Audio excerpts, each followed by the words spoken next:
All right. We are a few minutes away from the live Royal Rumble. Getting ready for our little watch along. All right. Let's close some shit here. I got too much stuff open up already. Welcome, folks. We're gonna, as I said last night on Danger Zone, we are gonna do a little watch along tonight. The WWE Royal Rumble, only a few minutes away from starting. And we're gonna take a watch. It's one of my favorite events of the year. As much as I really don't get a chance to watch WWE anymore, I don't do a whole lot. Derek Smith is here. Welcome, Derek. Thank you for joining us.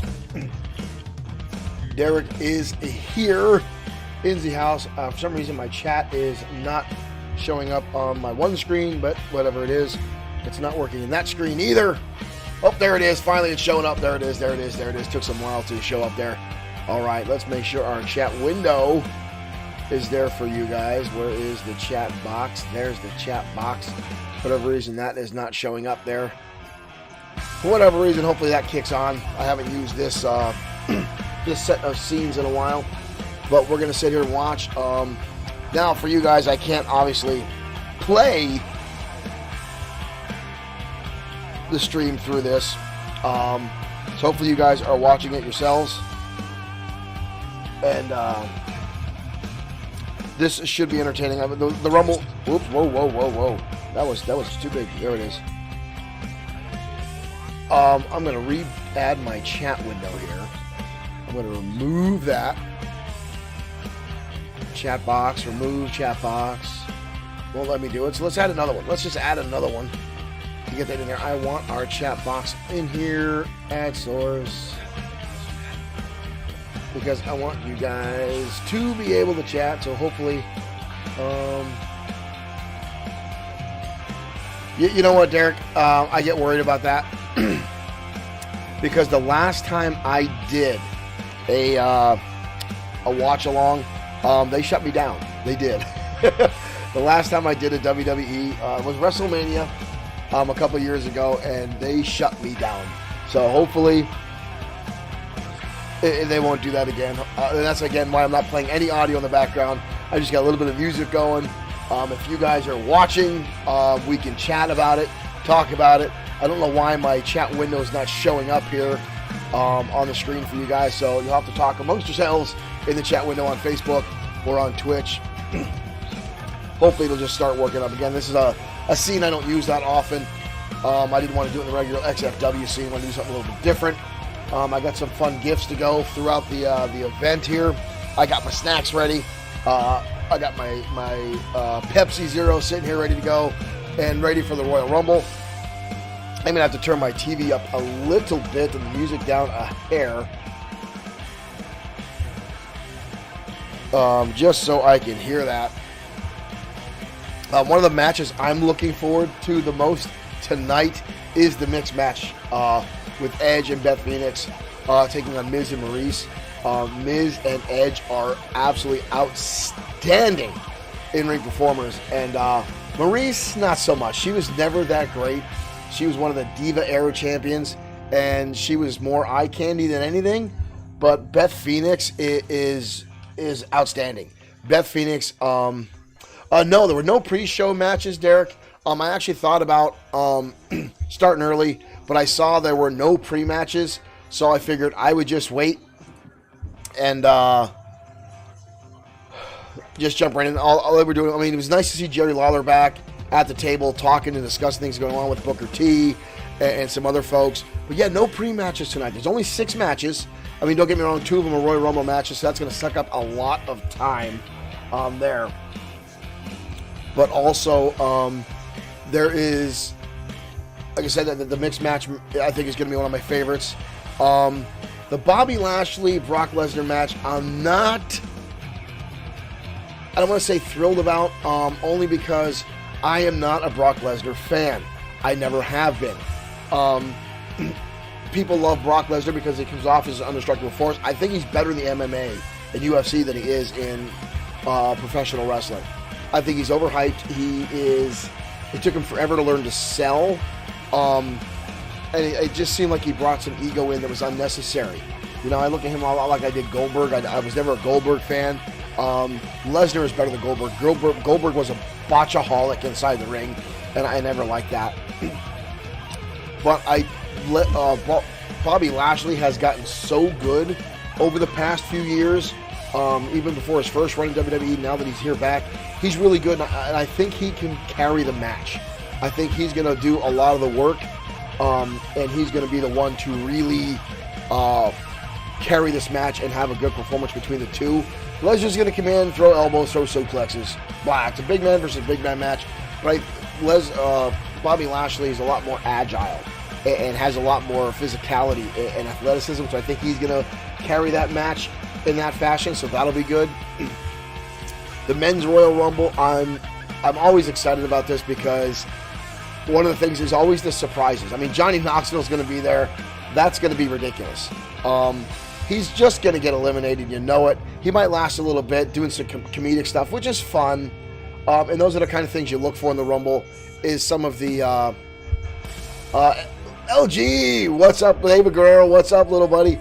Thank you for joining us here. One of our friends from TKWA joining us. We are doing a Royal Rumble watch along. So if you guys are watching the Rumble tonight, please watch. We can discuss here.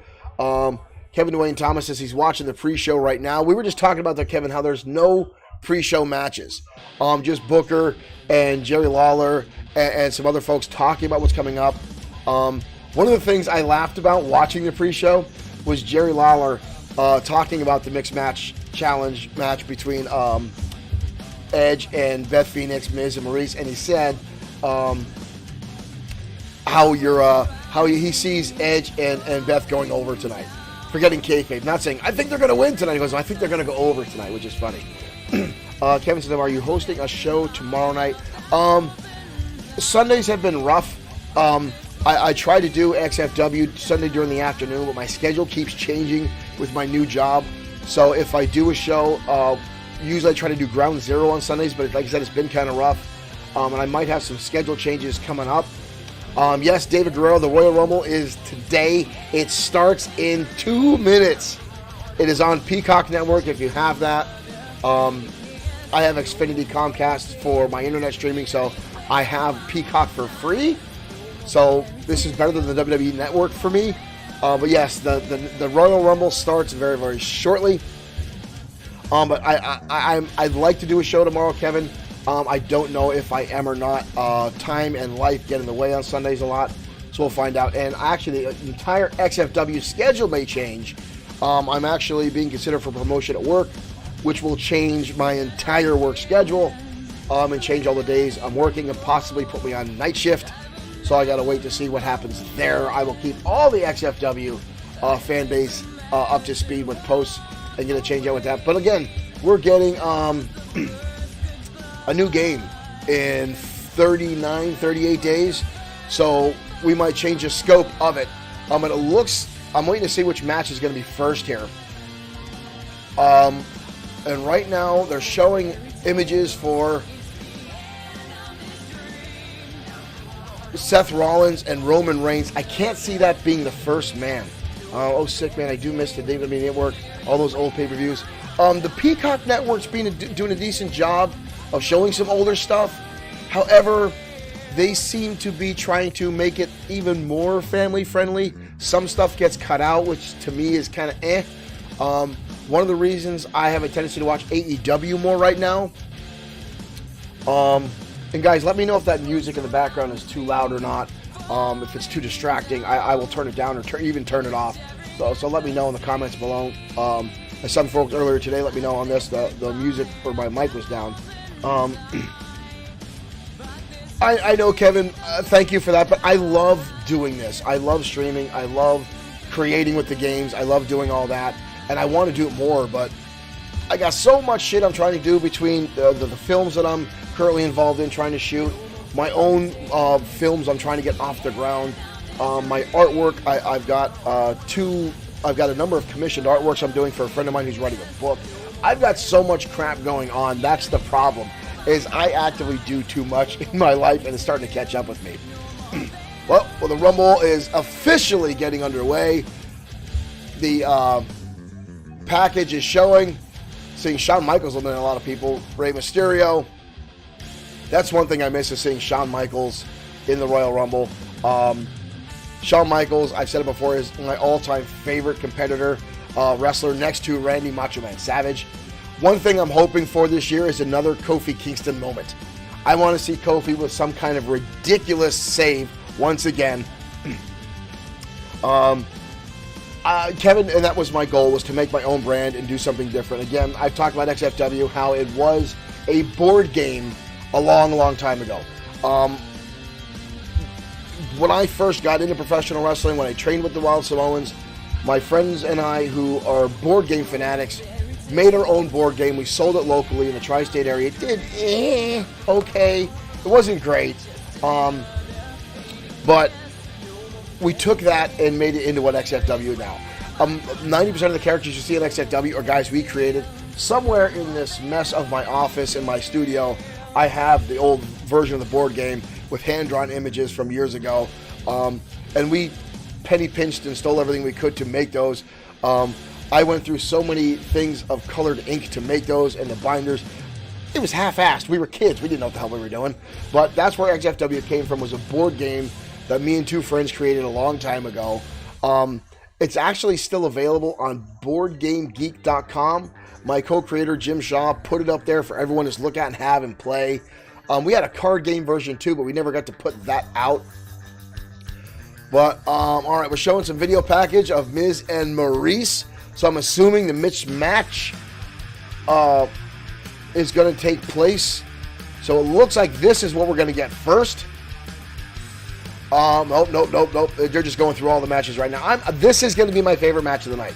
This, I think, is going to be great. I've always been an Edge fan. And I'm hoping this will turn out to be pretty damn good. Every time I see Brock Lesnar, I just get upset. I'm not a Brock Lesnar fan. I don't think he's as good as everyone says he is. I mean, he's got a ring presence. You got to give him that. But, I don't know. I was never been a fan. I don't see all the hype. There's other people who are so much monumentally better. And when I watched the last pay-per-view because I was off, and when he won the match, it really pissed me off. Big E is far better in the ring. He's more entertaining. The crowds are better, and it sucks. But the Rumble is now underway. Very good. So if you guys are watching, let me know. If you're just here to hang out and chat, let me know. My wife is now laughing at me from the kitchen. She will never be on camera. She hates cameras. Hello, dear. So we don't know what match is starting yet, so we'll find out shortly. So I'm going to turn that image back off. We'll see what we get. Yay, Michael Cole's on commentary. And Pat McAfee. Pat McAfee's okay. I'm starting to dig Pat McAfee. If I could grab the camera and show it at her, she'll throw things at me. She will absolutely throw things at me. If I put her on camera, she's like, yep. That's not her thing. So let's see what match we get first for this. Oh, I guess we are starting with the Roman Reigns match. That's interesting. I didn't think we would start with that one. But it's going to be Seth Rollins and Roman Reigns to start. That's some actually pretty shitty graphics we're getting there. I swore I had an image for Rollins and Roman Reigns, but I guess McAfee makes Cole tolerable. You're not wrong there, Derek. It is what it is. You know, Michael Cole tries. He tries. He really does try. I mean, he was trained by Lawler, which is great. Lawler is was one of my all-time favorite commentators, but Michael Cole just seems so cookie cutter and dry. Is the problem I have with him, and it's just weird. There it is. That's what I want. That's what I want. That's the image I want. Boom, there we go. That's the match we're getting first, the Universal Championship. So let's get that up on the screen there. Boom, there we go. Missed them showing the video game entrances this time around. I'm still hoping they show something tonight as far as WWE 2K22, since most times they do like to show that stuff. Roman Reigns coming out now. Listen, I know a lot of people hated Roman Reigns time and time again. I'm kind of partial to Roman Reigns, only because I've known him since he was 9 years old. Fun story for you guys who are here. Years and years and years ago, when I was training with the Wild Samoans, we were having one of our larger scale events. It was called Sports Fest in Allentown, PA. And Alpha was there, Sika was there, Umaga was there, Rikishi was in town, and Sika was there with his kids. And in the ring was another young Samoan, and he's learning the stuff and getting his stuff, and he's chopping everybody for fun. It was little Roman Reigns.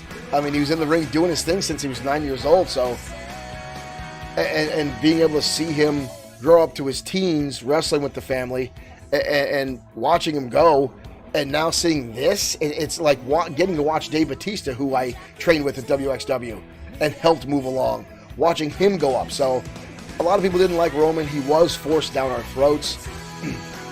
I'm kind of partial to Roman Reigns, that's why. Derek Smith says, Cole tries too hard. You're not wrong there. You're not wrong there. Hey, I just want to say how the fact I'm happy that I haven't gotten shut down for a watch-along yet, like the last few matches with WWE, because they hate me for some reason. Their social media group doesn't like me at all. That's for the guys who tweeted out. Thank you for the compliments, though, but yeah, they hate me. So welcome, everyone, to our WWE Royal Rumble watch-along. Roman Reigns. And here's something surprising. The champion has come into the ring first. Roman Reigns is into the ring first. Usually the champion comes out second, which is a little odd. That's a little odd. Interesting. Reigns coming out without the vest. Is having this match first stooge off something?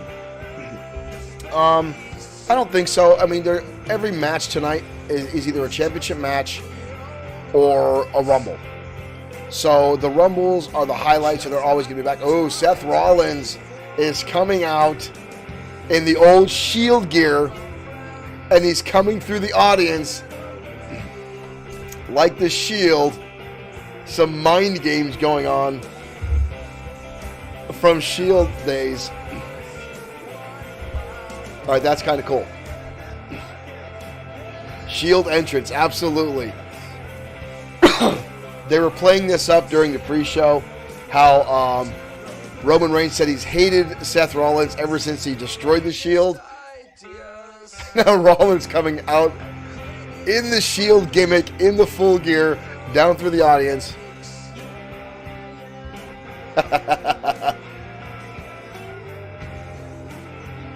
That's kind of fun.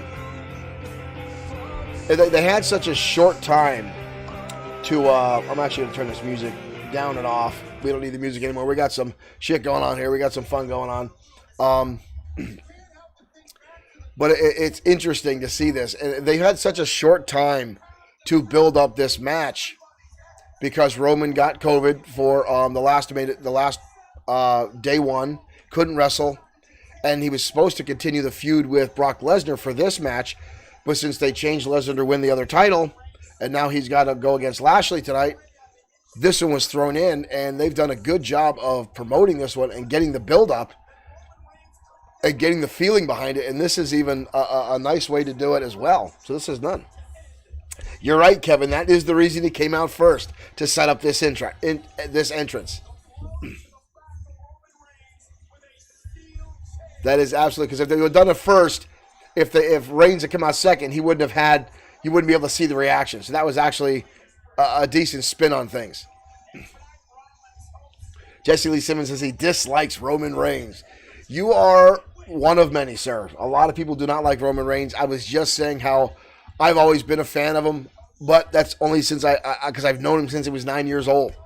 I watched Roman Reigns throw his first chops at his dad in a WXW ring with the Samoans. And he's come a long way. But I understand the dislike. Roman Reigns was stuffed down everyone's throat by Vince McMahon. Ring announcer is wearing a pretty fancy dress tonight, too. That's a WrestleMania dress right there.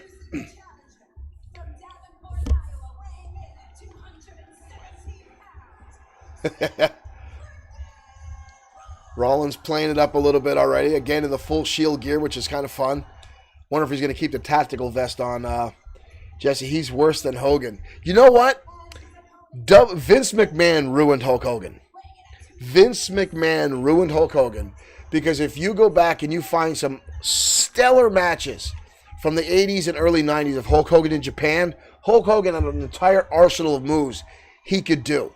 But WWE has a thing where people book the matches backstage and tell the wrestlers what to do. Vince McMahon and his dad would tell the wrestlers what they want to see.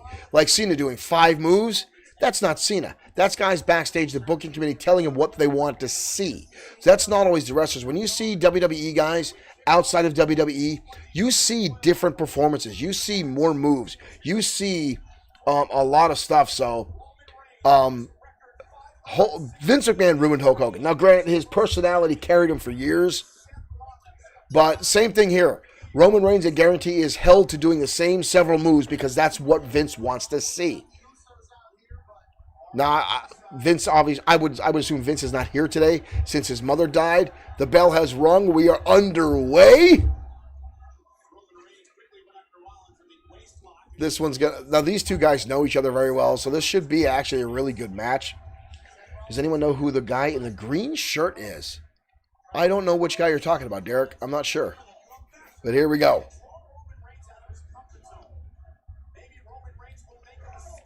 Now, I haven't watched WWE in a while. Usually I only get to watch the pay-per-views if I can. But I can't remember the last time I saw Roman Reigns wrestle without his vest. To see him come out without a shirt on is pretty new for me. Rollins starting things off with the assault here. Rollins with the sling blade. Got a cough here. I'm going to turn my microphone off. Do not want to pop your guys' speakers. I almost said sneakers with my coughing. Can't wait to see what Johnny Knoxville goes. I was talking about that earlier, Jesse. I love the comedic moments and the surprises in the Rumble. It's one of the reasons this pay-per-view has always been one of my favorite. To see who comes out of the woodwork.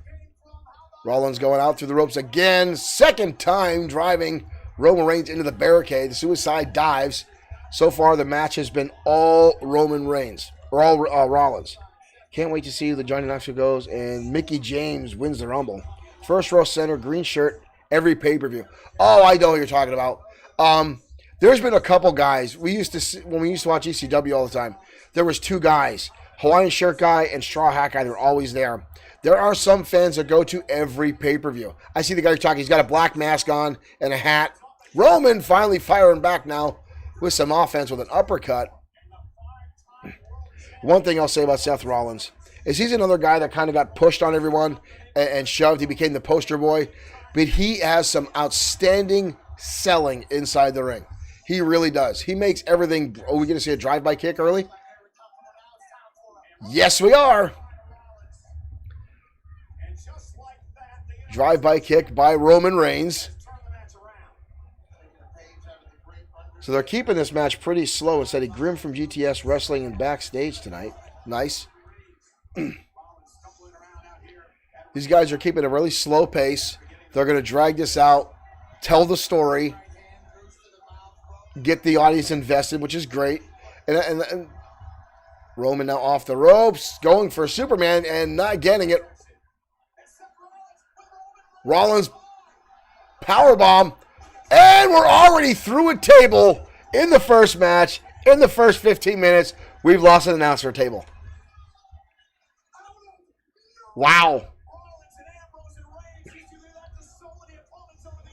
I thought he was going to go for the buckle bomb into the barricade. And there's he didn't even remove the monitors from the table. Roman just landed on all the monitors and everything else. That was pretty impressive.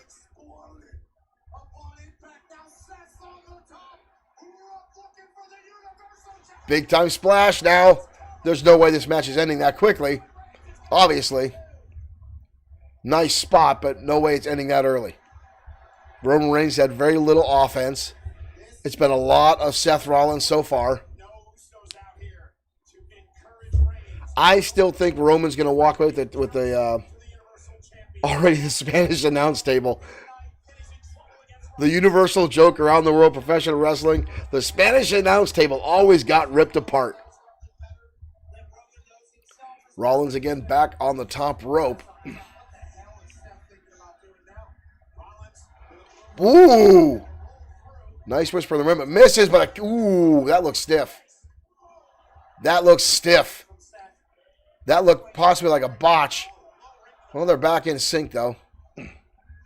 Reigns and wrestling shirtless for a good jump goes wrong. Okay. Oh, now we're going to see a buckle bomb. There's the buckle bomb. And the stomp. Holy shit. There goes the shoulder. XFW's t-shirt table wouldn't stand a chance. Nope, that one always gets busted too. Seth Rollins has already gone through his gamut of big moves, his signatures, and finishes already. And Roman Reigns already gets the shoulder up. I was actually worried there. I thought I thought I was going to be wrong. They took it away there. And that was a close pin or kick out by Roman Reigns.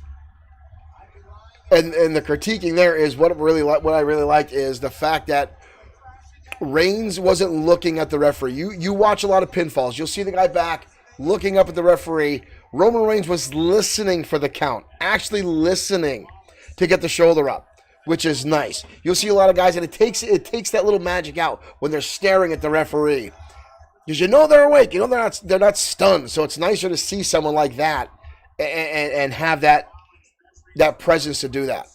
Rollins looking for maybe another. Ooh! Nice spin bump there from Rollins. It's a little slow, but effective.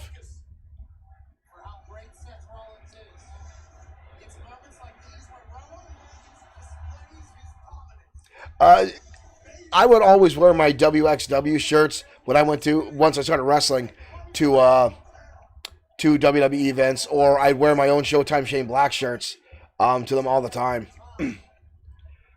I got too many emails popping up. Fans looking for Rollins to win. Yeah, it's obvious how Rollins has flip-flopped so many times over the years between face and heel, face and heel, face and heel. The guy's like a revolving door. Wayne saying the White Dragons would wreck Reigns. Yes, they would, Wayne. Yes, they would. When you missed some XFW stuff, the White Dragons are actually back to being XFW Tag Team Champions. The White, whoop, deadlift into a power bomb. No way, kick out. Yep. There is a mark on Roman's eyes. That kick from Rollins was stiff. He ran into that. The timing looked like it was off, and now he's got a mark on the side of his eye. So I think he took that boot right to the right by the temple.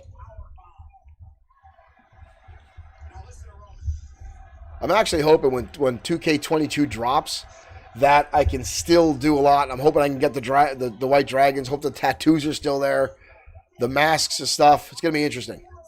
Hoping a lot of the names are still there, that I can choose the same names. I'm about to change some names of people. Uh-oh. Triangle hold. Rollins locking the legs on. I wonder how many WCW guys could still go. Well, there's a lot of WCW guys that are still out there wrestling. Some still here. A lot of them still doing indie shows. We're going to see a deadlift powerbomb here. Yep, hoist him back up and dumps him back down.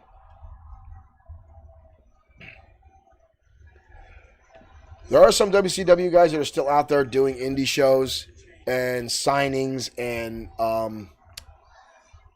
autograph stuff. So they're still out there. And a lot of these wrestlers, I mean, I'm guilty of it myself.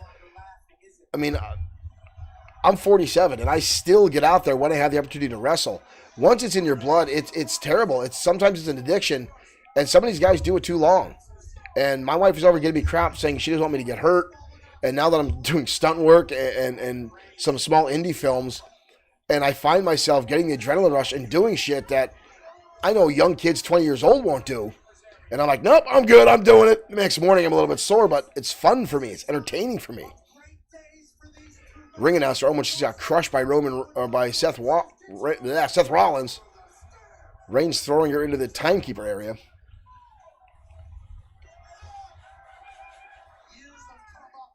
Roman Reigns' red glove reminds me of Cammy from Street Fighter.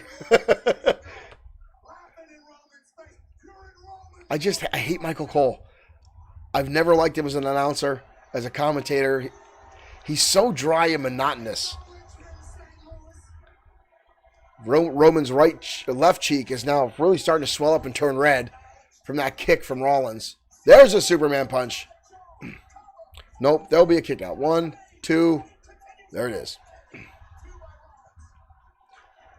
I wish I could still go. I'd go work for Power Slam Pro Wrestling. It's always been a dream of mine. I was glad I got to do it. And I'm glad I got to meet as many influential stars as I did being with the Samoans and had the opportunity to wrestle some of the big names I got to wrestle, get feedback from those guys.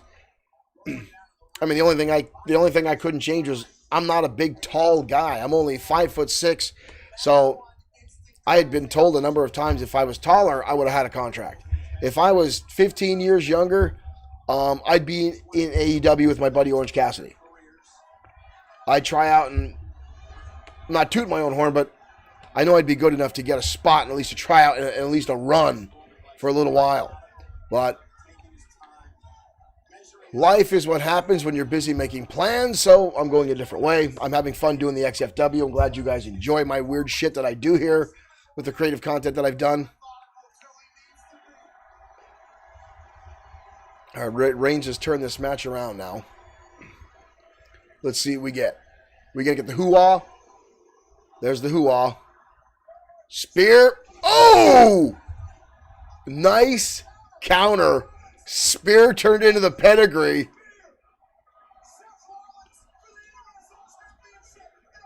Oh, and almost again a 3 count. A decent kick out. That was a nice transition.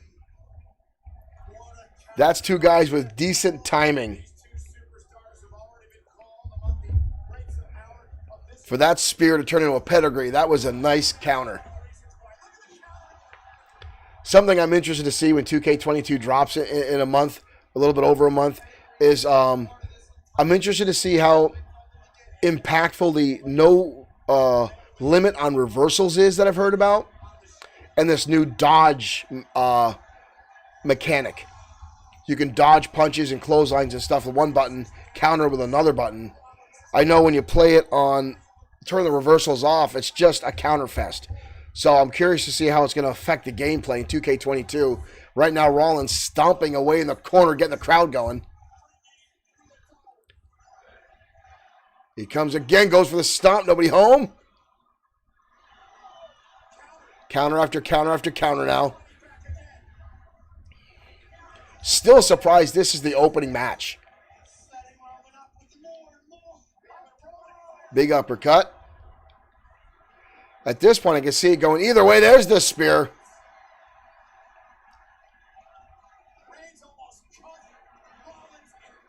He almost cut Rollins in half.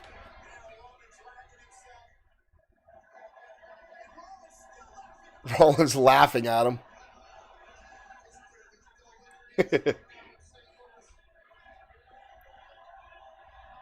Yep, you can definitely see the red on Roman Reigns' eyes where that kick landed.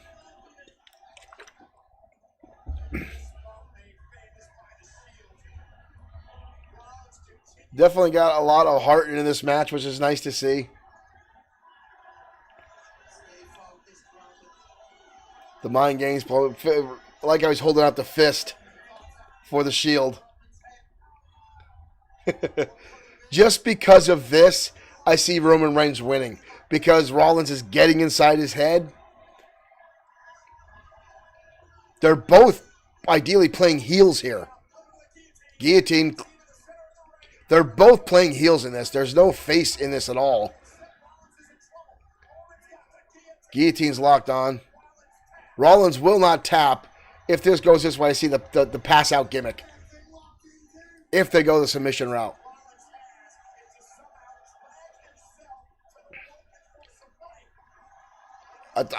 Rollins looks like he's going to stand up. That would have been nice if he could pull the stand up with a bigger wrestler. I think he's going to pass. I think they're going to pull the pass out gimmick. They're going to pull the pass out gimmick, I think. Oh.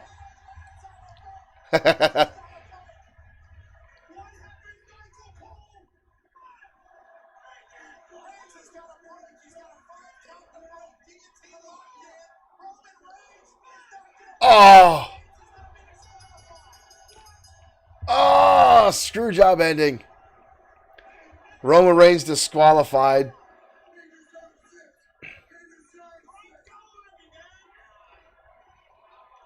Roman Reigns not releasing the submission hold. Come on. You could have had a better one than that. That could have been better. Charles Robinson now begging with Roman Reigns to let him go. That could have been better. That could have been better. That could have been better.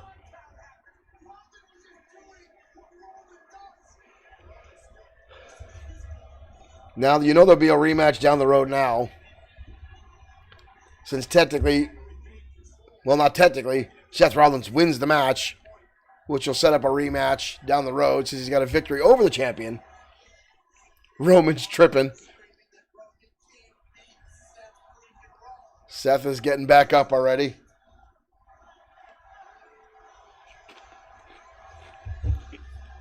And now the Roman sucks chants begin.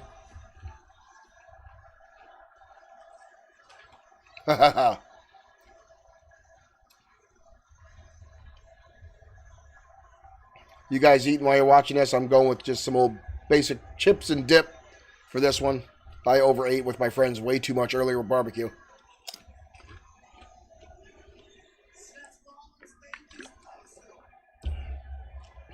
Keep him top heel. It is. It's going to keep him top heel.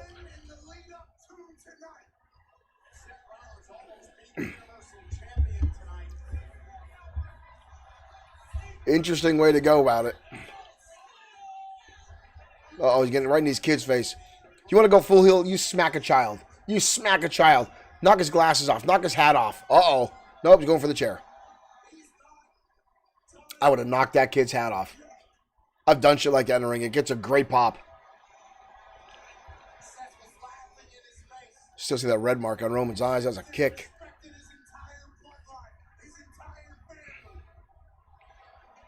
He's going to go full psycho now with the chair.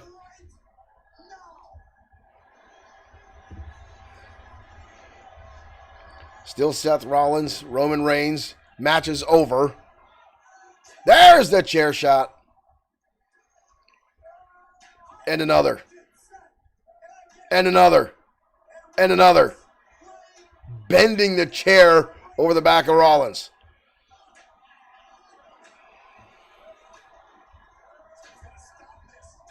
I think that was about eight there chair shots.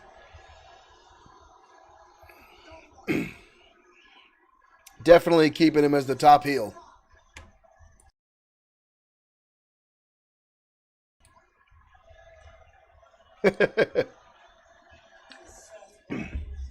Roman now looks relieved. At least the match was good. Shield replay, nice touch, yeah.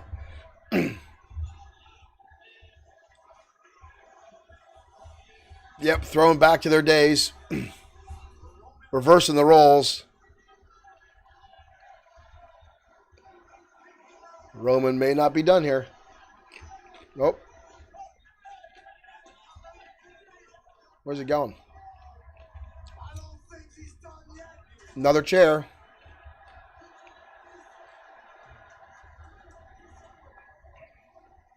Roman going back at it.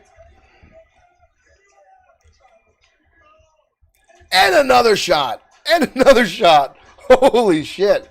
This reminds me of the Rock Mick Foley match from many, many years ago. That chair is falling apart now. One thing I'll tell you, folks, is a lot of people think that wrestling uses fake chairs. They do not use fake chairs. It is a regular, standard folding chair you can get from anywhere. It's the reason you don't see headshots in WWE anymore. Too many concussions and too many banged up brains in the past. So WWE does not allow headshots with chairs anymore. They're all going to be across the back, in the arms, and whatnot. Roman's now going to grab the title and walk away.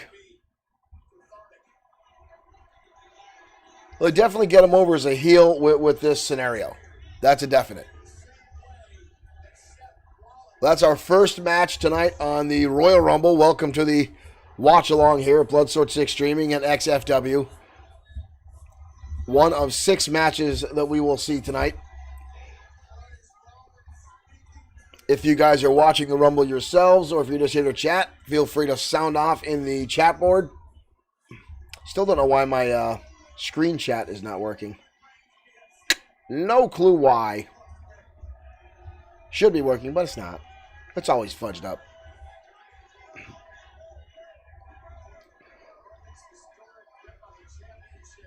Not sure what match we'll get next, but that one was at least pretty interesting. He is talking to himself now. They look like they're playing up the mind games from Rollins. Really had an effect on Roman. Rollins is already smiling again. They're almost like they're both being lunatics. WrestleMania commercials are going to start in Dallas, Texas this year. I'm still hoping we get some 2K22 information during this broadcast. Showing RK Bro. I hate RK Bro. I do not like Riddle at all. And I honestly think it's mainly because he wears those bare feet. Makes me insane. Barefoot and no knee pads. I hate it. I don't like his bro character at all. It makes me insane. Makes me truly insane. And I don't like the fact that they constantly, repeatedly, just throw Randy Orton into random tag teams and they just always win the championship. It makes me nuts. WrestleMania 63 days away already. Holy shit. That's insane. 63 days away already is the Royal Rumble. Where the hell has the year gone?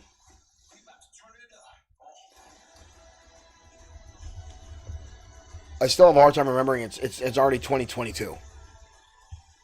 Ever since 2020, it's just been a solid crap fest around the world. Well, let's see what matchup we get next. We just finished Roman Reigns and Seth Rollins.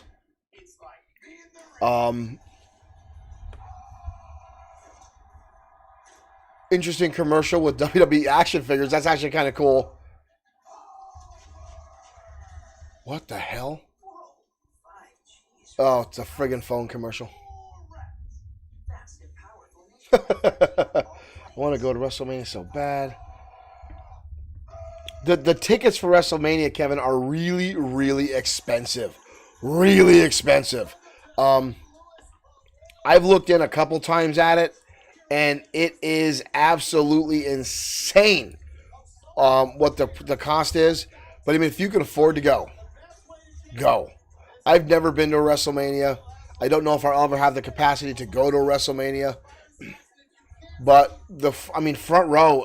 Last time I looked into it, this was years ago, was like $3,000 for front row tickets. That's insane. So if I can't get close to ringside, I usually don't go to an event. And when you're in an arena there's an awesome guy in the audience dressed as Papa Shango, and that's awesome. Derek says he went to WrestleMania 35.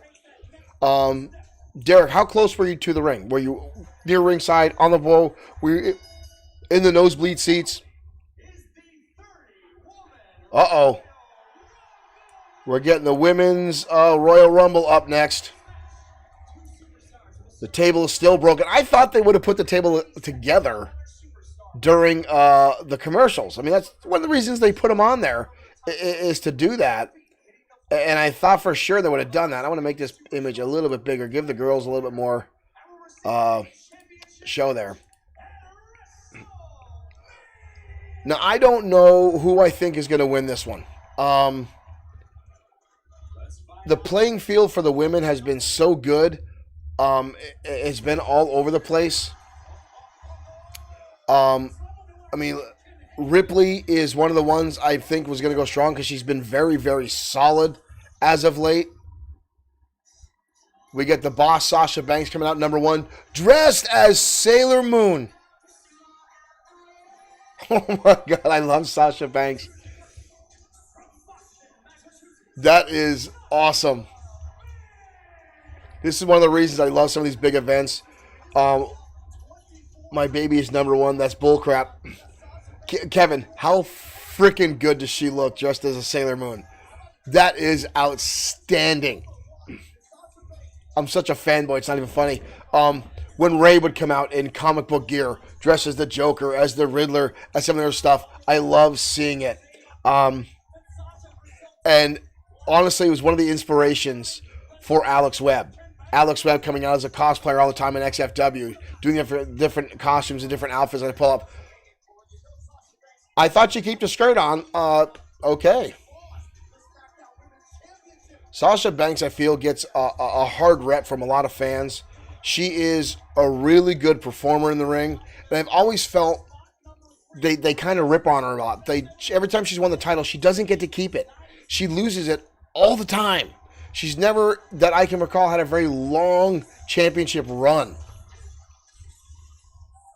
But we'll see if she can make it to number 1. Oh, 2K22.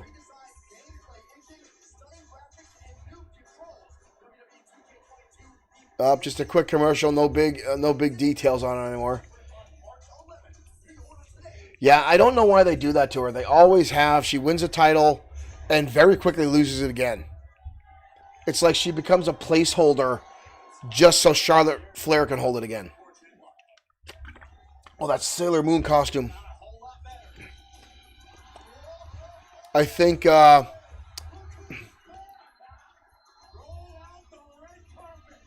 number 2.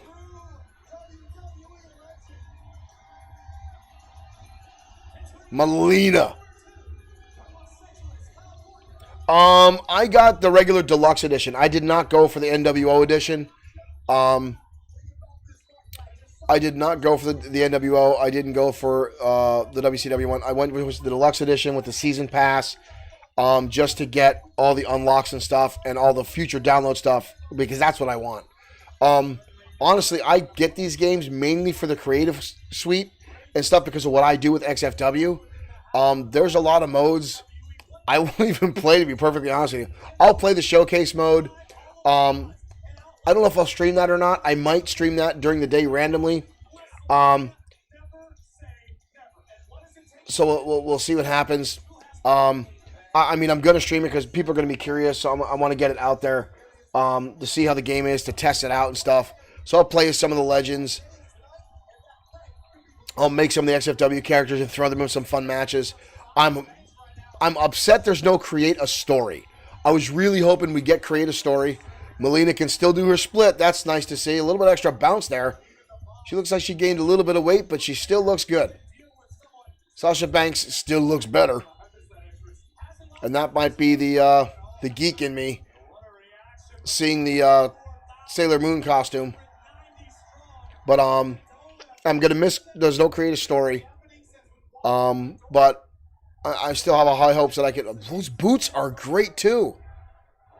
There's a design on her boots that make it look like high heels, but they're not high heels. All right, so the Women's Royal Rumble underway here. I got to get, where is it? There it is. I got some fun stuff in here for the Royal Rumble matches to throw out. Maybe she looks fat next to Sasha. Well, Sasha is notably thinner than Melina. I mean, obviously she has gained a little bit of weight. But you know what it is? She did gain weight, but it's all in the right places. She still looks good. She still looks good. Oh! And we've already got a toss out. Already up and over the top rope. Melina is out already. Wow. And now we get her doing a split. Sasha with the cosplay stuff. That is fun. That is outstanding. As we get ready for the next opponent to come down. Uh-oh. Here we go. Someone coming down next.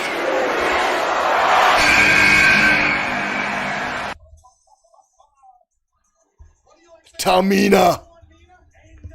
Another Samoan. Tamina coming out. She looks like she's walking funny almost a little bit. Well, Sasha Banks coming in number 1. Already eliminated number 2. On to number 3, one-on-one. So this should be interesting to see what happens here. Ooh. Tamina not allowed to get in the ring. Sasha on the outside.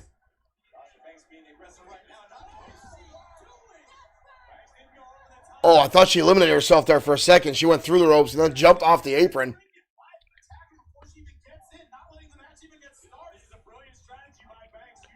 Banks now already trying to eliminate Tamina. Is she going to go all Kane on this and toss one person out after another? Poor Melina's losing all her little hair doodads. Something else just flew out of her head. Wheelbarrow real sloppy there into the Bulldog. Tamina looks like she's got some ring rust on her.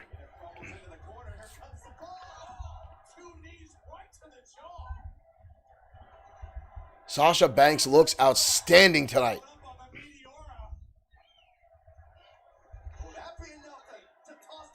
I can't read what her trunks say. Can anyone read her trunks? It's got a Sailor Moon kind of feel to it. I can see the moon on there. I can't see what it says. Everyone make a big deal of winning number 1, but 2 is essentially the same spot. You're absolutely right, Derek Smith. You're absolutely right. Uh-oh, we've got a countdown again.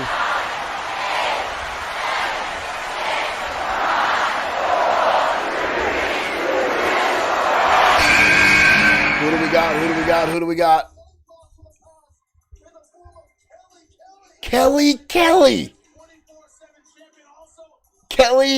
Kelly. Miss Barbie Blank. Wow, she looks so different now.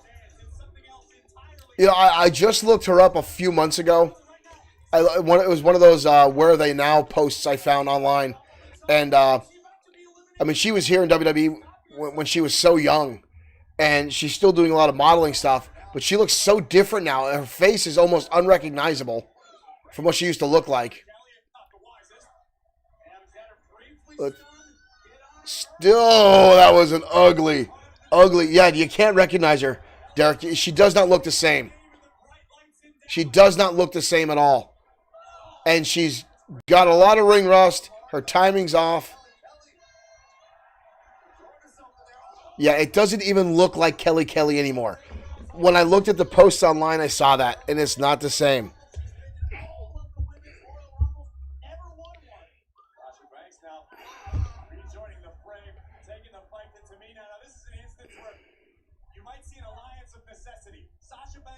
Sorry, I got a text message.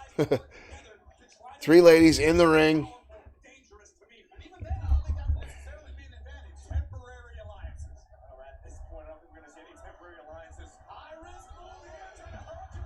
Almost Barbie. Well, Kelly there hanging over the ropes. And she's out. Nice bump at least. Front bump to the outside. But again, it's so weird how it is. It doesn't even look like her. We got another countdown. My GIF's all messed up.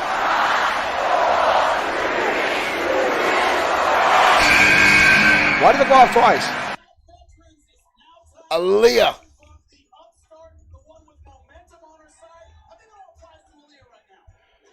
She's charging down the ringside. Sasha Banks keeping the pressure on. I really need to see what her trunks say. Sasha is so perfect. What does it say? Oh, it's just her name, Sasha Banks. Okay, now I see it. She's got Sasha Banks on her trunk in the Sailor Moon font. Uh-oh. Ooh. I like those leg straps that Aaliyah's wearing on. Almost like garter belts. That's kind of nice. Reminds me of the Vicious and Delicious in XFW. Uh-oh. Oh, thought we were going to get a double elimination. Oh, Aaliyah's almost going out.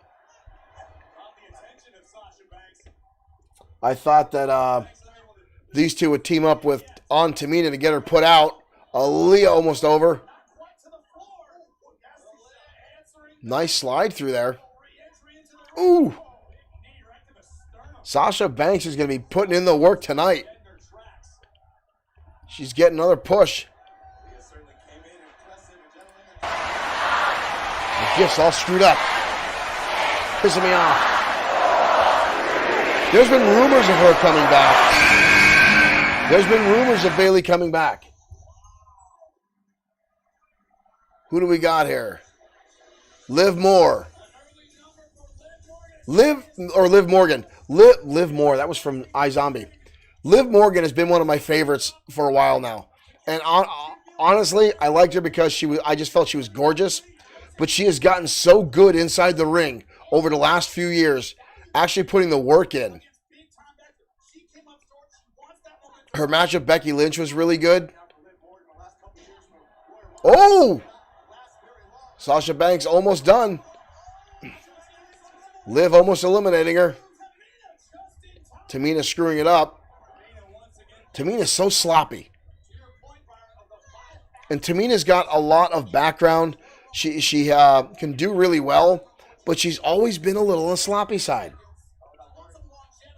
That would be great, Kevin, to see her win and beat Becky at WrestleMania. I mean, don't get me wrong. I think Sasha deserves it too because she puts in a lot of work. And like I said earlier, I really feel that Sasha Banks, every time she gets the title, she gets taken away in a very short amount of time. It hinders her character a lot. We got all four in the corner now. No, Derek, you're right. She should be better. Very much so. She should be better. Liv Morgan almost getting tossed out. We got another countdown coming. Who we got? All hail the Queen. Queen Zelina. That's a kick-ass outfit she's got on. She didn't even make it 5 feet down the ramp before she's taking it all off. My other baby, Zelina. They're trying to dump Tamina over the top rope.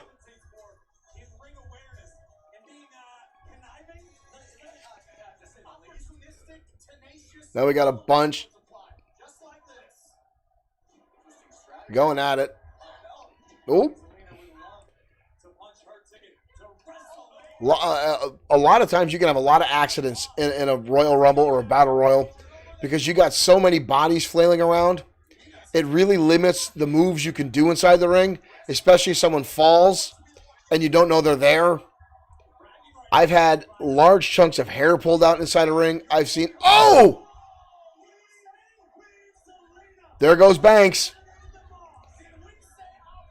Banks is out. Banks is out. I actually thought she'd go all the way towards the end. But with the way they were pushing her, she is out. She is out.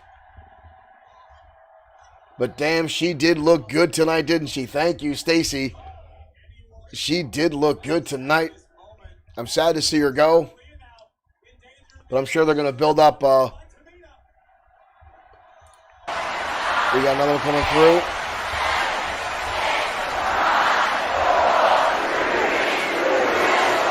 Who do we get? Who do we get?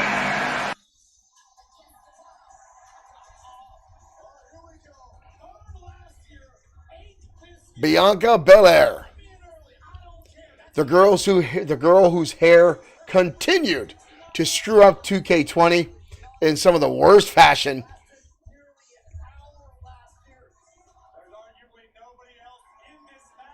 I'm honestly surprised her hair has not caused her more issues in the ring, just based on how long that thing is.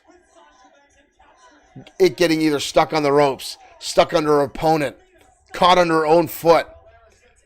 It's awesome to see, but I can see how it can become very much a hindrance inside the ring. But she is a damn good person in the ring. Look at this.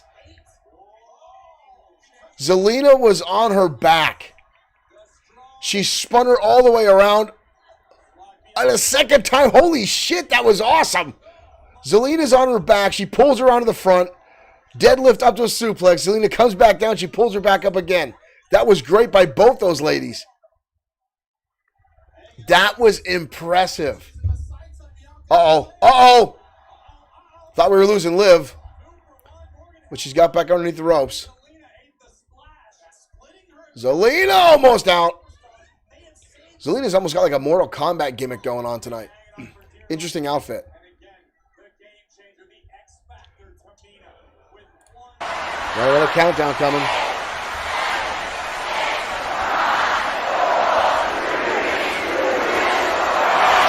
Another one coming. Dana Brooke. Dana Brooke is someone that I feel should always have been better. She is good, but she's another one that would constantly have some mistakes inside the ring. She just needs some fine-tuning. So let's see if she does any better in this. Nope. Already a little bit of a botch there. Uh-oh. We're going to lose Zelina? Nope. Uh-oh.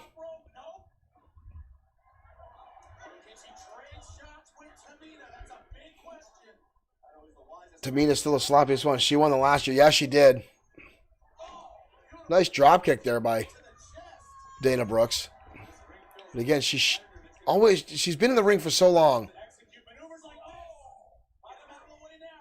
Too busy worrying about her spots. Yes.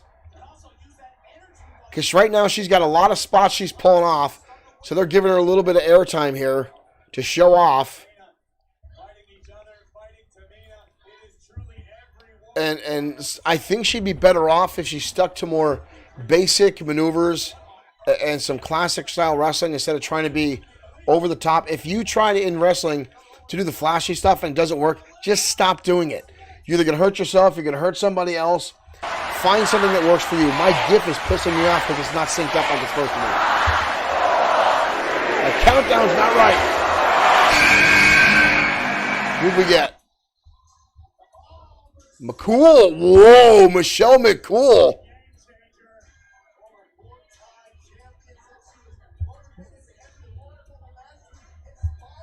The better half of The Undertaker, Michelle McCool.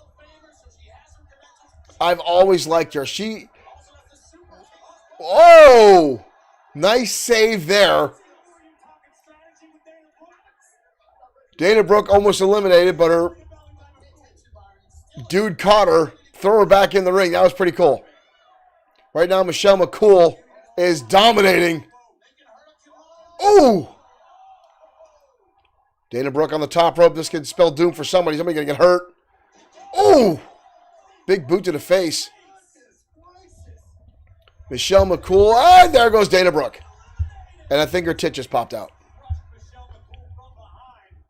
Dana Brooke hit the thing. She grabbed her boob. It looked like her boob came out on impact.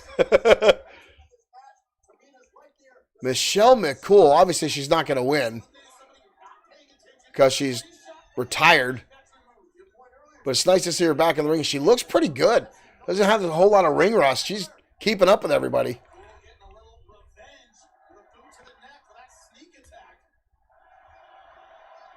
We got 6 ladies in there. A lot more yet to come out. Reginald, thank you, Derek. I couldn't remember his damn name. Could not remember Reginald's damn name. But that was a nice spot. There's somebody else coming out. Sonya Deville.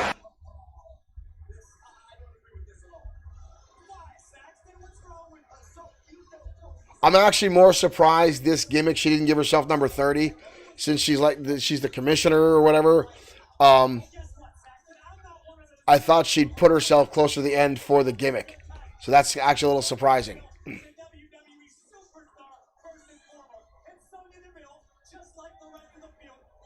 During the pre-show, she said, "I'm wearing my jacket." That means she's gonna keep her jacket on. With the jacket on, she's an official. She's gonna stay on the outside. She's in the Rumble, but she's not entered yet, so she's gonna sit at the commentary area and wait until the end to jump in.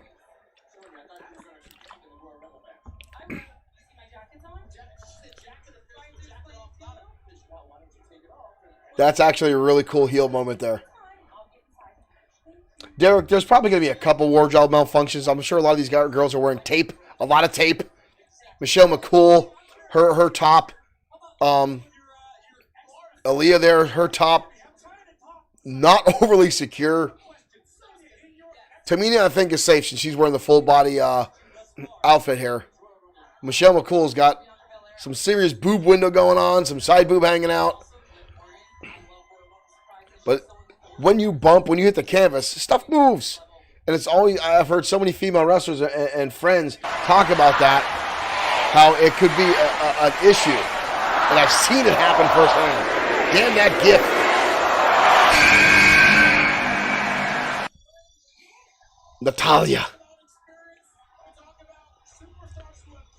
Natalia's another one. Sonya ain't shit. Natalia's another one. She is a legacy, with the Hearts. And Dana has always been a little sloppy in the ring. She's always had a lot of botches. Her timing's always been off. And she's someone that should be damn near perfect in the ring. Just based on who she trained with, her lineage, who her dad is. She's always got a good ring presence. But she always seems to... Like right there, just that little dodge there was a little slow. Derek's saying she's underutilized. And I do agree she's underutilized. But I feel it's because she makes so many mistakes in the ring.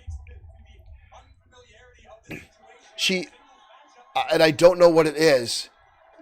And she's almost out. Michelle McCool's still in there. Aaliyah's still in there. Uh-oh. We've got some toss-outs there. Almost a double elimination, but getting the cat is Bianca. Getting back inside the ring there.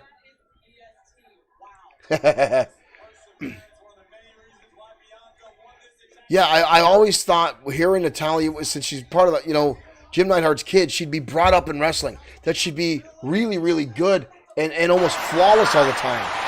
But she's had so many botches, match after match after match, and timing off, and you can see it. And you can see the frustration on her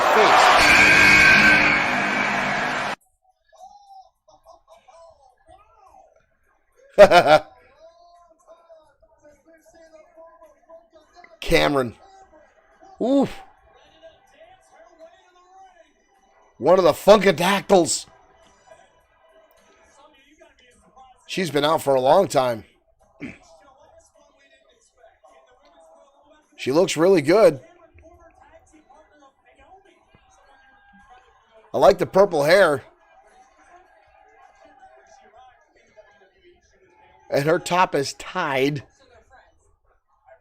Another one with a possible issue if that shit comes undone. Already with a Hurricanrana. And a chin breaker. So her timing's still looking pretty good. Well, finally she's going to get in the ring now. Well, Cameron's at least got... Whoa! Her timing's still off. Not a whole lot of ring rust, so obviously she's been working a little bit.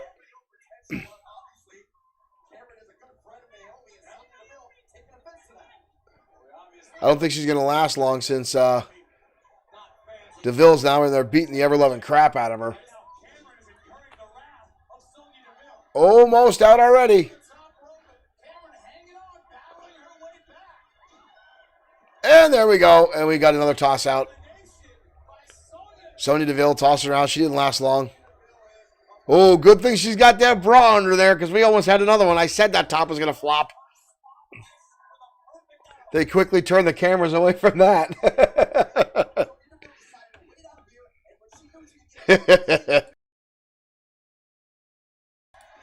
We got another countdown coming. Michelle McCool still looking good. Still in there. Oh, now we get Naomi. Now we get Naomi. I'm surprised how well Naomi has done, how long she's come. Being at one point just a sidekick and a dancer. A valet, if you will. Check on her friend now.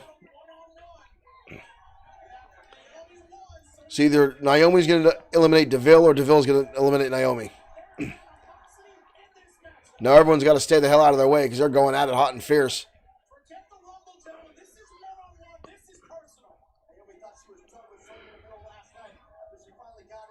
The only thing I don't like is nice Enziguri. I don't like her bump, that weird move she uses. Sonya Deville up and over, but hangs on.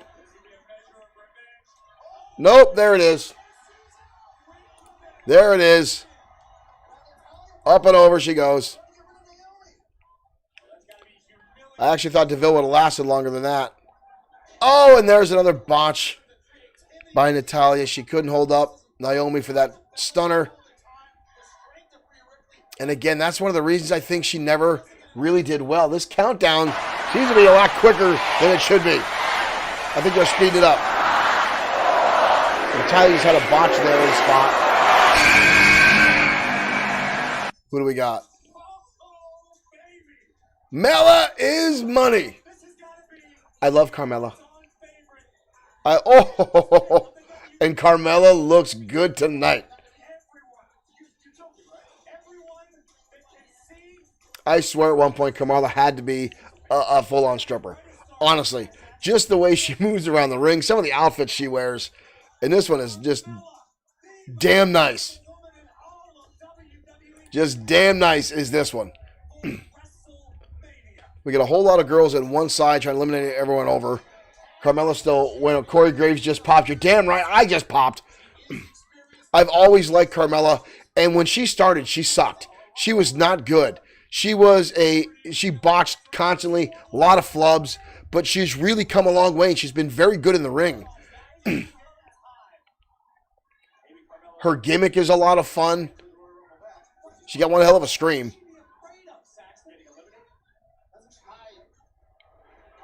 And here she goes. She's going to flirt with Graves now.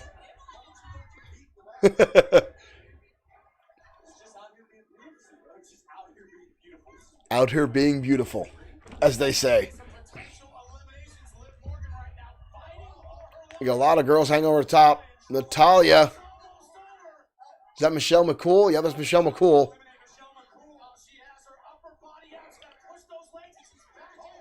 McCool fixing a boob there. Just tucking it back in. I'm actually surprised Natalya's still in there. Here we go again. That was not even a minute and a half. Not even a minute and a half. Not even close. Rhea Ripley. Let's see, here's one of my picks that I think we'll walk away with this one. We're only at number 16.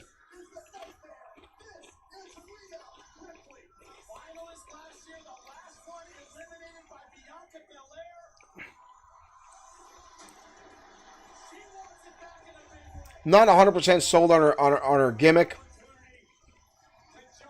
Naomi has looked sloppy quite a few times. And again, I think it's because she tries to use weird dance moves as offense. Like that weird-ass butt bump that she uses. It's terrible. Up, Carmella's now officially in the Rumble.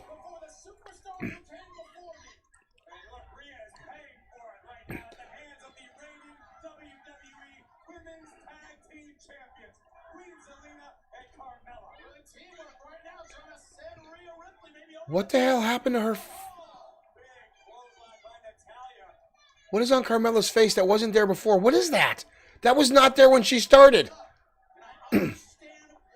She did not come out with that face shit on. What is on her face now?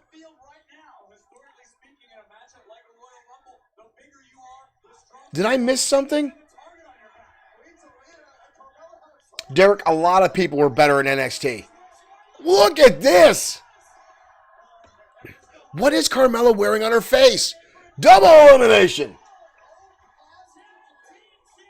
Double elimination. What is on Carmella's face? Oh, okay. It's just weird because she didn't wear it out and I didn't see that come on. Rhea Ripley. Get another countdown.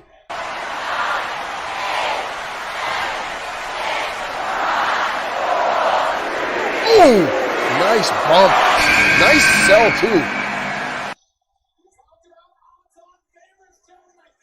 And here comes the Queen, Charlotte Flair. I honestly think sometimes they're trying to make her into her dad.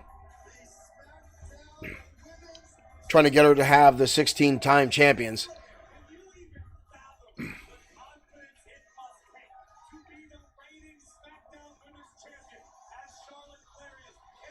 I'm surprised McCool's still in there. Surprised Natalia's still in there. You hate Charlotte Flair. I'm on the fence. There's times I love Charlotte Flair, and other times I get sick of her. Because it's weird. And that's where the Sasha Banks thing comes in for me. Where I feel that Sasha Banks gets not what she deserves because Charlotte Flair is put over here repeatedly just for the fact that she's Charlotte Flair. And every time Sasha Banks has the title, she has to drop the title within 30 days to Charlotte Flair. Flair's now going to try to eliminate everybody. There goes Aaliyah. Damn it. I was watching those gutter belts. Liv Morgan now getting tossed. Not out, though.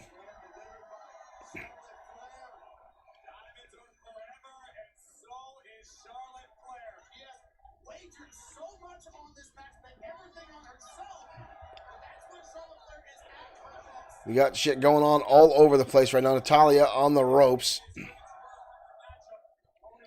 Trying to even think who's left to come out here. We're only halfway through this. Ooh, that was almost a flub. Who she really takes away from talent because she's great. Yes, I agree, Richard. She is given a lot just because of who she is. I do think she's a good talent. But her name has garnered her a lot more than she deserves.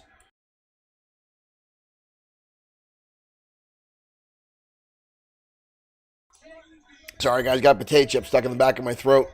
But yeah, Charlotte Flair gets everything handed to her. I mean, I don't want to take away that she's an outstanding professional wrestler. But she's got, I don't want to say Ric Flair because Ric Flair didn't get as many things handed to her as she does. She's got like that Hogan thing where she's just on top all the time. I think it's almost like she's got creative control over her contract and gets to say, I want to be champion. I want to be champion again. I want to be champion again. Ivory. Oh, and she's coming out in her censorship gear. What a flashback there. She's coming out with the censorship. Microphone in hand. We've been censored. Wow.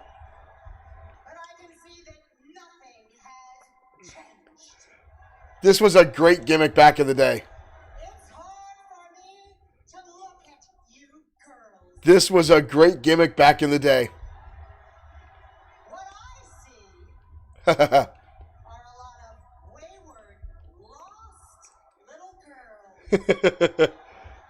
She's going to last 5 seconds. They're going to throw her ass right out.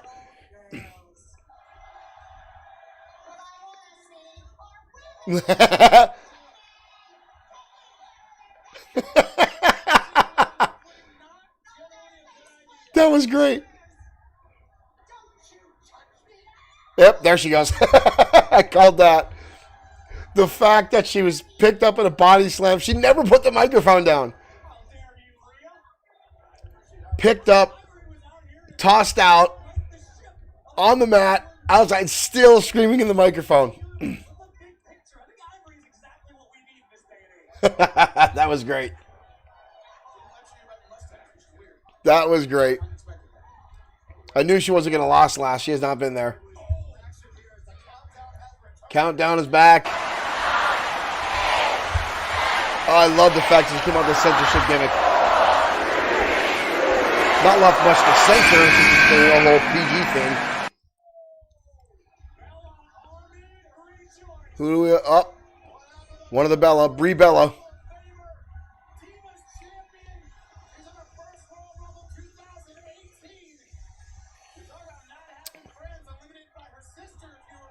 Brie, I wonder if we'll see the other Bella sister in it then.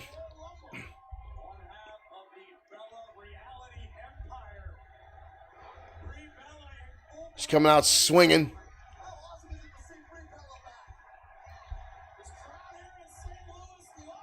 Surprised they have her in since her husband's with AEW. Ooh, that was stiff. That was a stiff knee. Wow. Natalia's hanging on. Danielson outkicked his coverage. I've always been a fan of Bryan Danielson. Only because he's a workhorse. He will put in the work. He will not bitch about anything. He will continue to do what he's got to do. And he's another one that falls into that category of being stuck in a certain rhythm that the WWE guys, the bookers, put you in. The yes kicks, having to use the yes kicks in every match, having to throw them in there. Uh-oh. We got Charlotte Flair up in the air. They're going to dump her out. Almost. We got another countdown already. Trying to get her out. I hope they get Flair out. Who do we got? Mickie James.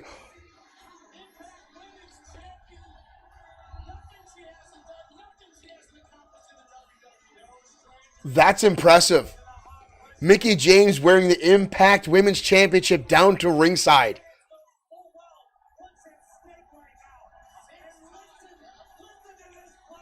Holy shit. They called her the Impact Women's Champion. Wow, and they've let her wear the title out. Wow. Mickie James, though, now they've got to give her some time here. Nice kicks. I've always loved Mickie James. One of my all-time favorites. And she's looking pretty good. I can't believe she'd come out wearing the Impact title. And they put it on the screen that she's the Impact Women's Champion. Wow. Is she going to pull out Michelle McCool? McCool is out.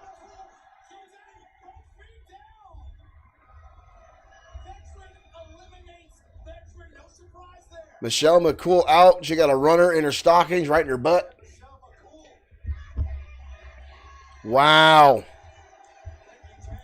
Mickie James, I can't believe they, oh,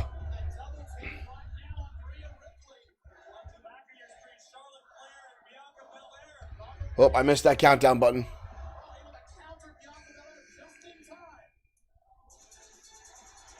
Who do we got? Alicia Fox. Another throwback.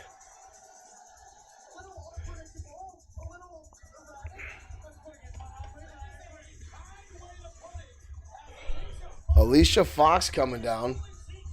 She's another one that should have been, at times I feel, better, but not.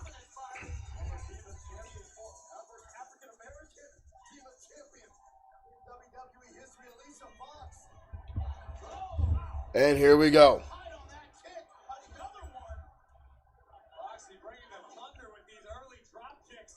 Let's see here. I'm still shocked they had her wearing the Impact Championship out. It's very, very few times that WWE even acknowledges other wrestling federations. And to let them have another championship show up on their show is, wow.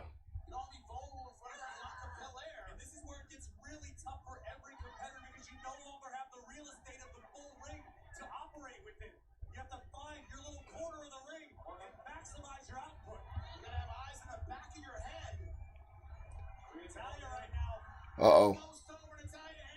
Bree on the outside. That was some poor selling. No one even touched her. Natalya almost over.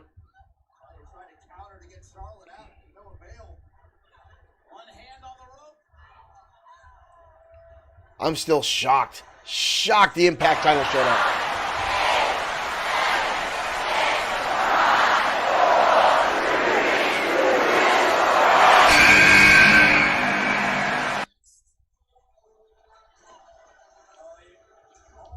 Nikki.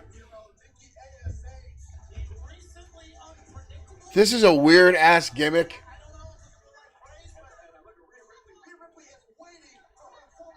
Where the hell is she at? No one's coming out. So she's going to come out some strange way. Oh, she came out from the audience. And Rhea Ripley.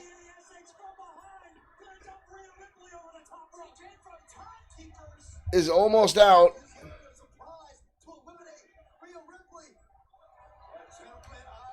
Uh-oh.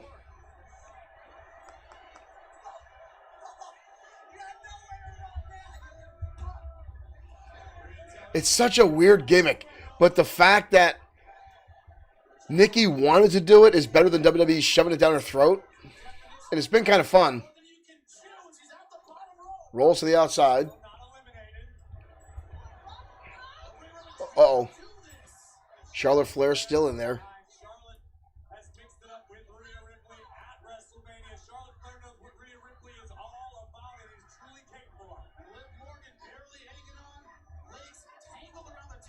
Still shocked Mickie James showed up with the Impact title. Friggin' crazy. I'm trying to think now who's been the longest person still in the ring for this. Who came in the earliest of, I want to say it's Liv Morgan at this point. Because all the other came in, I think, after her. She came in relatively early. Here we go again. What number this is. Ring's starting to fill up.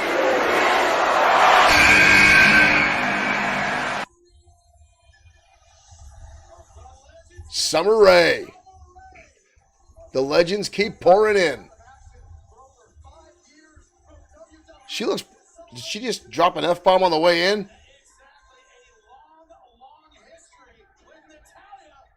Summer Rae, she looks pretty good.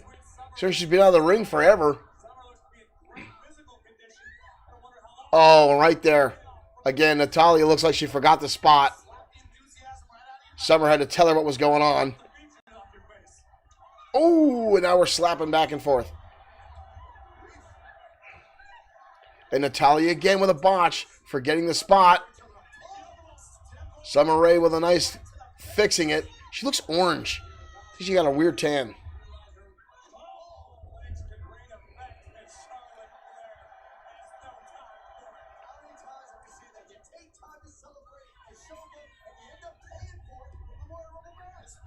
Natalya going to dump her right out. And down. Ooh. Rough landing. But out goes Summer Rae. That was quick. Kevin, yeah, I think you're right.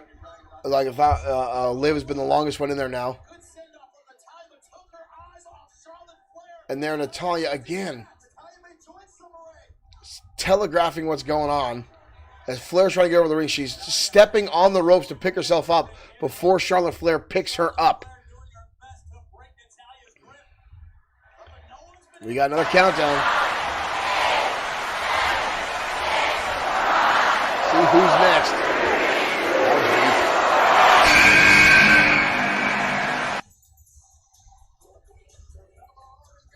The other Bella twin. Nikki coming in, shaking what her mama made her. That was a nice little rotation there by Nikki.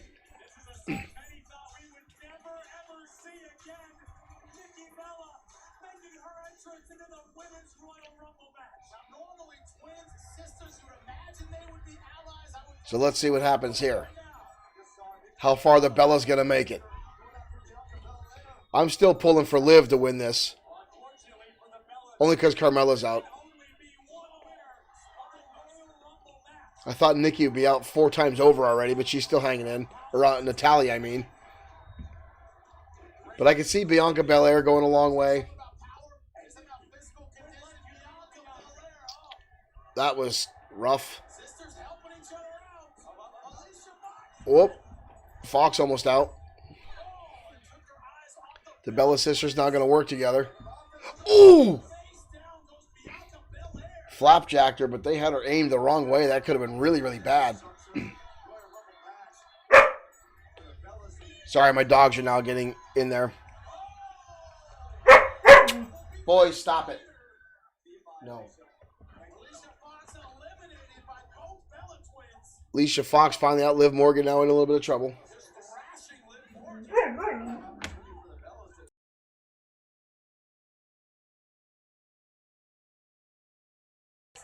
The only door you ever kicked down was John Cena's bedroom. Very nice, Derek.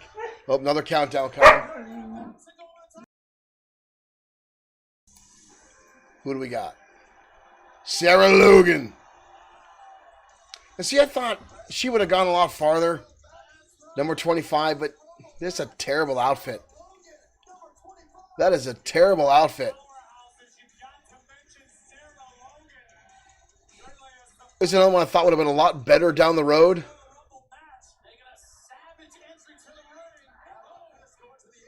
That looks like a cheap ass Halloween costume for one of the worst, sexiest barbarians I've ever seen.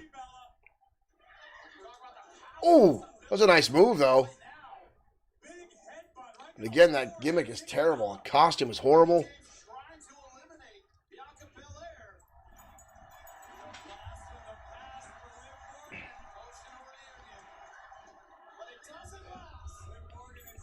Five more left to enter. Love her. Her entrance music is good. It's definitely better than her in-ring attire, and she's out already. Bella sisters now with dual eliminations. Uh-oh. Oh, don't get out, Liv. Don't get out, Liv. Don't get out, Liv. Liv's hanging on. Uh-oh.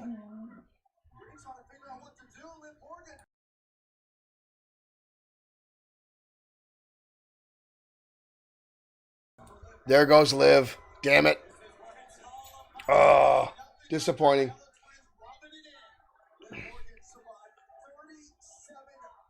Damn it. I was hoping for Liv Morgan to win. Now it's all up in the air.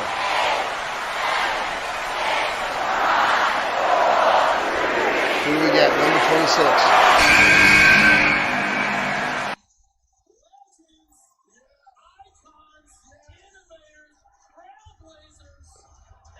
My pick has gone by Liv. Well, now we got Lita.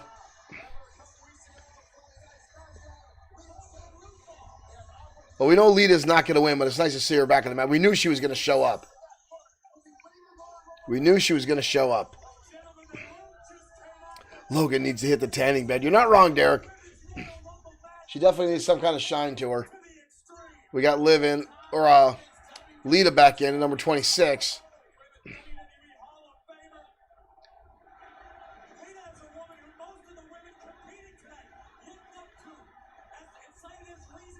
See how long Lita lasts.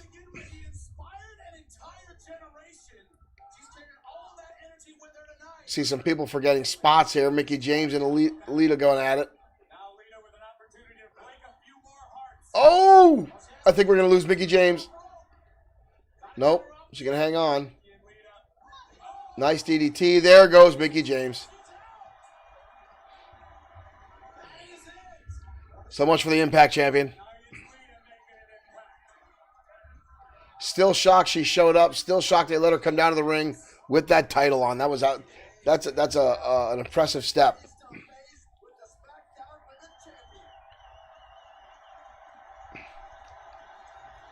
I would love to see Lita win this and beat the shit out of Charlotte Flair. That would be great to see. That'd be nice.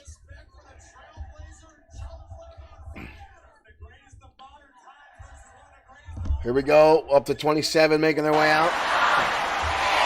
I'm assuming the men's Royal Rumble will be the last match tonight.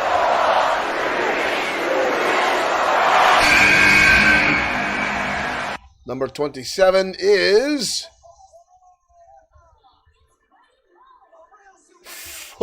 Molly Holly. Mighty Molly making her way out.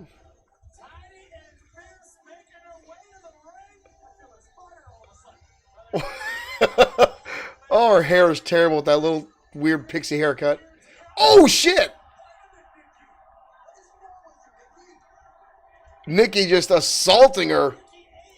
They do have the same gimmick, really. Oh! Mighty Molly is not so mighty now. We're going to have a superhero battle between these two? I forgot Nikki was still in the match. I thought she was eliminated.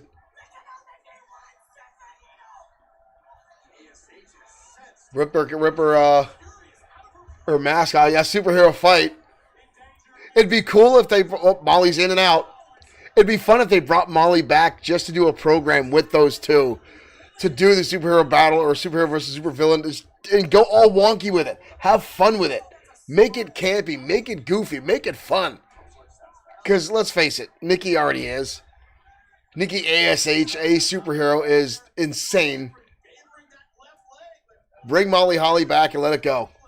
All right, 28 ready to come down the ring. That wasn't even 30 seconds, I don't think.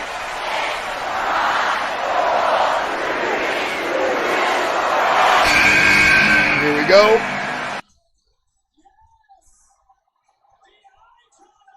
Ronda Rousey returns. Holy shit. Now, see, when Ronda Rousey started, she wasn't good. I mean, she tried her best. She did really well, but she got really good towards the end of her run. And I could see her winning this now. She did say she was coming back. WrestleMania is right down the road. I'm actually now hoping Ronda Rousey wins this. I love Ronda Rousey. I shouldn't, but I do. I loved her when she was in the MMA stuff. I missed the Piper skirt, though. Let's see how much ring rust she has on her. Right now, not too much. That was impressive. I think Nikki's going to leave, right? I think Ronda is going to eliminate several people here. 2 on the apron. She's going to take them both out. Or is she going to suplex them both back in the ring? She's choking them out. Nope. Thought they were going off. There goes Nikki.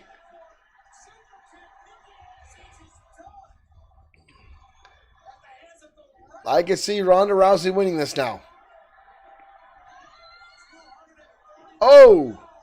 Both Bella sisters are going to go right now. Sisters fighting. Ronda lighting her up.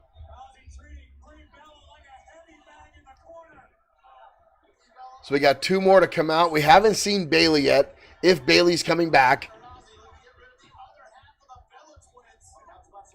Here we go. Number 29 coming out.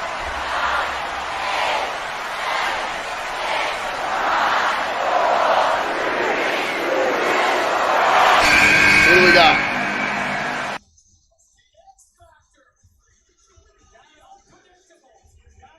Shotzi.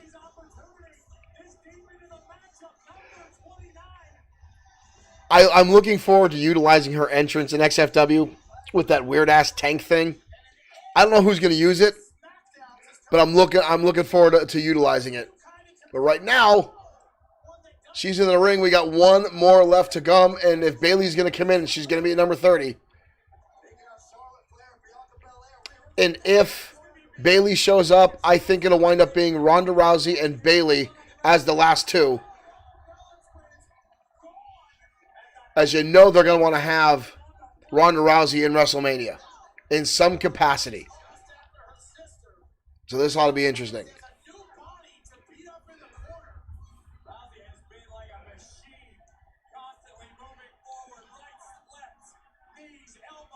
Lita's still in. Ooh. That was kind of interesting. We still got a number of matches to go tonight, too. Because we still got Becky Lynch and Doudrop. Lesnar and Lashley. The mixed match, which is still the match I'm looking forward to the most to tonight. Miz and Edge. Bianca Belair's been in there now for a long, long time.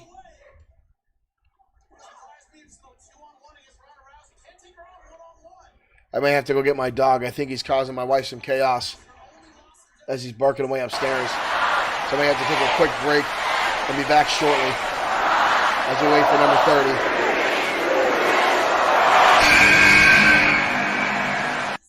Shayna Baszler. So no Bayley.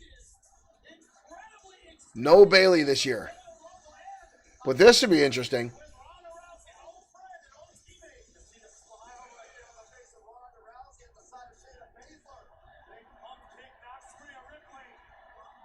No, it could wind up being those two in the end and see the friendly rivalry.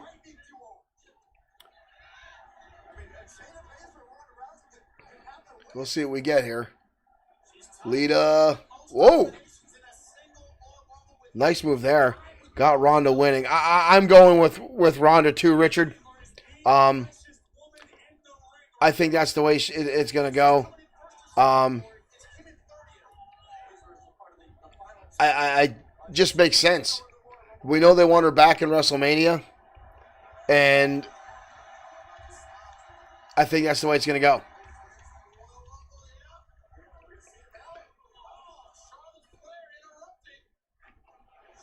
I think that's the way it's going to go.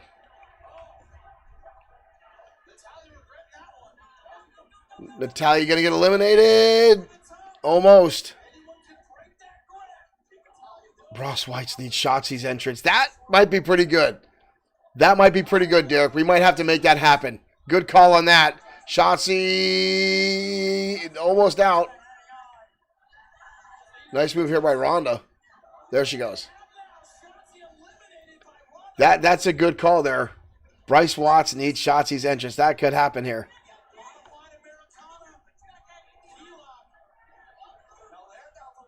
Peacock just froze a little bit. There goes Natalya.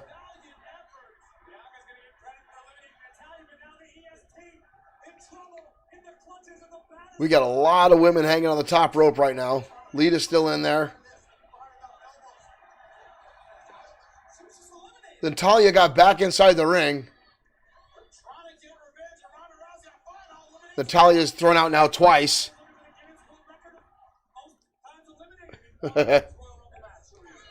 Maybe now I'll bet you Ronda doesn't make it because Natalya's going to screw her over. Natalya's going to screw her over.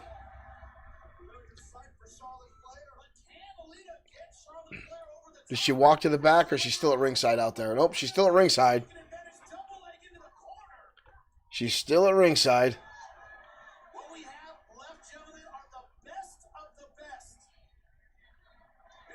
Lead up. Nice! Frankensteiner off the top. She's still got it.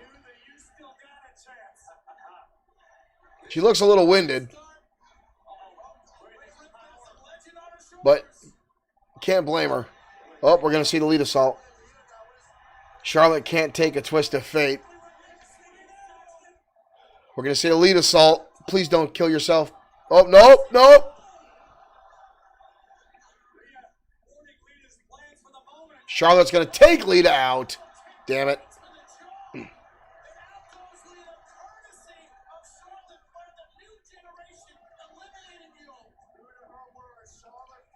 Charlotte Flair has no hips. No hips, no hips. She's oddly shaped. Ronda Rousey now in trouble. I still think Ronda's going to pull this off.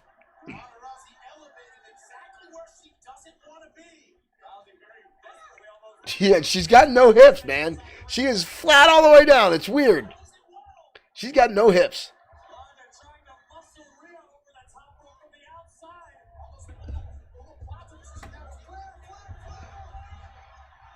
Testosterone injections. Maybe. I don't know. I don't know. Ooh. And there goes Ripley. Charlotte Flair is now on an elimination run here.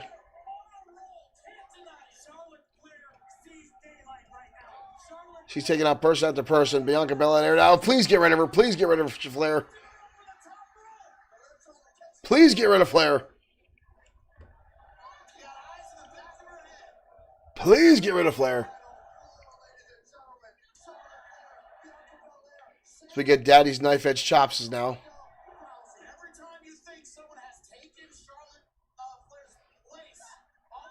Up and over. Steal another one from her daddy.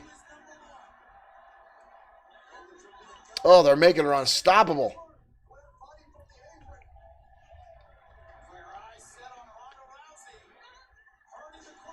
Oh! Almost. Nope, still not. Down to the final four.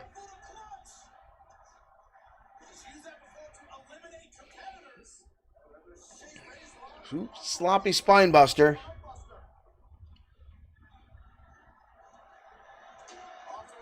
Nice catch. That was impressive. The back handspring elbow countered into the chokehold. These two are going to get eliminated right now together. Nope.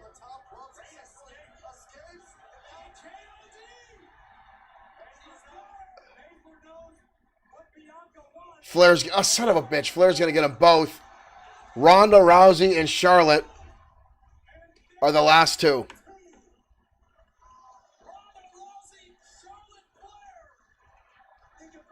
Here's your WrestleMania match right here.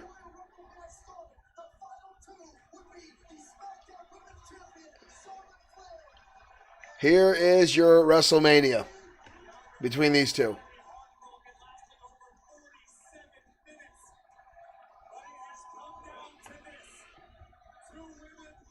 The last two.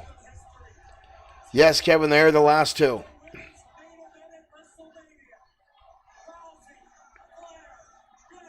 These two are going to be the last two.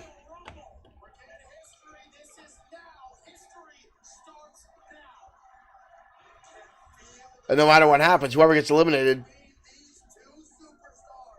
this is going to be the match.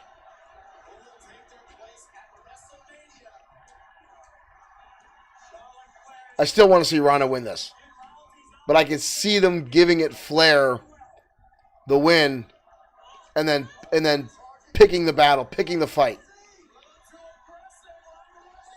Or not, I could be completely wrong and Ronda Rousey could just dump her over the top rope and make it look so friggin' easy. Holy shit. Did not see that coming. You're right, Richard. Yeah, she had, I mean, I thought she'd win, but when it came down to those last two, I could see them giving it to Flair and then taunting Ronda up to WrestleMania to still get the match. But I still think Ronda will now pick Charlotte as her match for WrestleMania, and she'll battle her.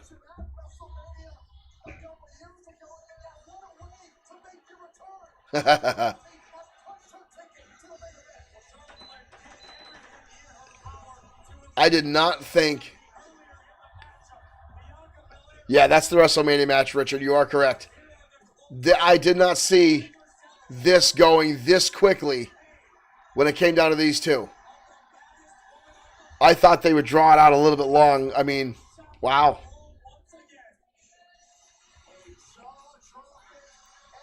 Ronda is back.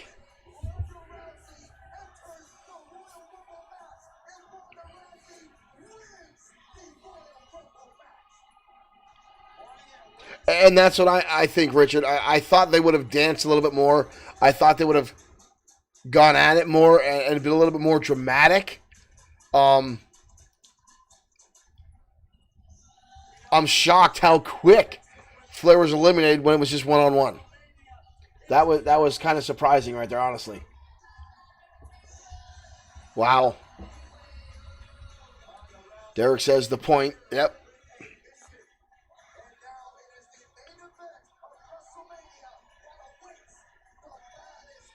So now does she pick the Raw Women's Champion or does she go after Charlotte Flair? I'm thinking they're going to do a whole thing without Charlotte Flair.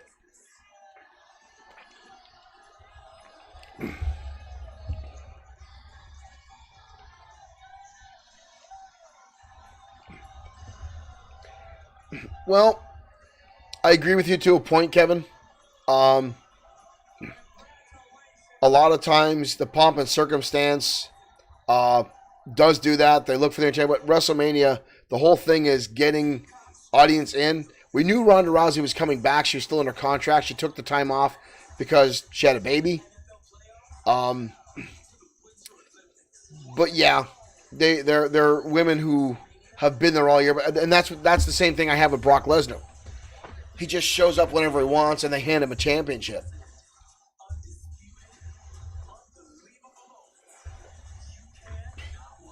I laughed earlier today when I saw this great meme that if John Cena shows up tonight and doesn't dress as Peacemaker, that would be such a waste. WrestleMania is all about names. It is about trying to get a broader audience. So they always look for those big names, the movie stars. And it's not even new. This goes all the way back to the first WrestleMania, where they had movie stars and stuff in there. I mean, that's where Mr. T came in. Pete Rose and all those guys and more. Mr. Nick Clark, Insomniac Gamer, joining us. Hello, sir. Same as Charlotte and Flair show up, win belt. Yep, Derek, that is very true. Insomniac Gamer in the house. Welcome, Nick. We're doing a little bit of Royal Rumble watch along. We just watched the Ronda Rousey win the women's Royal Rumble. But yeah, wrestling is now entertainment. It has been for a long time. And a lot of entertainment. Now with stuff like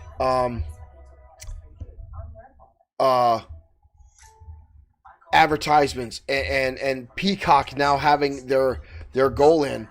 Peacock as a network will have a say of who they want to see because it's going to draw more viewers. So that kind of stuff. And again, with Johnny Knoxville being in the Royal Rumble tonight, that's a deal they made for advertising for Jackass, the next movie. But that's what it's all about now. And sometimes it's sad. Sometimes it's beneficial. But at least Ronda Rousey has paid her dues. She did the whole Road to WrestleMania thing before. I mean, she took time off for it. I'm there with you guys. I hope that the game is as good as the graphics, because I've got high hopes for W2K22. I mean, but I had high hopes for 20, and we all know how that turned out. It sucked balls. And I really want it to be good. I don't want I want to get past the glitches. And there's a lot of matches I won't do because it crashes so much. Time and time, like the other night, just during a 6-man tag match, it flubbed. It crashed, and I want to get past that. Here comes the worst named female wrestler in WWE, Doudrop. This is a terrible name. I hate this gimmick with all of my heart, and it's terrible. Dude, what the fuck, Doudrop? I mean, the girl's pretty good in the ring. She's impressive. But the name is so dumb.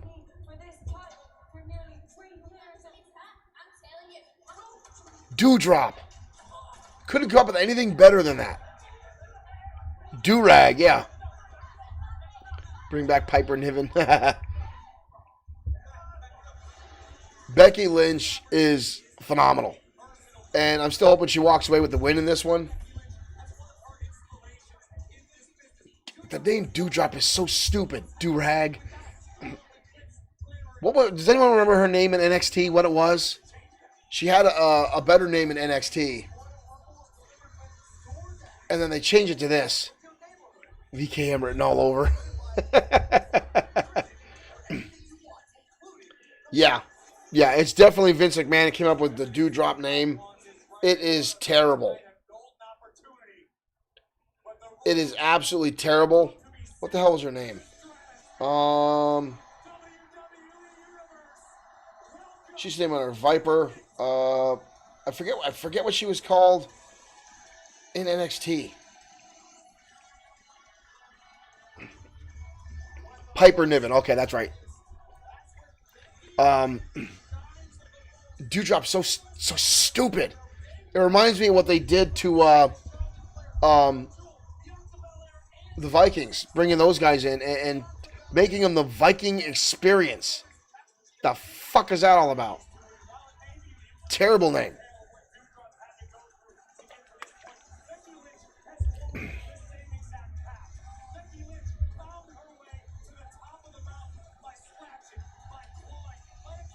Becky Lynch showed how awesome she was long time ago when she took that fucking right hand to the face.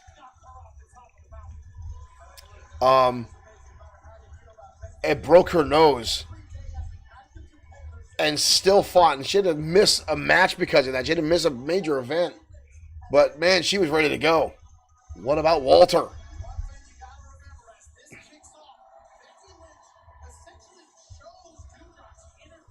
Fucking Dewdrop. So stupid. The whole gimmick is just stupid. I'm going to keep saying this whole match. Stupid.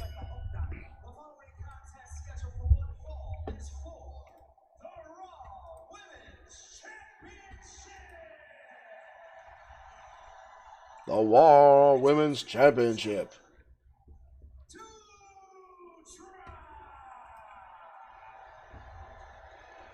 Good Lord.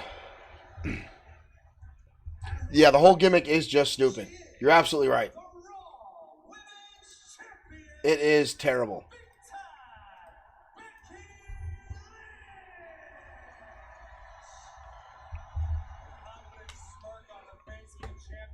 I can't say I blame you, Kevin. Again, I'm hoping that it's Becky Lynch. This is pretty much an intermission match. And it's sad to say that because I'm a Becky Lynch fan.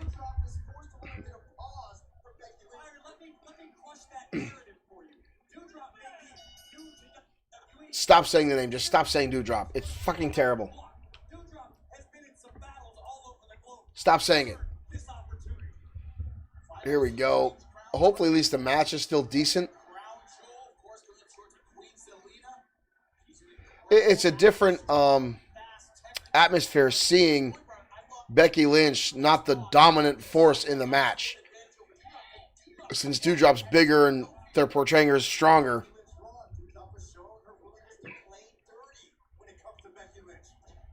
Yes, she is good. She is good. It's just another example of the forced gimmicks from Vince McMahon when someone comes up from NXT. How they just make it shit.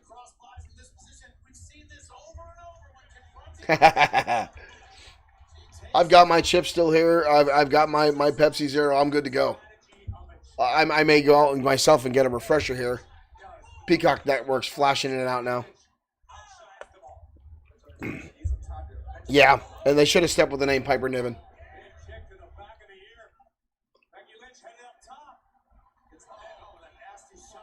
I don't know why they came up with this stupid name.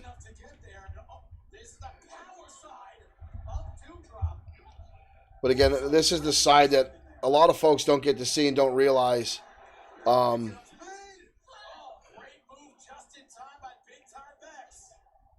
the when they come in and they change things.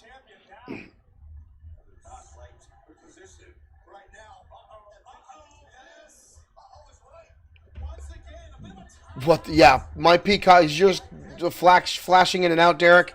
Mine's flashed in and out during this match a couple times already. Yet all my systems here are running at perfect. Richard, this is what Vince does. He gets these ideas in, and yeah, Derek, I've had the green screen flashes too. Not sure what it's going on here with.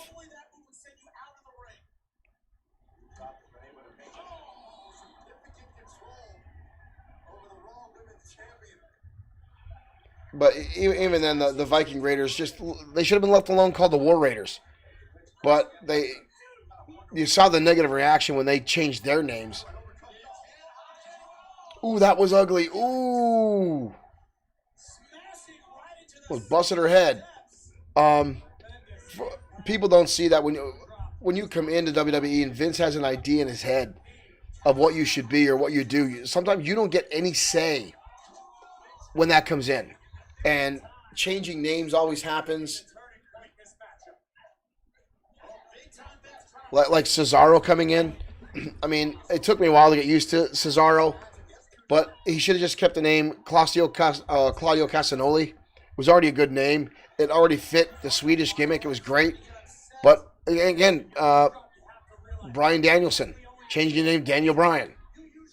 Just to change the name. That's what Vince McMahon will do. Constantly.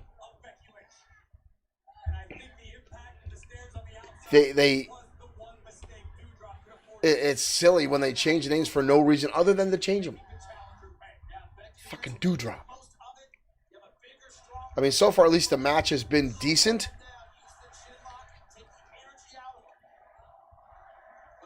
I mean, they're doing a lot of the classic. Yeah, they changed Walter to Gunther. Again, why? You got the same audience.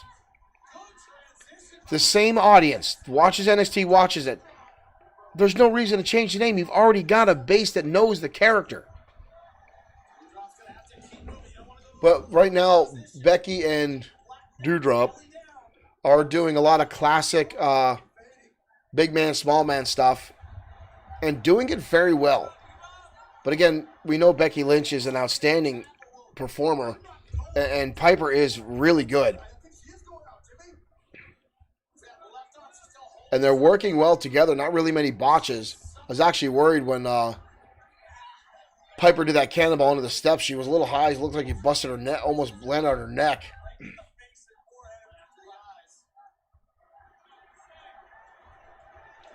Nice referee looking right into the camera there. Trying to mug for us.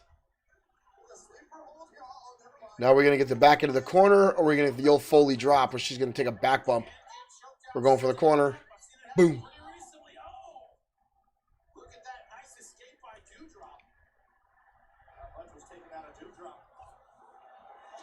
Ooh. I'm going to guess that the mixed tag team match is next.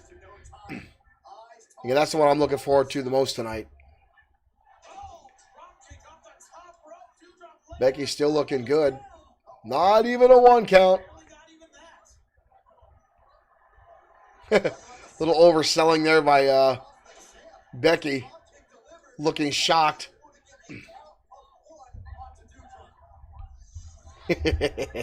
Surprised we haven't gotten a bigger ad for 2K22. Figure they'd really be pushing it by now, since the launch is under 40 days away.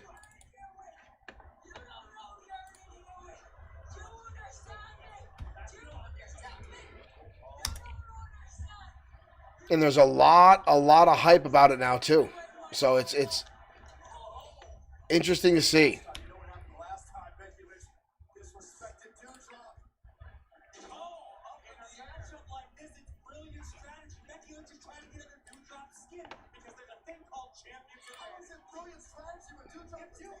At least the match is entertaining for the most part.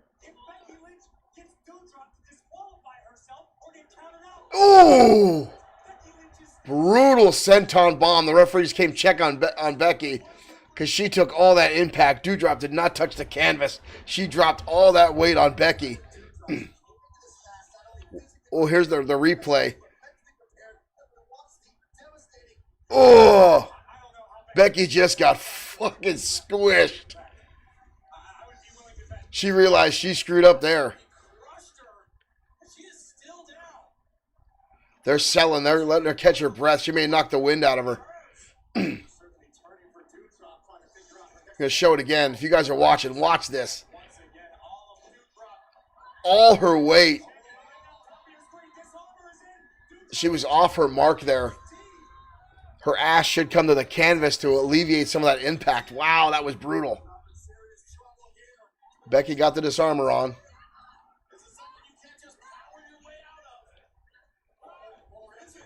Yeah, that's senton. Yeah, that was brutal. Oh, and now kick in the face. I think that's a little bit of payback from that senton. I think she knocked the wind out of Becky. That's why they had to take so much time to recover. They had to take some time to recover there.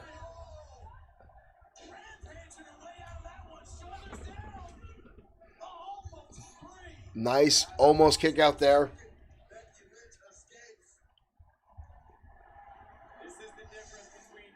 We got to catch their breath again.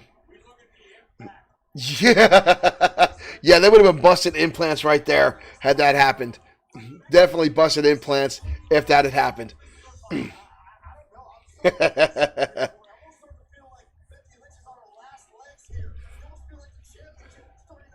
But I guarantee as soon as that senton hit, you saw the referee go right over to Becky. He was checking to make sure she was good. Oh! When you're a big wrestler like that, you really gotta control your weight, and it's tough to do.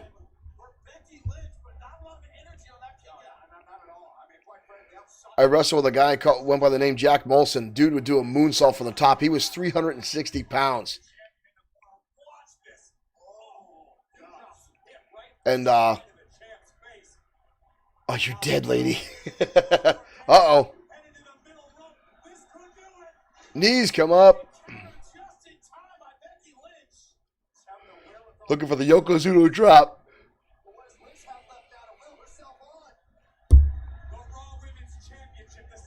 Turned into a good match, though. I will give him that.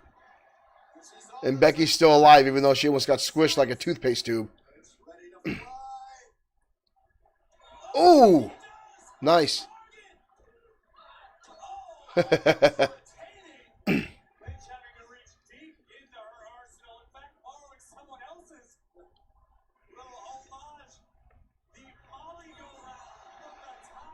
Haven't seen that in quite some time.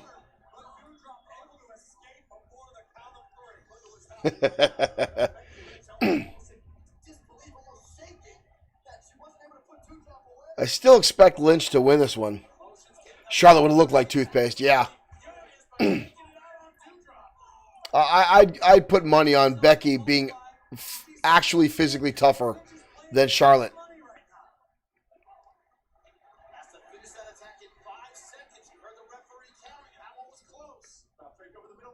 Ooh. I'll be surprised if Dewdrop walks away to win with this one.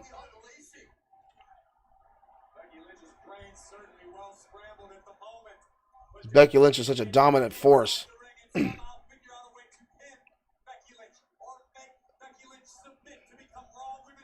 go to the outside. She's gonna give her a wedgie. She keeps yanking on her tights.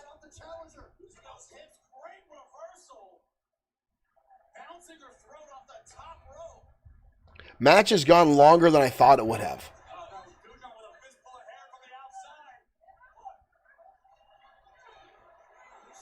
Oh, shit. Gonna go back up.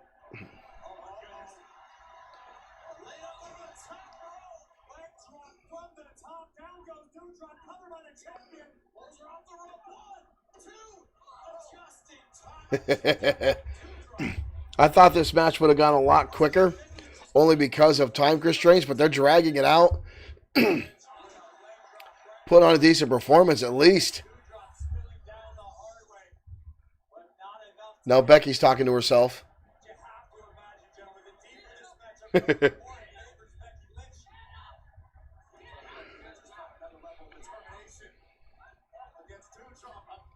Crowd is not dead right now. Matches, yeah. The crowd has kind of lingered a little bit. Ooh. The crowd has come down a little bit with this one. And I just think it's Doudrop's gimmick. No one cares. Becky's hot, but they could have come with a better opponent. But the gimmick just isn't there.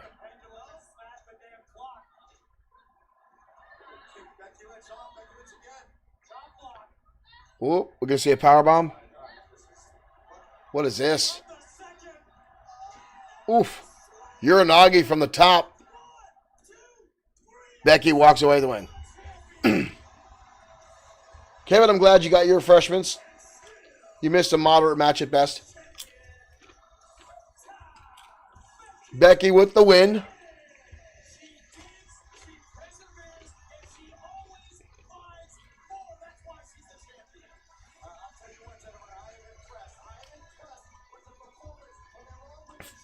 Took a little bit longer than I thought it would have. It was a nice finish.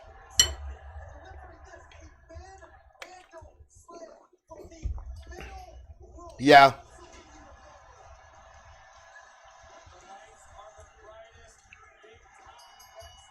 They put on a good match. Said I'm happy to see that Becky didn't get too damaged by that senton, but I'm pretty sure she had the wind knocked out of her. Just the way the referee ran to her and checked on her immediately after that maneuver. And then Doudrop didn't go for a cover right away. They both sold it. I think Becky was a little bit hurt. Secure that top WrestleMania spot is right, Kevin.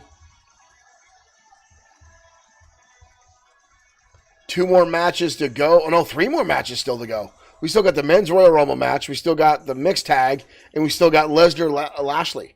Holy shit. We got a bunch. I would expect the Lesnar-Lashley match not to go very long. Brock isn't known for his longevity in matches. So I think that one will be relatively quick. And by that, I think it's going to be like maybe around 20 minutes, if that. There is a tag team match. Edge and Beth Phoenix versus Miz and Maurice. I'm going to guess that match is next. You know what? I'm going to go up and as far as put that up on the board. I don't remember seeing the Usos and the Raiders on the card for tonight. I know there were 6 matches from what I remember seeing. I thought the Usos had something. I thought they would have been on the pre-show. But I'm going to say this is the next match we're going to get, is the mixed tag match.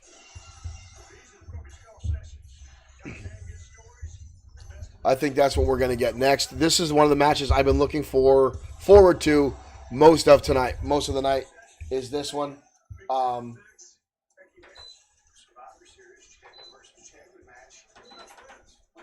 I think it's got already a lot of build up to it. You saw a graphic briefly. If it's on there, I didn't see it lived in the match, so we'll find out as we're coming back now.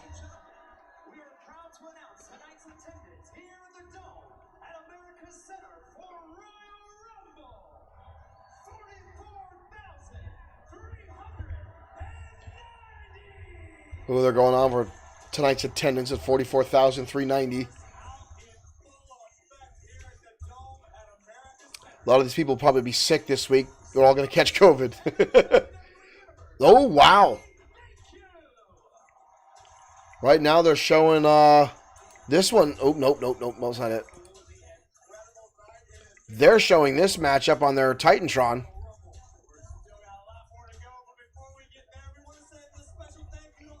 They were showing this match just on the Titantron. So let's see what happens here.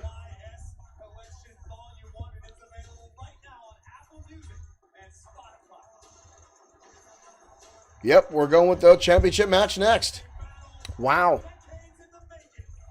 That's impressive.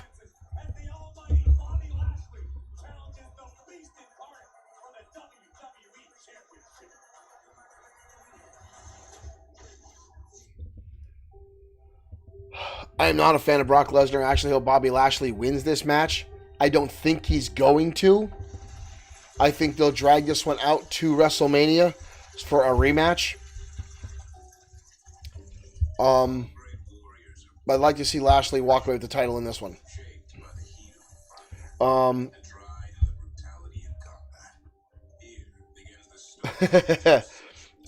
Richard saying he's curious about Brock versus Lashley, similar power styles. Curious to see what it turns out. For this matchup, I think it's going to be Bobby Lashley carrying a majority of the match. He's a better in-ring worker. He's got better timing. Lesnar is big. He is powerful. He can throw people. But if you go back and watch his matches, he's always with someone else who can carry the match and do things.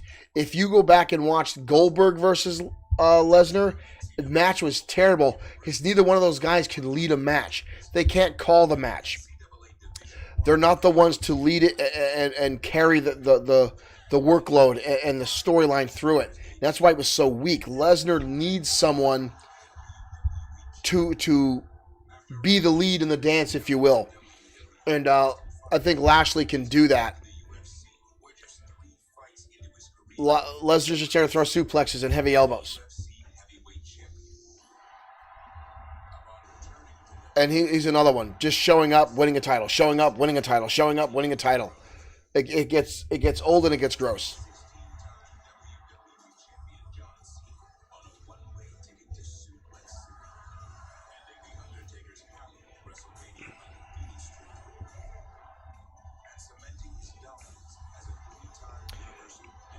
I agree, Richard. But he's gonna carry the match.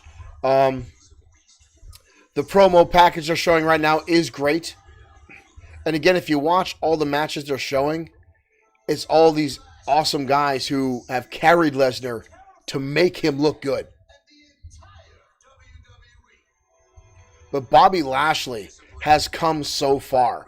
I remember when he came to the Federation the first time, he looked amazing, but he didn't have much of a character. He was kind of very bland.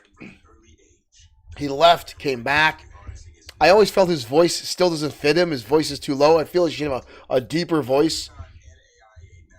But he's really good in the ring. And he's going to be the one that is going to carry this matchup and make it better.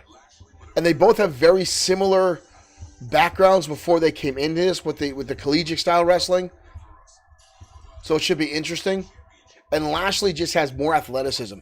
He's more agile. He can jump in the air more. He can do better things, for lack of a better term.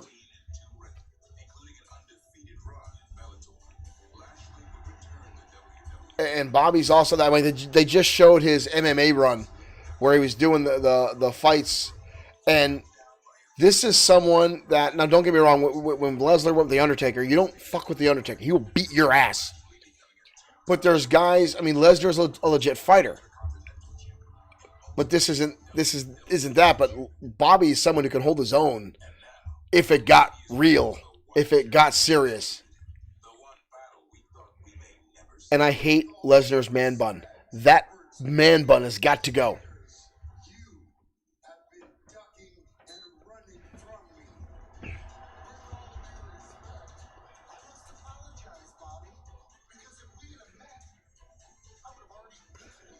Yeah, he's got a man bun. It's terrible.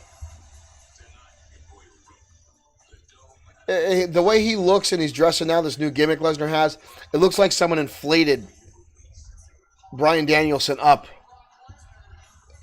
Andrew asking, who's winning the men's Royal Rumble? That is a very, very tough question. There's a lot of guys in there. I would like to say Big E's going to win tonight. Or it could be Xavier Woods. Only because we've already had Kofi pushed. Big E has now had the push. And Xavier is the other member of the New Day who does outstanding. His in-ring performance is gold. And it would be nice to see the third member get a little bit of a headway. But it's such a rough call. I don't know. Is Woods hurt? I didn't see that. I didn't know Woods is hurt, so there goes that idea. All right, here comes the almighty Bobby Lashley coming out.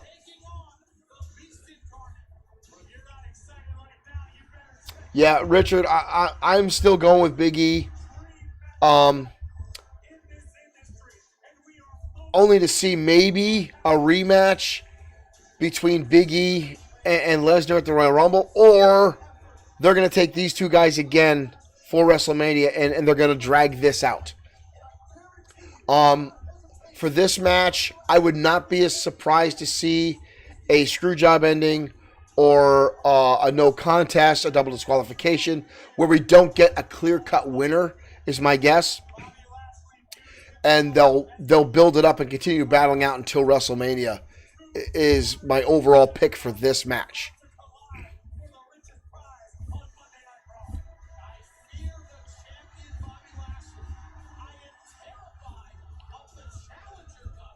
So it's going to be questionable. I mean, they built up this match a little bit. They didn't put a whole lot into it. Only a couple promos have led in. Agreed, Richard. The almighty gimmick is the best thing he's ever had. It is outstanding. It fits him very well. It just gave him what he needed to get to that next level.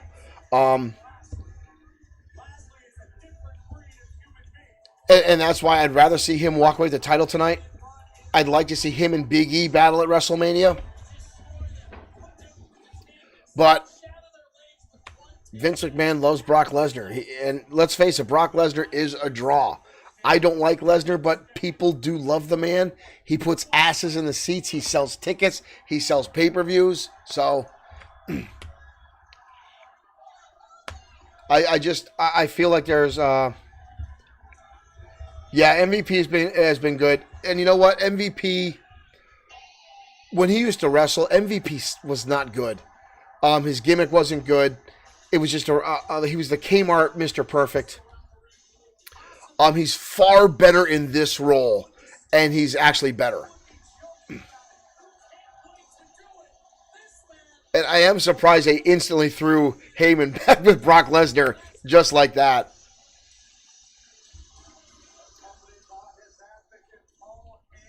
But I love Paul Heyman. I love Paul Heyman. The man is an absolute genius. He's just bad with money. It's why ECW went down. But he is so good creatively. He's so good on the microphone. He is absolutely a genius. Yeah, Brock is money, Rich. He really is. People love him. Again, I don't know why. I'm not a fan. Oh, did he lose the man bun? Did he just go down a little mohawk? What the hell's he got on his head now? Oh, no. I'm sorry. He just braided it. That's even worse. Who was telling Lesnar this looks good? Seriously.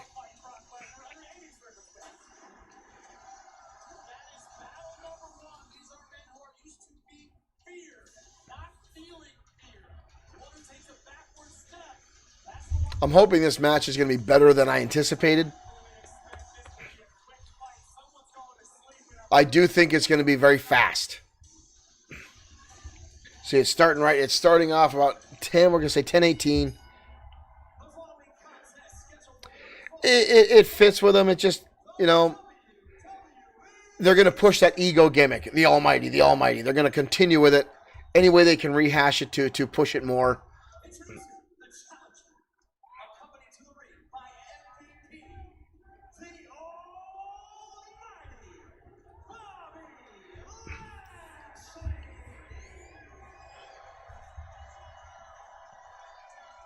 I just wonder if Bobby Lashley has ever had any hair on his body. I mean, he's got almost no eyebrows. There's no, you don't even see red. What the hell was that? Oh, he took the microphone. I thought they slapped the ring announcer.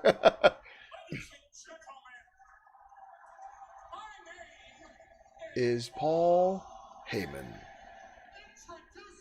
The man is a goddamn genius in the ring on that microphone. Yeah.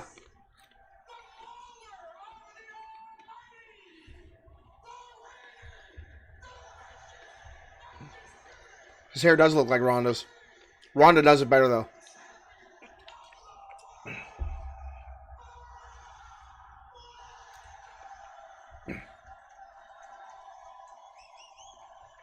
Yep, your announcer, your in-ring announcement is better than your wrestling, Brock.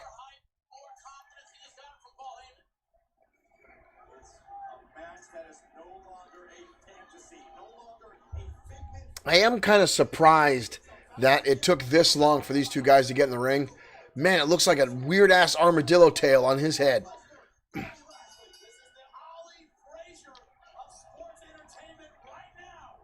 I still think this is going to go to a no-finish finish. Somehow, some way, something's going to go wrong. Double disqualification. Someone's going to get involved so we don't get a clear-cut winner. That's my guess. Let's see what we get. Lashley actually looks bigger than Brock now.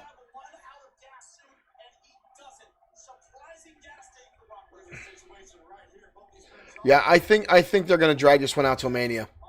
I do.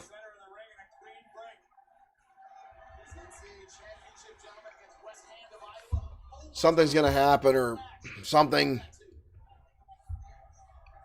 There's a lot of ways they can end this where both, because at this point when you're doing this, you don't want either one of these guys to end up looking weak at the end of this match. What's up, Chad? Welcome. We're doing a WrestleMania watch along. If you're watching the Royal Rumble, right now we're talking about Brock Lesnar and Bobby Lashley as they're going at it. As we see the first suplex from Lesnar connect on Lashley. But Lashley getting right back to his feet pretty quick. The opinion so far with everyone that's in the chat room and myself is this match will wind up in some form of no contest. Because again, if they do want to take this to WrestleMania, they don't want either one of these guys coming out looking weak tonight. So something has to happen if one of these guys is going to go over. And now we're going to trade suplexes, and Lesnar just about landed on the back of his head with that one. But again, now they're no-selling by both of them. Watch this bump. Lesnar overextended himself a little bit, and that could have been bad. That was an overextension on Lesnar's fault. That could have been bad. Here we go. We're going to keep going. Nope, he's going to hang on. We're going to Suplex City already. And again, no selling. Lashley's already got a busted lip. Suplexes all over the place, and both men just getting right back to their feet already. I have a feeling this might get stiff.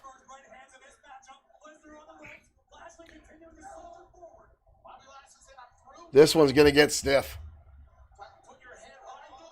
See an F5 already? Nope. There's a spoon.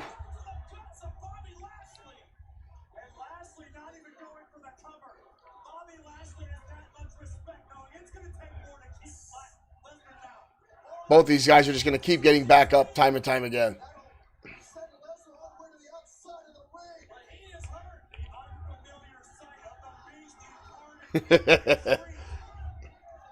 This one's going to be interesting.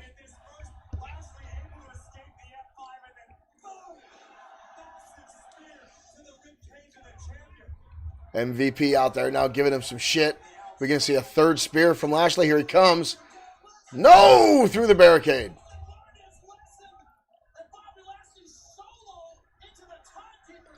That'd be a nice spot, something like that, to put into WWE 2K22. Some reversals or counters that have something bigger like that would be great. Specific moves in specific areas would be nice. As I know they, uh-oh, we're going to get an F5 on the outside? Nope. Into the post. Into the post. Heyman's facial reactions, everything about Heyman is great. The man is a true performer. He is outstanding. I've only got to meet him twice. He was very nice both times. But he is a true professional. And he's always giving out advice. He's open to feedback. He's when it comes to the business, Heyman is just all about it. Looking for the suplex here now.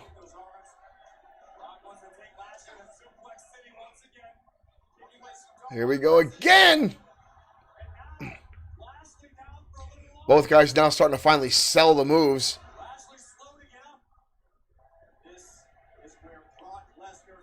Another suplex.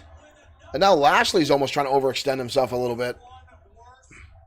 Getting the shoulder up. These guys got to watch.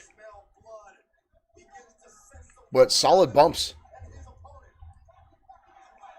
But already you can see how Lashley's...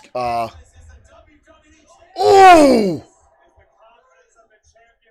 That was bad. Lashley turned on that one. Landed on his elbow. Yeah, I did see that, Derek. I did see that. Lashley turned and landed on his elbow with that suplex. And again, he's turning. He's going to pop a shoulder out.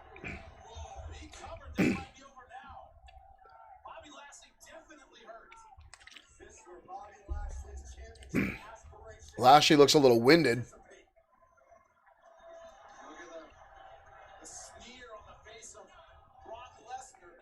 Lesnar's already dripping.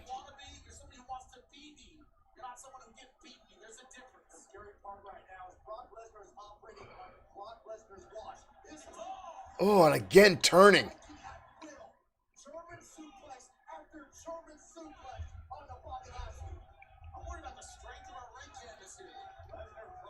The suplexes are starting to get ugly here.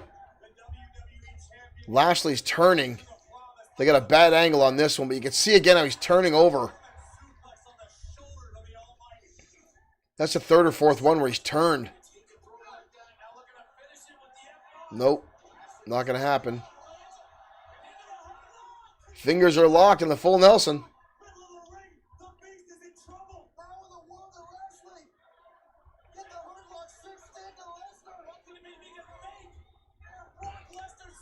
Yeah, Derek, they're both sweating like pigs. They're both expending a lot of energy. I mean, right there in that angle there, Lesnar looks like someone dumped water down his chest. And sadly, in professional wrestling, the bigger you are, sometimes the harder it is to do these long matches because you're carrying more weight. You've got more mass to move around. That's why guys like Shawn Michaels, Bret Hart could do the marathon matches because their endurance was better. They didn't have all the weight and the muscle to carry around. And bigger guys like this are more susceptible to injury because their muscles take more impact. There goes the referee. Are we going to see the screw job ending I thought that was coming? The lights are hot. I can tell you that. My lights in my studio here are freaking hot to keep my green screen going. We're going to get the F5. There goes the referee again. I saw this coming. No finish.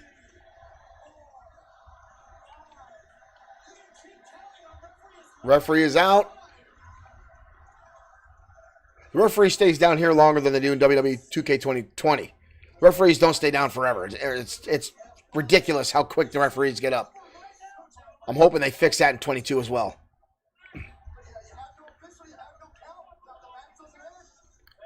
So the referee's taking 2 shots already.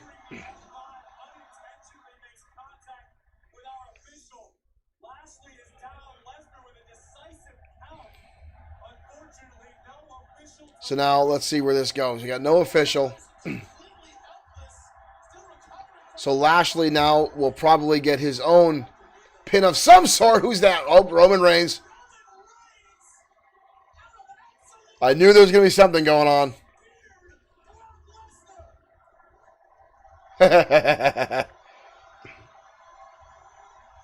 Bob Howard is refereeing. I love the people. Remember the referee names from XFW.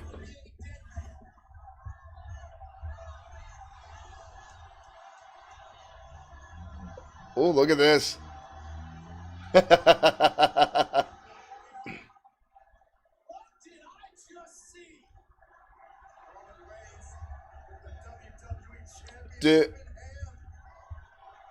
We seeing Heyman switch sides here again? We seeing Heyman switch sides? This could be a setup for WrestleMania to get Roman and Lesnar back on track by giving Bobby the win by Roman screwing him over. Yes, it is. That's exactly what we're seeing. Heyman just set... Oh, that was good. That was good. That was good. That was good. Holy shit, that was good. That was good. Ah, that was good. That was great. I gotta give them credit. That was effing great. What a way to get him back on track for Roman Reigns. As much as I don't want to see Roman Reigns versus Lesnar again, that was great to have Heyman switch again. That was awesome. And Lashley gets the title back on his belt. This could be a triple threat match now down the road. Oh, that was great. Nice swerve to get Heyman back with Roman. That was great. Nice swerve. I knew there'd be some kind of screw job ending. I didn't think we'd see anybody actually pinned. But this way, Brock doesn't look weak because Roman had to come in and do everything after he had the pin with the referee out. Nice ending. Wow. Richard's going to say triple threat. Wow.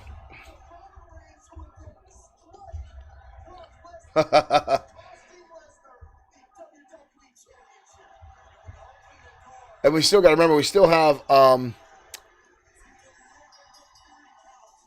Seth Rollins,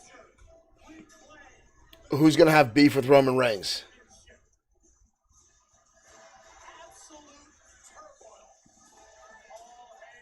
So Lesnar holding on, throwing...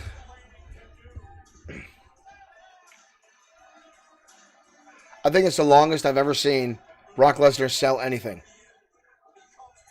No, it doesn't hurt Brock at all. Because as much as he's the face in this match, he looks like now he got screwed, he got cheated. It took 2 guys to beat him. So it makes him tougher in that aspect as far as the storyline going, which is great.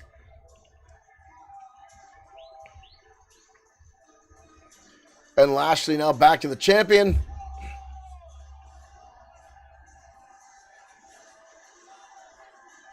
So now it'll all depend on the Royal Rumble who faces Lashley or who faces Roman. But now I don't know if Brock Lesnar is going to be in the Rumble and watch him go in the Rumble somehow and wind up winning, which would be interesting. But a nice overall turnaround of that match. Did not see that coming. Did not see Roman Reigns or Paul Heyman turning on Lesnar. That'll be great. So obviously next we have to have the tag match. Has to be next because the men's Royal Rumble is going to be the last match of the night. That way they've got the winner doing the whole pointing thing. Kevin, I kind of see it going that way. The next 60 to 70 days up until WrestleMania, they're going to push that. Because it was originally supposed to be Roman Reigns and Lesnar. Yes. Richard, it looks good. Almost like they had set it up. You know, like Roman fired Paul Heyman. So to give Brock the overconfidence, so that way they'd have that sleight of hand to pull on him. That was great. That was really good. It's very few times I'm left with a smile on my face with a storyline involving Brock Lesnar. Now, don't get me wrong, I like seeing Brock Lesnar get beat, but that was good. And the match didn't go long like I didn't think it would. And you saw by the end, both those guys are pretty winded for the suplexes. It takes a lot for those guys to go through that. And I was actually really worried about Lashley landing on his elbow and his shoulder as much as he was. That could have been really bad. You land the wrong way with that kind of bump and your shoulder comes out of socket. So wait for the commercials to get done. And this has to be the next match. We've only got those two matches left. And we'll see how many now surprises we get tonight in the main Royal Rumble match. Yeah. The 2K19 story mode was pretty damn good. 21 wasn't great. I'm looking forward to the My Rise. I didn't stream any of the storyline mode from 2K20 with the two people, the guy and the girl. And the biggest thing I hated about that is I hate the fact you can't pick the name of your character. In 2K19, you were the guy they called Buzz. I wish they just allow you to pick a name and the story would just pronounce that name. Even if they give you a list of 10 things to pick. And then, what was it? The guy called himself Trey because he dropped a Trey in high school, which was stupid. And me being a little bit weird with that, I had to make his name Trey in the game to make sense. So I'm hoping they give you a little bit more leeway and allow you to pick a name in the My Rise. And I think I will stream that on off days of XFW. Glad definitely no suplexes. Roman is tribal chief, so there's loyal in the tribe. Yeah. I really like the fact. I'm surprised it took the fact, Richard, that it took them that long to get the Usos with Roman Reigns. Knowing their family, knowing they all grew up together. And I said years ago when I was hanging with some friends, if they don't start calling them the Roman Empire, it's a waste. And to see him finally having it do it is great. It makes sense. But it took that long to get him to turn heel alone. This is the match I've been waiting for all night. I really think this is going to be a lot of fun. The Miz is such a great heel. He's so good at being a pompous ass. Maurice is not that great of a wrestler.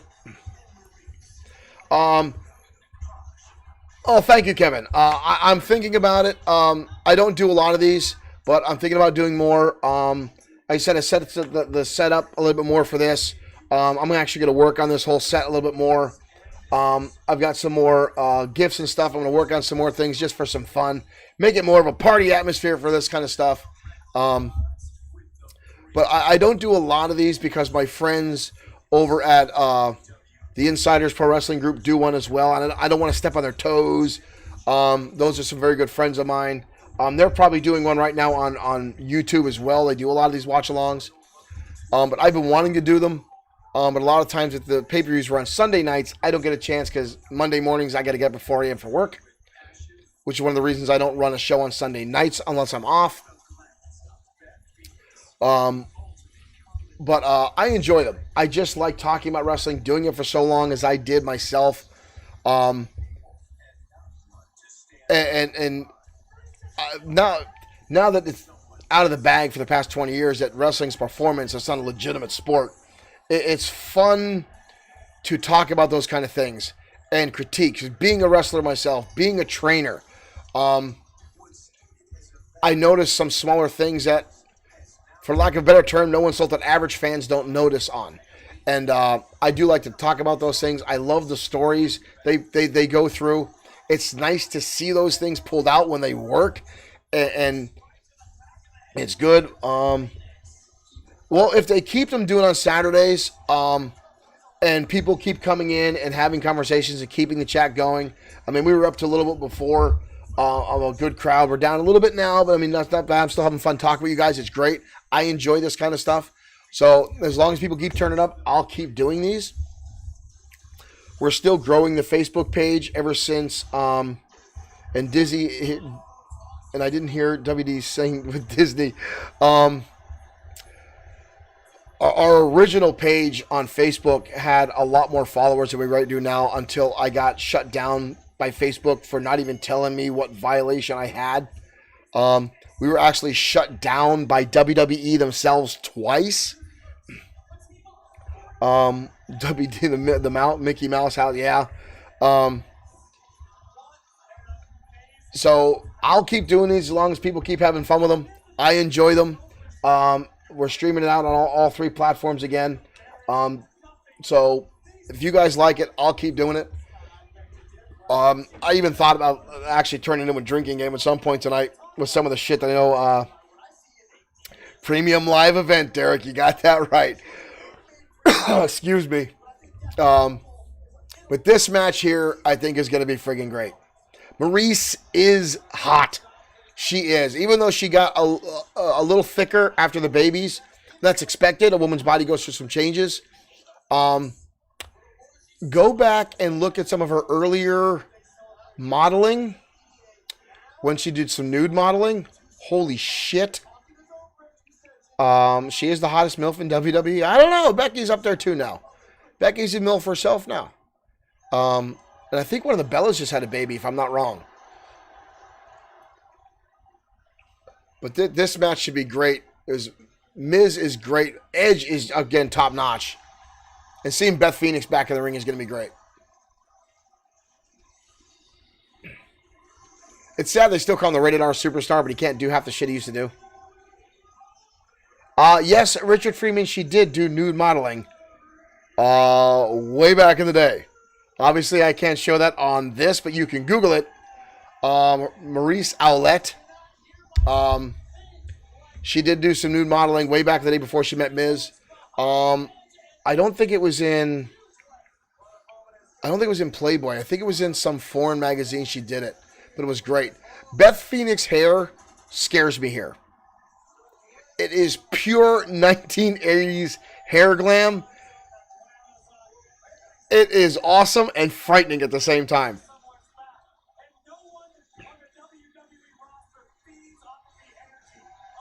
This one should be outstanding.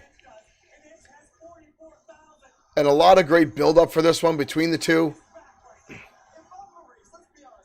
And let's face it, do we really think... Possibly.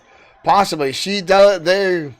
I've seen them, because I've always liked her, and once I heard about it, I looked them up.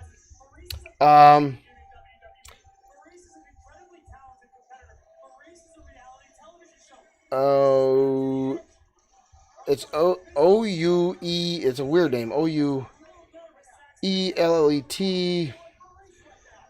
Yeah, she had quite a few.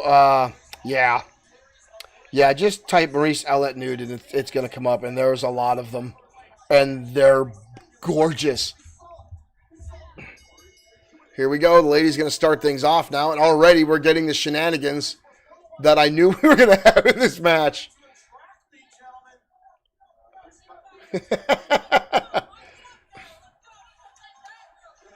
I love the Maurice and Miz.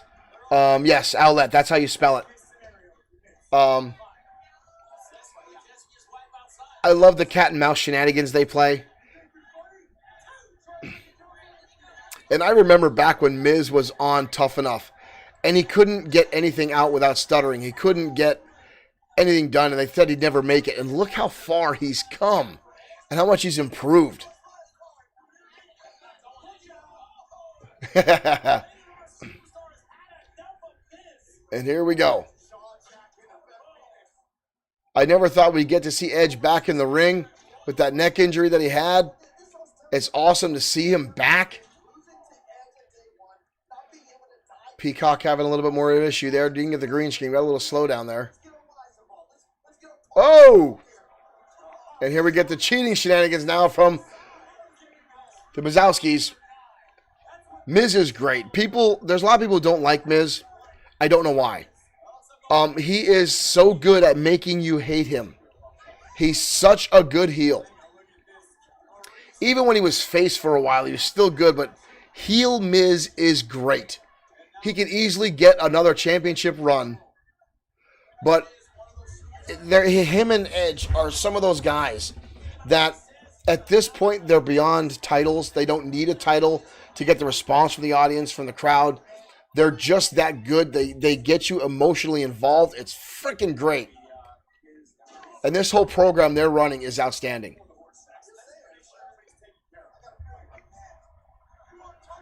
Yes, it was. He's going to steal some yes kicks here.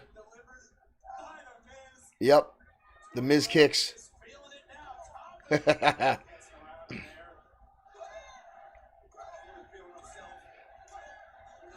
Firing away. Surprised he's still using those since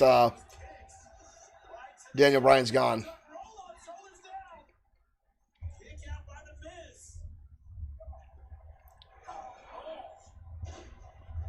I was not a fan of the Bad Bunny thing. The match was good. I've got to give the guy credit. He put in his time. He did some work.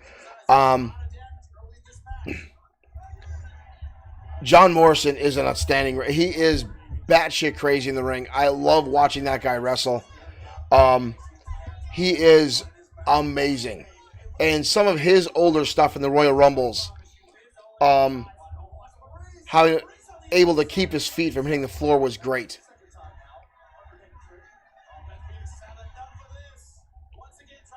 I know. I know Bad Bunny did great. I don't like the guy. And I don't know what irks me about him. I want to slap him when I see him. I'm not a fan of when they bring in a non-wrestler and have them beat up a wrestler. To me, it makes the wrestlers look weak. Like Johnny Knoxville being in the Royal Rumble, he did train it. He worked his ass off. You're absolutely right. And Miz and Morrison did make Bad Bunny look that good. They carried the match, and they knew they had to. But when an actor or an artist comes in,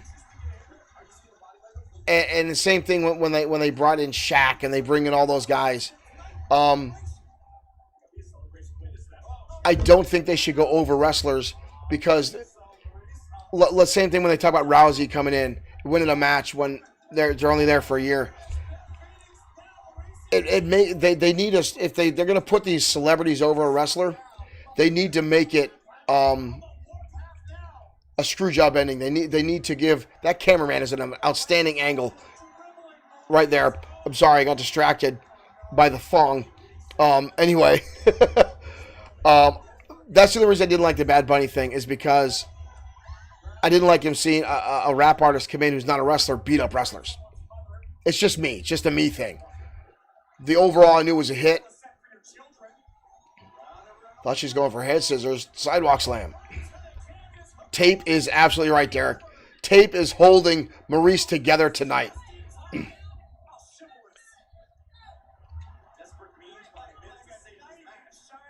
He just smacked her square on the ass. She's going to fix her, make sure she doesn't have a wardrobe malfunction right now. Latino pop, whatever it is. I'm a rock and roll heavy metal guy myself. I'm not into any kind of rap or pop music. It's just not my bag. I didn't even know who Bad Bunny was until he showed up. This ought to be good. Phoenix squaring off with Miz. Man, she looks insane right now. I'm getting Luna Vachon vibes right now off Beth Phoenix. And she's going to beat the shit out of Miz. Very much getting Luna Vachon vibes off Beth Phoenix right now. Uh-oh. Purse in play.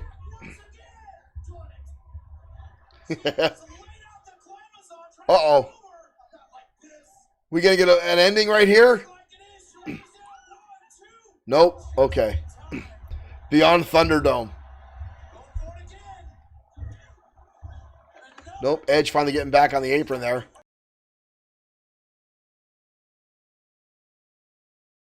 I bet you we'll see that purse come into play again.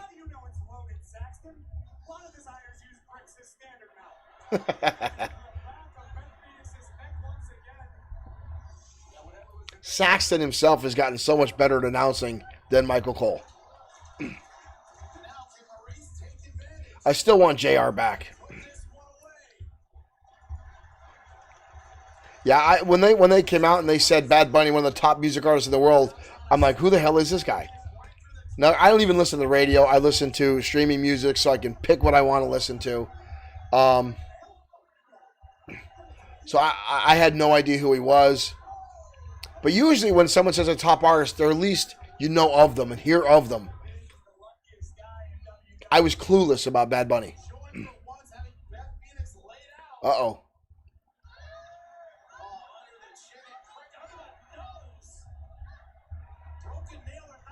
I knew this match was going to be a lot of fun. I'm actually surprised how well Maurice is doing. She's been out of in-ring performance for a long time. She's doing really well.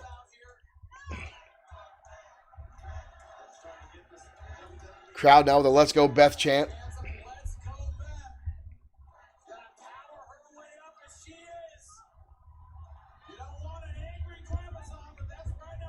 Which is a part I can respect, Kevin. If you grew up with him, it's nice to see him put the time in.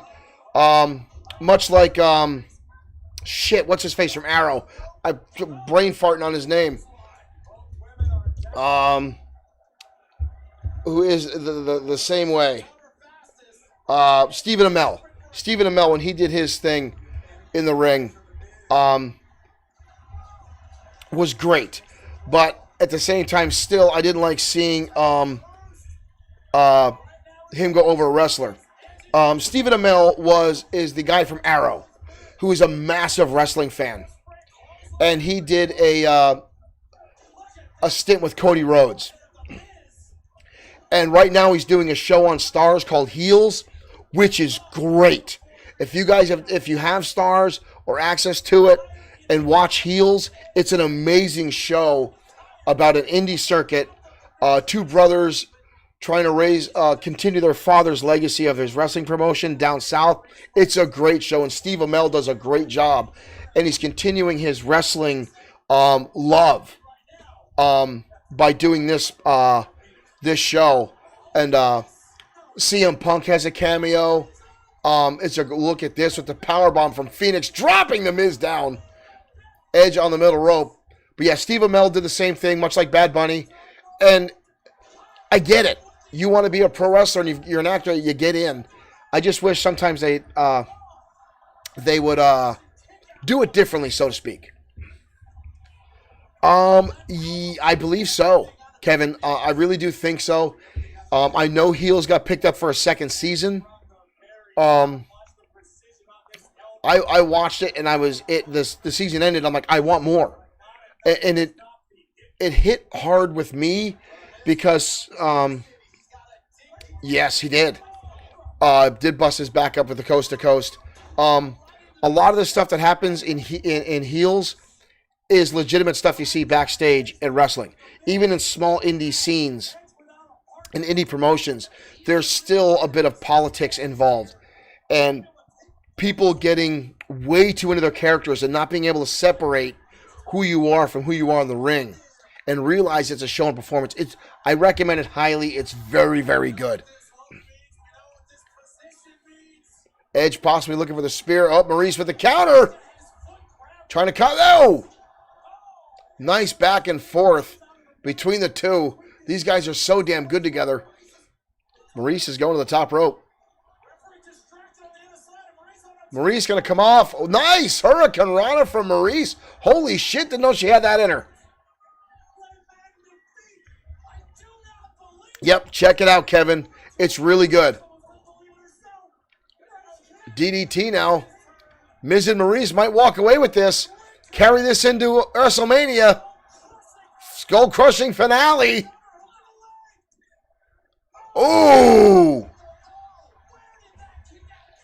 They are putting on a great show tonight. I knew this was going to be one of my favorite matches. This was great. The replay here, the Hurricane Rana. The shock look on her face is great.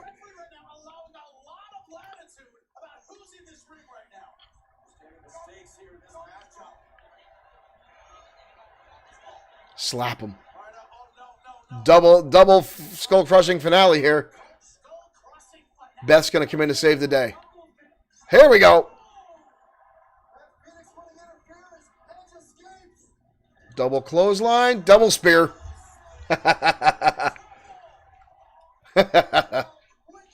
Knew this one was going to be good.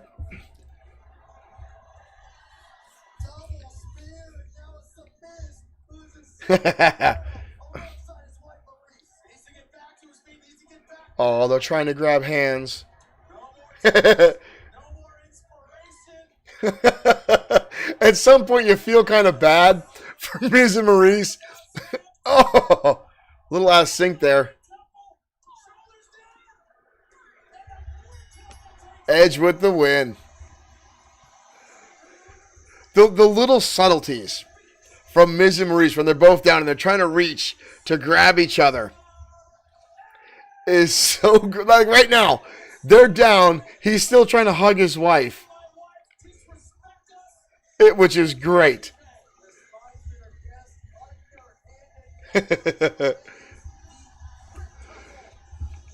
They're such good performers in that aspect when they do this kind of shit. And a beautiful sell by The Miz with the headstand. Outstanding. Stealing the show tonight. If you guys weren't busy looking up pictures of Maurice. It's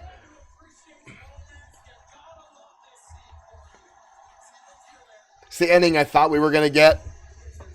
For a second there, I actually thought they'd carry that out. But this should end the feud for these two teams.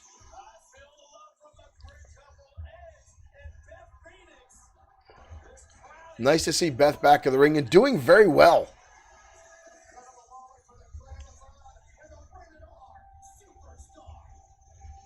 Well, up next we have one match left. The big one, the Men's Royal Rumble.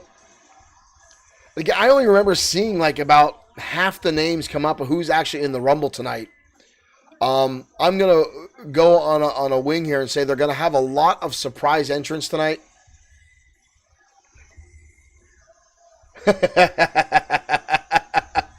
Kevin, you keep that to yourself. You enjoy, however.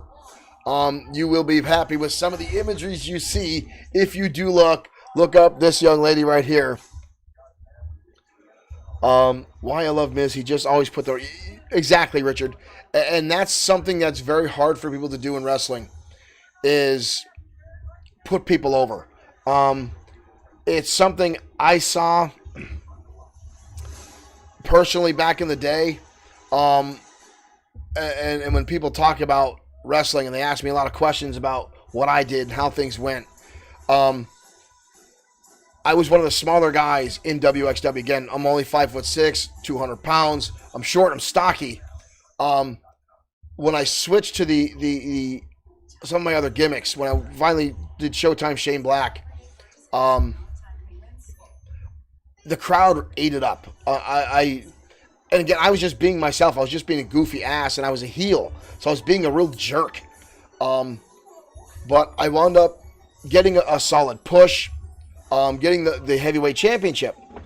And a lot of the guys who were like 6'3" who were my friends, now were pissed off at me. And I didn't make the decision. The booking committee did. Alpha Anawai did. They're the ones that put me on top, and it cost me some friends. And that's one of the things I like about heels is you see that in the behind the scenes stuff, and it's real. People forget it's just a show. I had a guy that I worked with a lot, back and forth, and he said he didn't want to work a program anymore. He felt it was stale. He felt it was getting boring. I didn't care. I showed up at the arenas. I looked at my match. I said, what do you guys want? I did my stuff, and I went home. I just like to get out there and perform. I love to put on a show.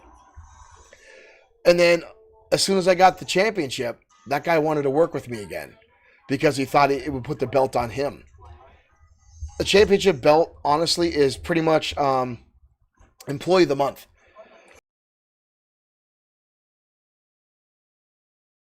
Excuse me, I'm tickling my throat again. But the audience a lot of times has the decision who the championship goes on, because if you can make them get behind you and get that pull and get that pop, it goes a long way, because the booking committees, the people who run the promotions realize, hey, this guy's over, this guy's great. That's what happened to Kofi Kingston. The fans demanded it. The fans wanted it. We got it. Same thing with Daniel Bryan. The fans have a way of making what we want happen. Yes, they did. The women have come so far in professional wrestling. It's great. And years ago, the women didn't even get a time to work out in the gym. They got practice ring time before the shows, and that was it. Lita helped put a stop to that. And then when the women's evolution took on, that's when they got some serious time, and now you see how it's changed. It has. So we're going to another promo here.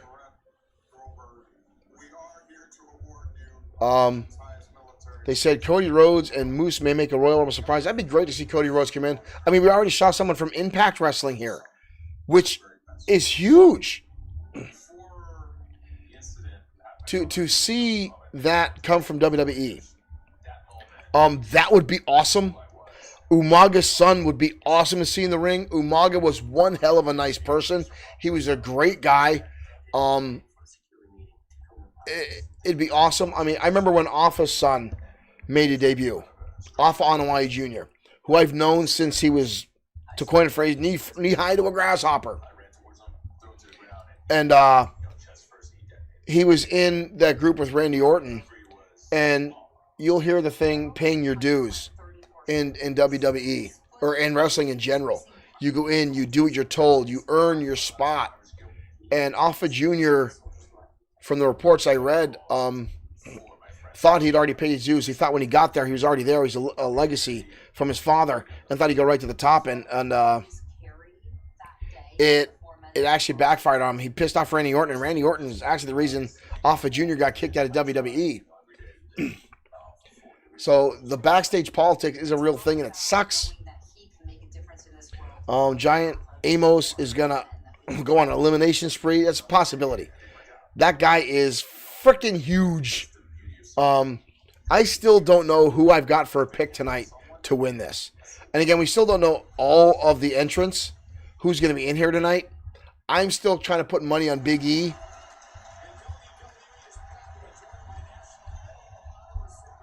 Only because Big E's been in the spotlight for a while now. It's nice to see him in the main event, but seeing what transpired between Seth Rollins, Lesnar, Reigns, and everybody else tonight, there's a lot going on. There's a lot going on right now in this championship hunt.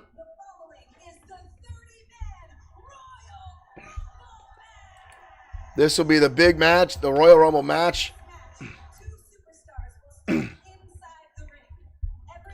Yes.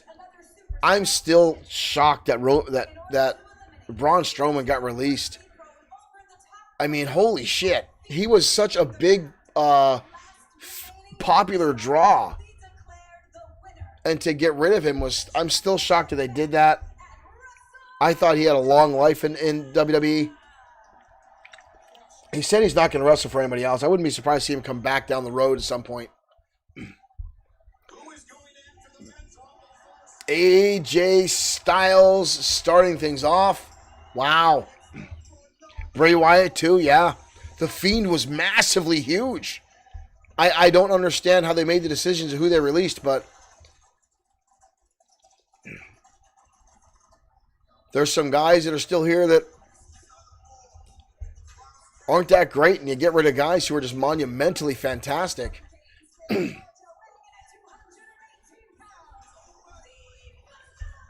Styles stealing Shawn Michaels' pose.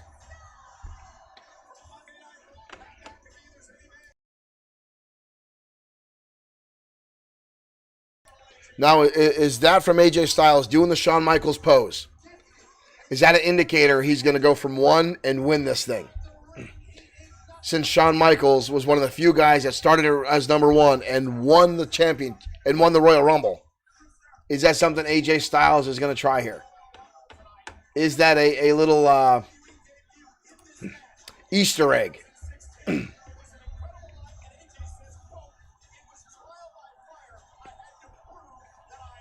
So let's see what we get here.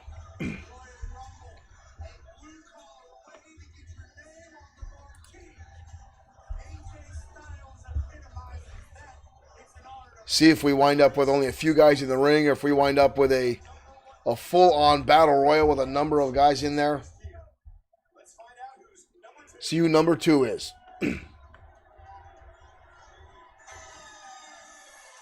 Ooh!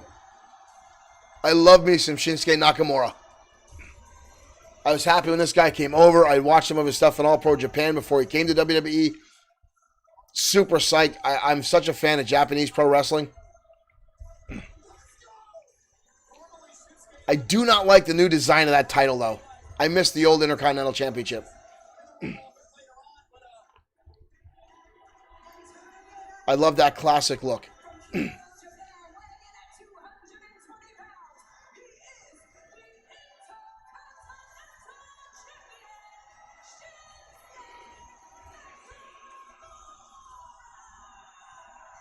Yeah. AJ that was his debut. He's never won a match. Yeah, they have not done Shinsuke as much as they should have. It's nice to see a championship around his waist. He's got World Heavyweight Championship material all over him. And Shinsuke should be higher on the rankings than he is. The guy is outstanding. And he's another one that you see the influence of the guys in the back booking, because they've actually toned down what he does in the ring. He is capable of so much more. 90 seconds, my ass. It'll start off 90 seconds, then it'll go down to like 20 seconds, 30 seconds. And here we go. Another Battle Royal gift there as we get stuff going on here. Shinsuke already with some nice shots there. Ooh, getting close to the ropes already. No way AJ's going out this early. These two should probably spend a lot of time in the ring in this Rumble. They'll last quite a while. No, he doesn't speak English that well. Honestly, I'm surprised he's been with them so long that he hasn't learned more English and picked up on it.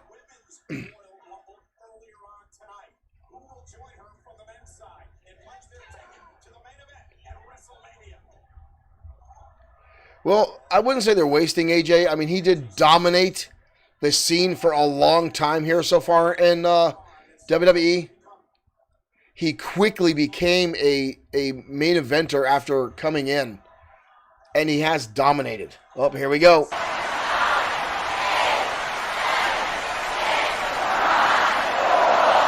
Number 3. Who do we got? Austin Theory.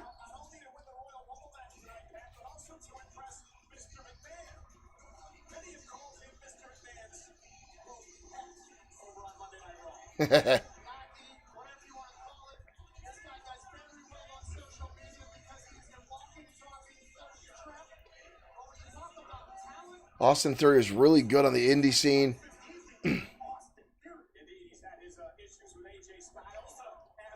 These two wrestled a lot on the indie scene before even Styles got here as well.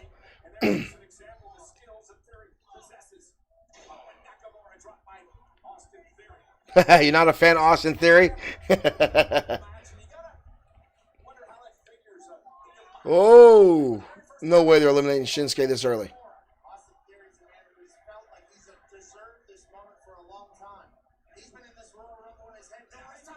Bullshit. No way they're going out. No way they're going out.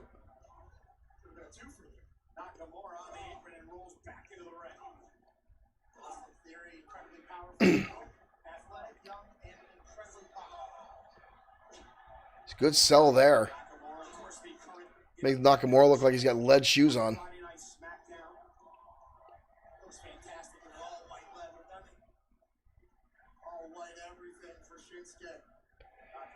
That'd be smart. I mean, when you bring in folks in to perform for your company, it would only make sense to get them able to communicate with the other performers in the ring. I've shown one of my matches is on my Showtime stream Black page. I've shown it on XFW occasionally. Who do we got? Oh, Robbie Roode. It was a triple threat match I did for WXW with Little Guido and the great Fujita. Fujita spoke no English. So it was very hard to communicate. Very hard to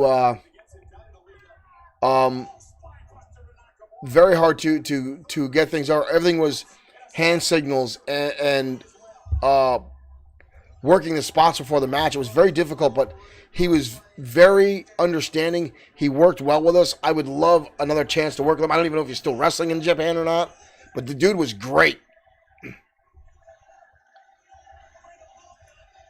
Robert Roode is another guy that I think should have gone farther already. I don't think he's utilized as well as he should be. These makeshift tag teams they keep throwing him in is bullshit. He's got everything he needs. He's good on the mic. He's got a great physique. He's a good in-ring performer. And he had some of the best performance. The whole Glorious thing was fucking gold. And he's already out. Are you kidding me? AEW I do enjoy because they're given a lot more freedom, creativity in the ring. They did, Derek. They did. They trashed Rude. Rude is capable of so much more. I still think one day he's going to get his due. Spin him around. Nice backbreaker. I just think he needs to find the right storyline and the right opponent to really make him shine. Here we go again. Number 4. Or 5. It should be 5, right? Yep, number 5.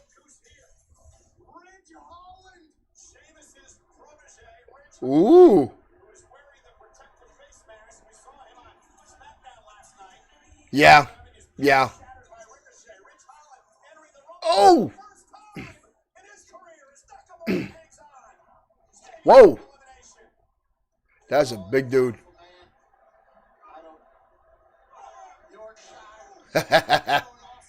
Oh, there goes Shinsuke. Did not think he would go out that soon.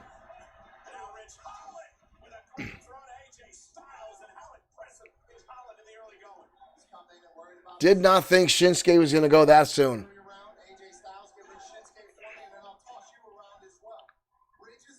Yeah, Shinsuke, no. I love Shinsuke Nakamura.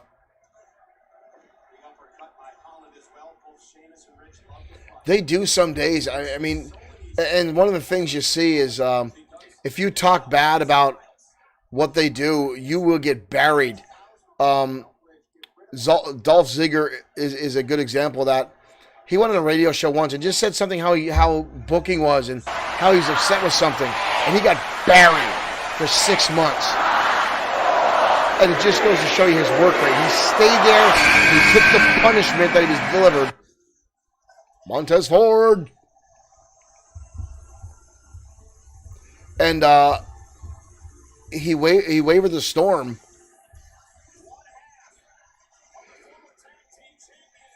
But yeah, you piss off Vince McMahon and you'll find yourself on the bottom of the rung doing slop matches like Triple H did back in the day. But if you can weather that storm and you can keep going, whoa!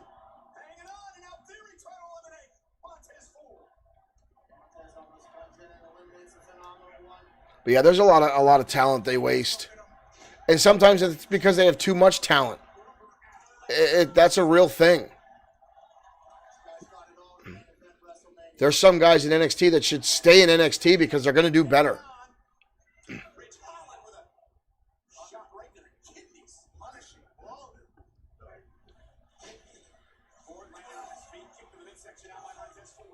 Yeah, there was a time when they kept the Intercontinental Championship and really elevated it and made it main event status, and then sometimes it just falls to the wayside. And that's because of poor writing. Vince McMahon has always had a staple of getting, wow, that was high, of getting television writers for professional wrestling that don't have a background in professional wrestling and don't know what the hell it is. Perfect example, Derek. Perfect example. Damian Priest. I feel like I should like Damian Priest, but I don't like Damian Priest, and I don't know why. I don't know why.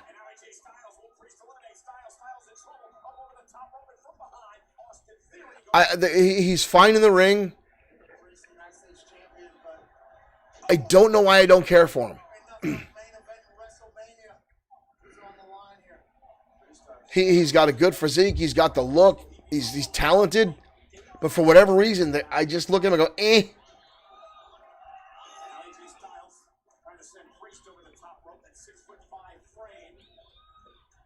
Yeah, I don't know why. He just doesn't, nothing strikes me as great about Damian Priest, and I'm not sure why. Yeah, sadly, Kevin, I think you're right. Damian is much more of a holding it right now. Yeah, the gimmick is fudged up. It doesn't seem to fit him. Yeah, Mr. Clark, we're still at it. This is the final match of the night, the main event. The Royal Rumble, the men's Royal Rumble, with our watch along here.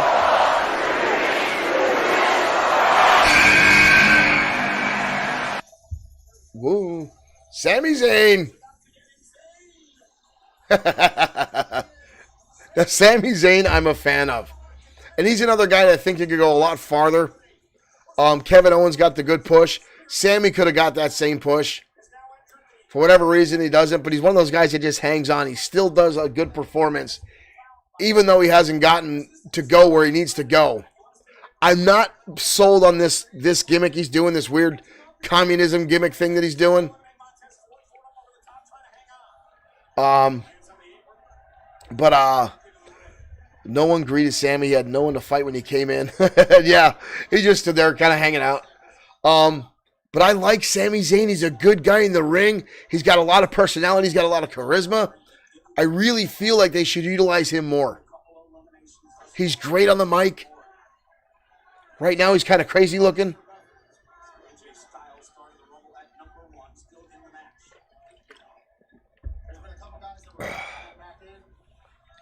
Yeah, Damian Priest, I think you're right. I think it's the weird gimmick. It's just wonky and goofy. We got another one coming in. I would love to see Sami Zayn win this. That'd be awesome. Who do we got?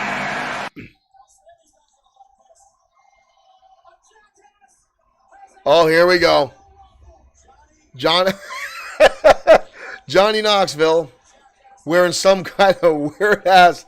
He's got Wee Man with him. He's got Preston with him. Please use Wee Man as a weapon. Please use Wee Man as a weapon. Yeah.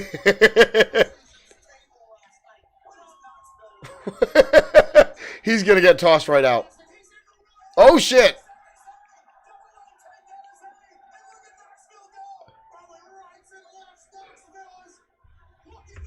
Yeah.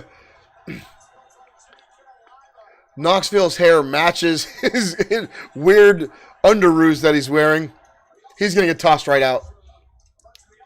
He looks like Kmart Quicksilver right now from the X-Men films with those glasses on. This ought to be good. Oh, that was stiff. That was stiff. I got to give Knoxville credit.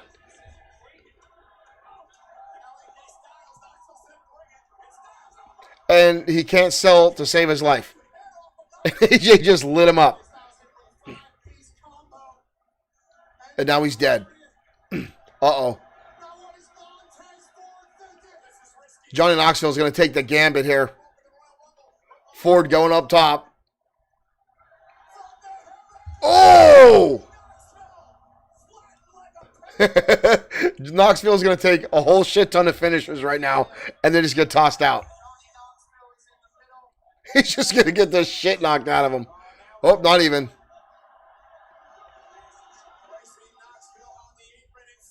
Oh, down he goes. That was it. That's going to piss off Ridge. Oh, and there goes Sami Zayn. God damn it. There goes Zayn.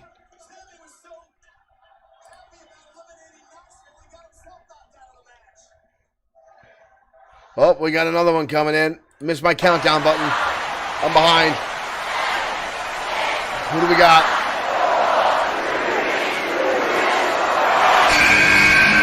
Oh, the other half of the Street Profits. These dudes I do like. Their gimmick, it fits them. They've got a lot of charisma. They're fun. Damn good tag team. And I honestly didn't think I'd like them when they came in.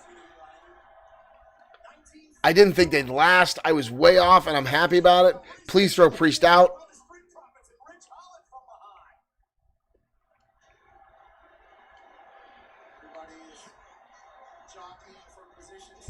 Only a couple people eliminated so far.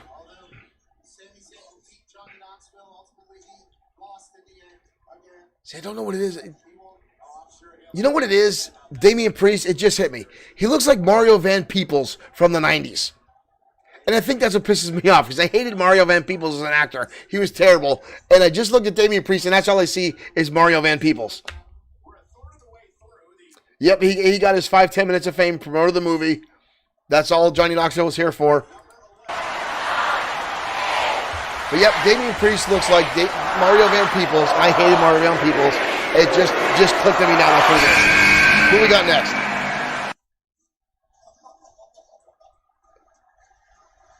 Almost. This 7-foot son of a bitch coming in. 7'3". They need to get him in-ring gear instead of just wearing jeans and a tank top. Get him some in-ring gear for Christ's sake.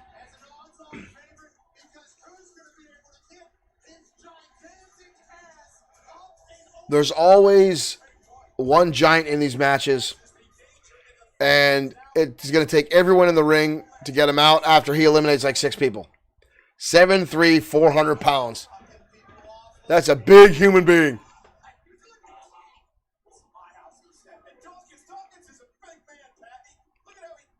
Oh, there goes Dawkins. Dawkins is out. Tossed out. Like nothing.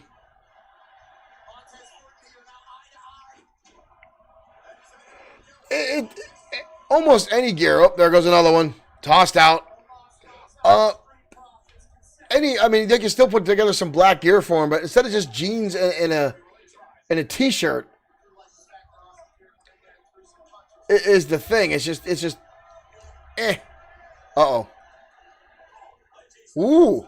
Sold a little bit. Uh-oh, AJ. Ooh, into the post.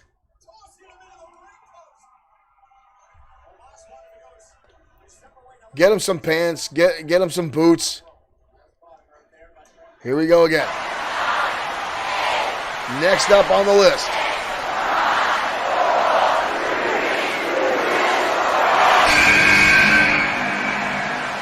Ricochet.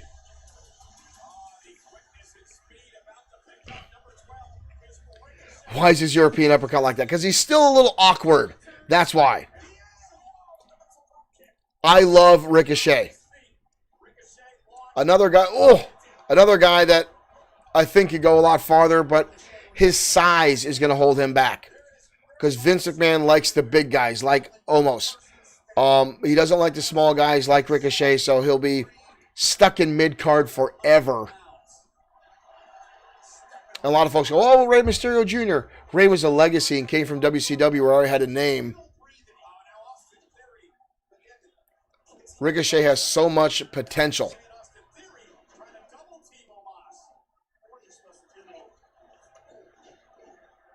I'm going to keep fumbling away on him. Oh, nice chop. Nice sell. Jesus, he looked like he had a stroke. What a beautiful sell by Ricochet. Just went flat, eyes open. That was gorgeous. And yes, Ricochet's another guy that should have been so much better, as I was just saying. And there's why. Oh, Amos does need more training. He does need more training. He's very green. He's very rough around the edges. He's not smooth at all. He's just big, and that's why he's there.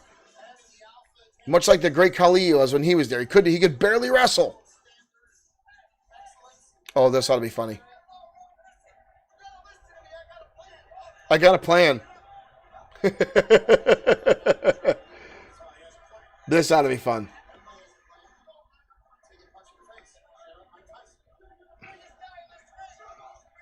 Shut up.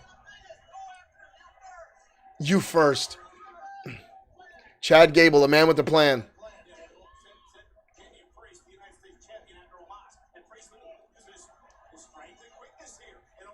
Goodbye, Priest. Oh! Gable's got a nice chunk taken out of his nose there.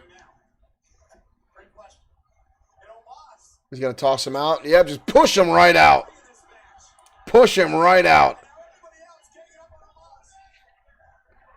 Here we go. They all going to get him? We got another one coming in.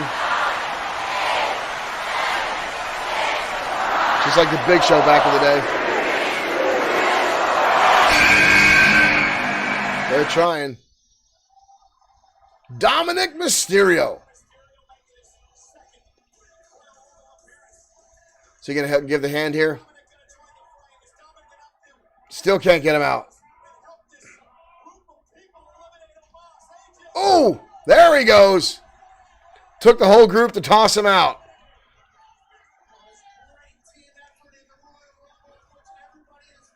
He looks angry.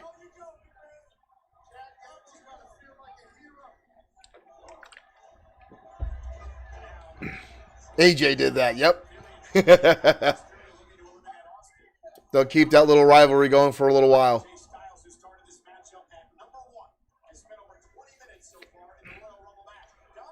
I still think they're going to try to play Dominic riding coattails. Well, I mean, that's going to be Dominic's whole career, is riding his dad's coattails.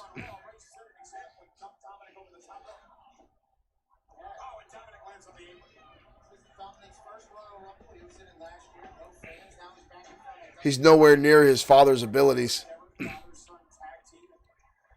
Well, here we go again. Who's next up on the list? I'm surprised more people haven't been eliminated yet. We only had a couple toss-outs. Who we got? Oh, Baron Corbin.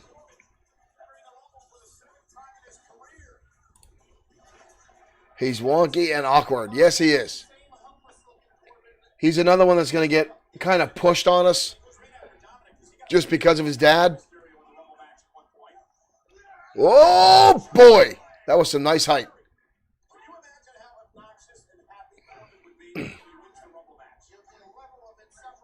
Baron Corbin. Ooh, nice flip kick. There's Ricochet. Oh, shit. There he goes.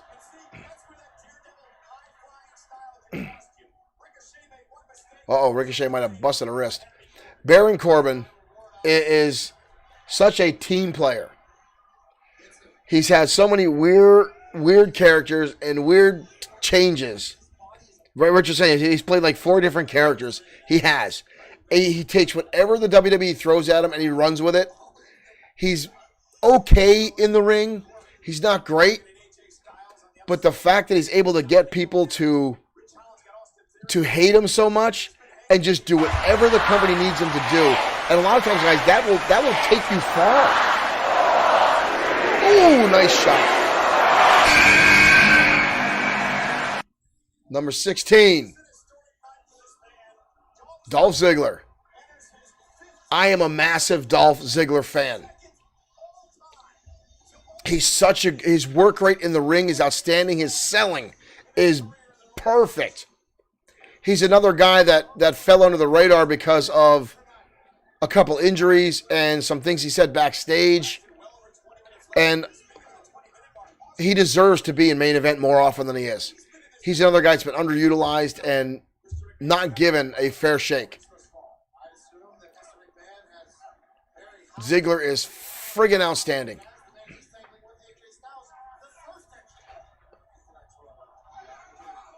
Oop, Ziggler hanging on. Here goes Dominic. Ooh, rough landing there. He does have you see a lot of mannerisms. And there goes Dominic. Tossed out.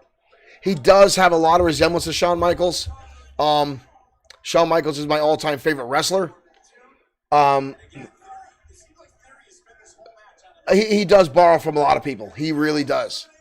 But he's so good at what he does and making other people look outstanding.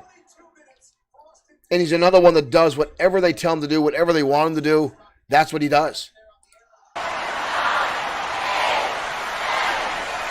But he's so good in the ring. Fight Night Sheamus.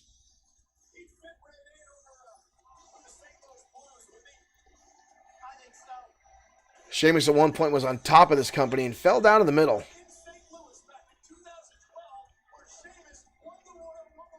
Yeah, Richard, that was a great year. Whoa, we got another one out. Up and out. Boom. Just as Sheamus comes down, his boy goes out.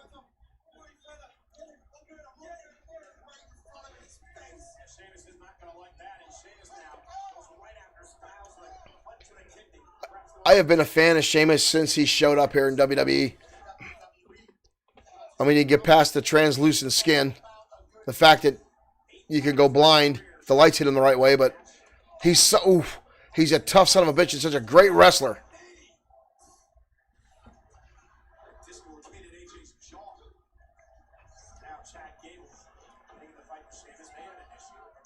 Irish Curse.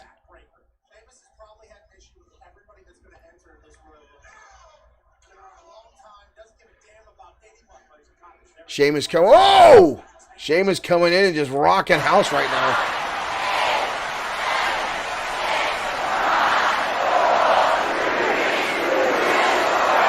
Who we got?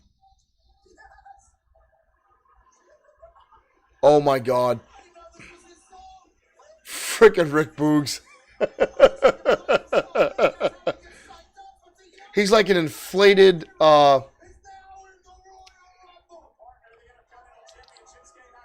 just crazy is this dude.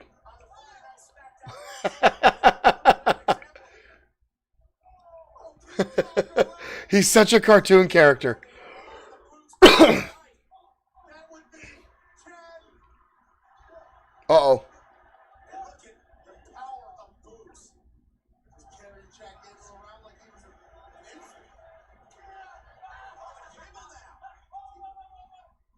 He's hanging on.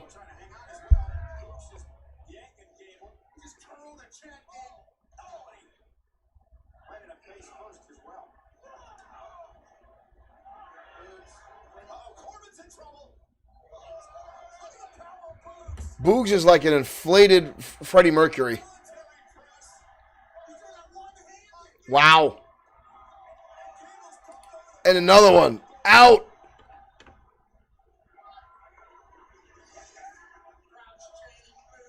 It's like Freddie Mercury was on steroids and he got Rick Boogs. Oop, wrong one. Oh, nope, I was close. Who do we got?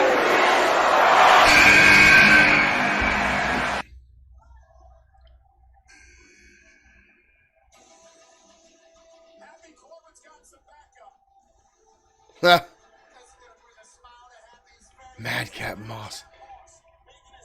See, when you see guys like this in here with this shit gimmick that is Madcap Moss, and guys like Bray Wyatt and Braun get released, and you got this asshole in shorts and suspenders in the ring. Uh-oh. Uh-oh. Ziggler going bye-bye?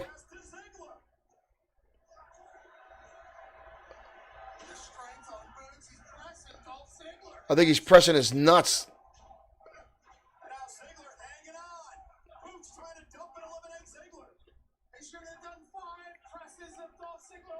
Madcap Moss is such a waste of humanity.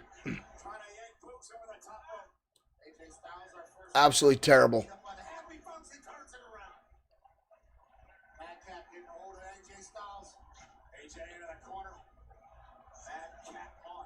I'd get rid of Madcap Moss and Boogs easily just to bring back either one of those guys. Use that salary for them. Uh-oh. Nice transition. Uh-oh, Styles. Styles is out.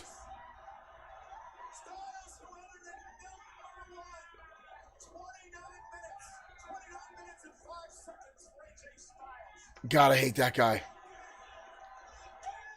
He's terrible. Terrible. Still no Kofi Kingston yet. Want a Kofi Kingston moment in this Royal Rumble. Riddle.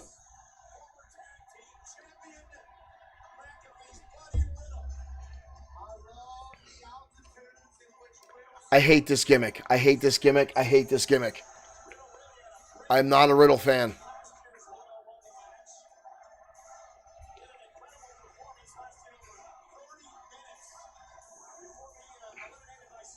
I don't understand why he's so damn popular. I don't get it. I mean, he's a good wrestler. He is a good wrestler. I hate the gimmick. Yep. We're on full battle royal people over there. Madcap is worse than Riddle. That is true. That is true. Yeah, no surprises yet. That is shocking. All we got so far was Johnny Knoxville. That's really surprising. We got more surprises in the women's match. Waiting for someone to show up like Kane here. To go bananas. Oh, yeah, goodbye, Boogs. These two dipshits. Yeah, he is good in the ring. I won't take that away from him. But he is a... the gimmick just is terrible.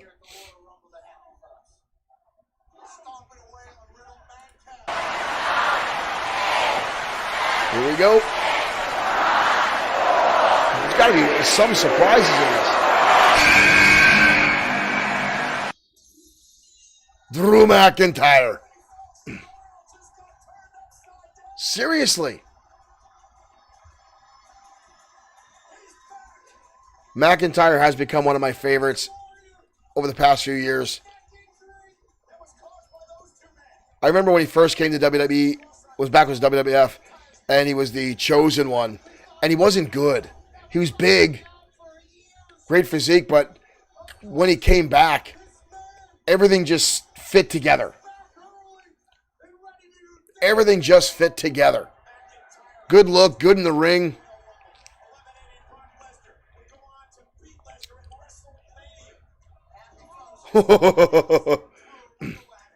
I'm surprised he lost the title as many times as he did already and hasn't been back in the main event picture yet. I honestly forgot he was in the Rumble. I could see McIntyre winning this. And 2 more toss-outs. 2 more guys out. Goodbye. I could see McIntyre winning this. I'm actually surprised and shocked that slipped my mind earlier. But instead, they got him dealing with these 2 idiots. What a waste. Put him out of his misery.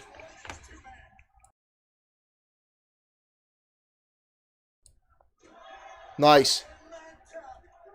Get rid of him.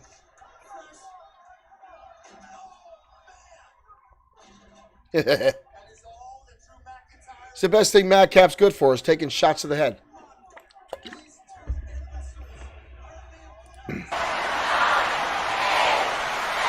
That was not 90 seconds.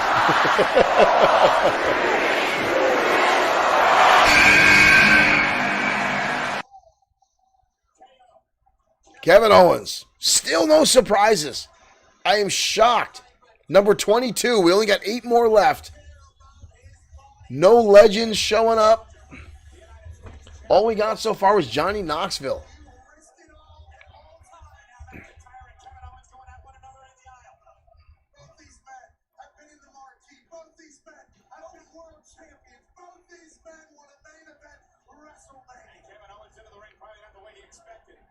Oh, pop-up powerbomb just that quick. Ziggler's still in there. Riddle's still in there. Sheamus still in there. Cannonball. Every time I see Riddle, it's just like one of those movies where the husband comes home early and you catch this idiot pool boy with your wife in his shorts. That's what I see every time I see Riddle. He should be climbing out the second-story window before he gets shot.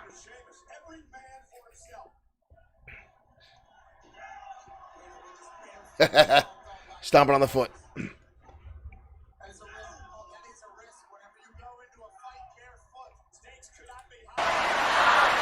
23 coming in.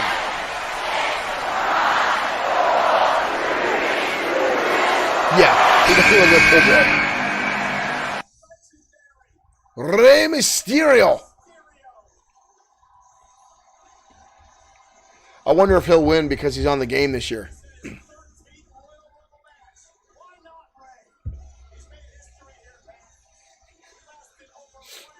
He's won the Royal Rumble before. Nice entrance. Woo!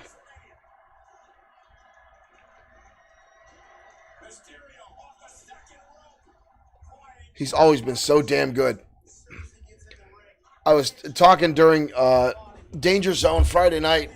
I would love to see some of his old ECW matches. Bye, Riddle. Oh. Nope, hanging on. I would love to see some of his matches from ECW in the showcase. I know they won't get Psychosis in there, but his matches with Psychosis from early 90s ECW were absolutely epic. I'd love to see some of those in there. I know it won't be, but wow, they were great. I mean, ideally, they do have the rights to all the ECW stuff, so I guess they could do it. Well, that'd be great. We go number 24. Riddle almost out again. Ziggler, I think, has been in that corner for like 5 minutes. Who we got? Big E? Oh, Kofi! We need a Kofi moment. We need a Kofi moment in this match. I'm playing that gif again. We need a Kofi moment in this matchup.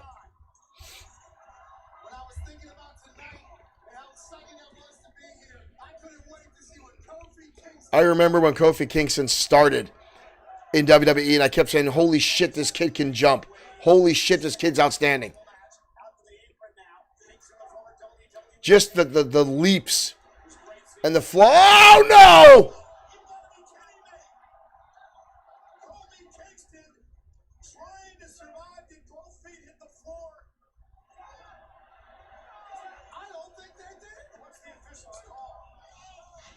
Oh, I think he screwed up. I think he screwed up. I think he screwed up. Both feet touched. Oh, what a mistake. Oh, son of a bitch. His feet hit the floor. They screwed up that spot. Oh, that sucks. I'm sure he's so disappointed with himself right now. Oh, that poor bastard. That poor bastard. Wow, that was disappointing. Here we go again. They did rush it. It looked like Sheamus was trying to smell his feet. Otis. This guy's awesome.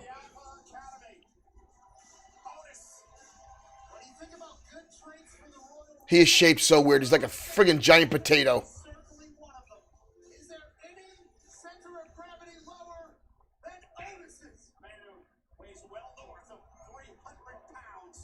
Yeah, still, I'm shocked. Absolutely shocked. Otis reminds me of a young Vader. Now that he kind of dumped the goofy gimmick. Yeah, that was a tough spot. He was just a hair too short. That's a rough landing to take.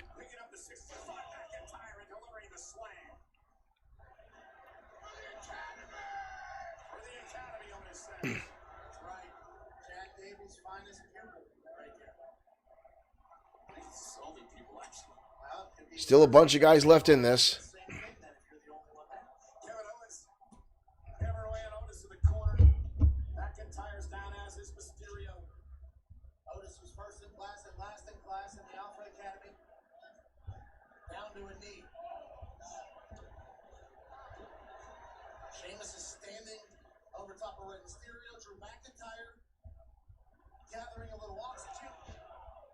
Still haven't seen Randy Orton. Here we go. I'm shocked I haven't seen one legend. That is so surprising. So shocking. Here comes Big E.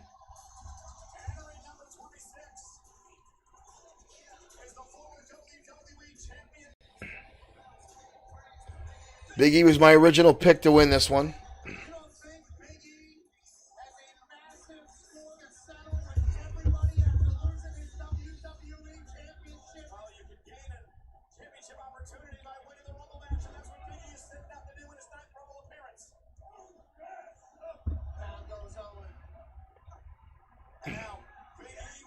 Oof.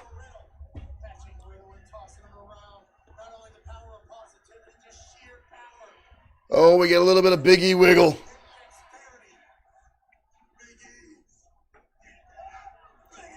So right now, I would say either Big E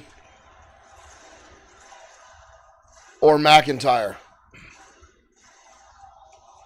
Ooh, and Big E just got shut down.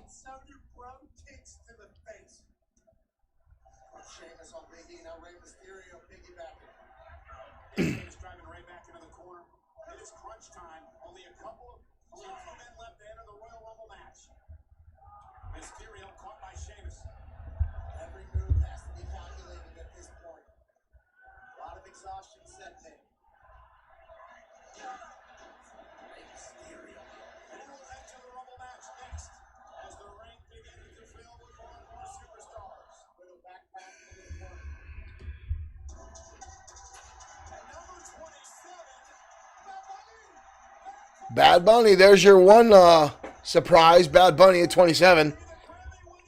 You're right, Derek. Big E's flexibility is surprising for a guy that size.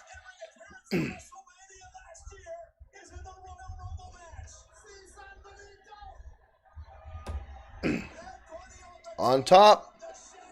I don't think he's going to last long in the Rumble. Yep.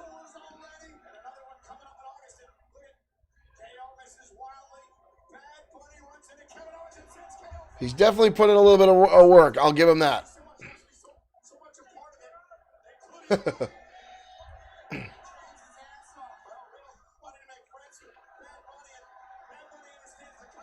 he going to throw Riddle out?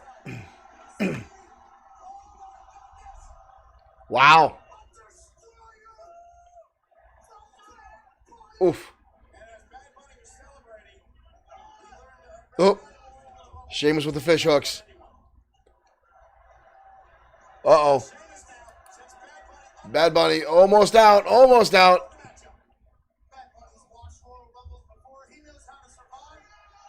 Oh, Sheamus taking himself out.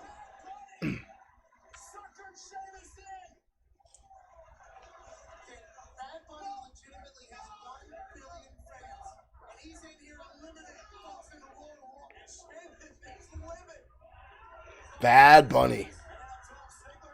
Ziggler not going bananas on him. Still like to see Ziggler win this. I know he's not going to, but it would be great. Where the hell did Ray come from?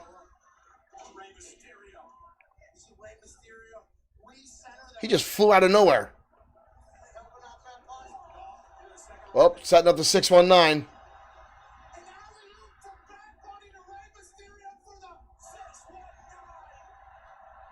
Ray's going to get taken out now. Oh, there goes Dolph.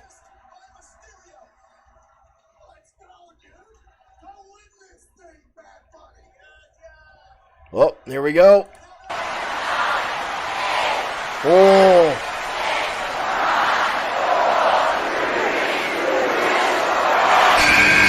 Kevin Owens. Shane O'Mac. Ray's out. Shane O'Mac is back.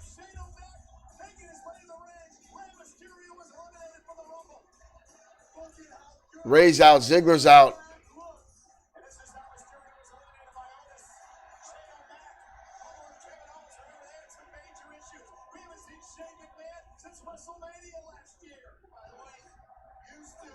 Shane McMahon will put his body on the line time and time again for a part-time wrestler.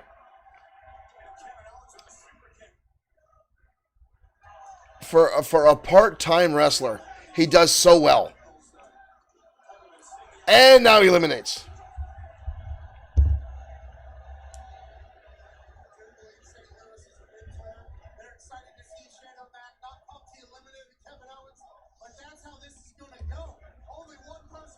Up and over.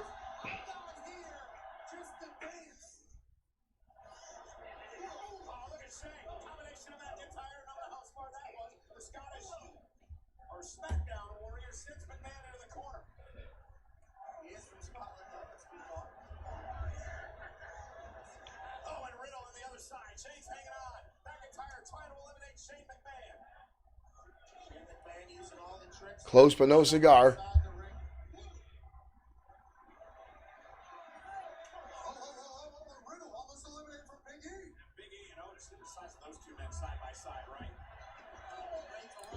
Coming close to the last few. We've still got a lot of guys in the ring.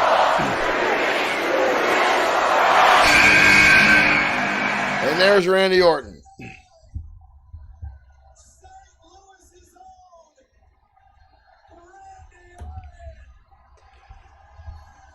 At 29. We still got one more spot to go.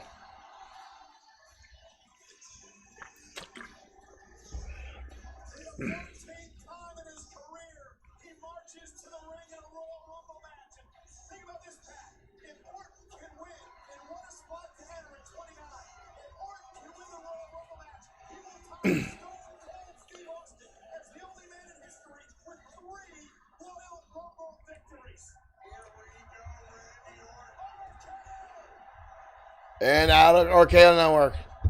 RKO out of nowhere. Oh, Big E gonna go. Damn it. Big E out.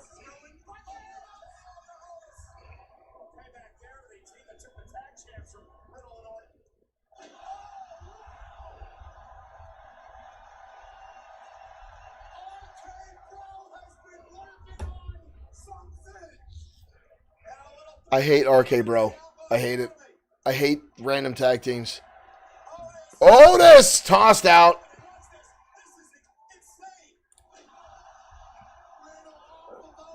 Otis tossed out.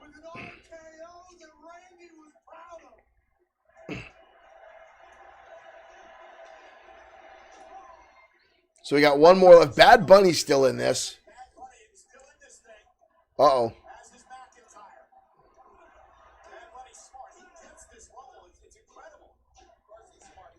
Number 30. Who do we got? Number 30.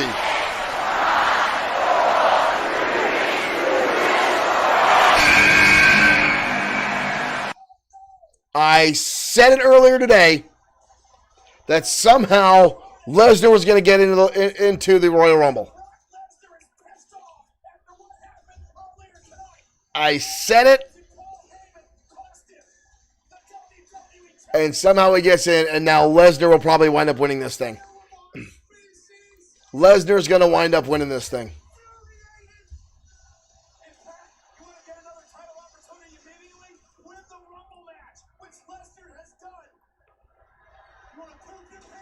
Son of a bitch.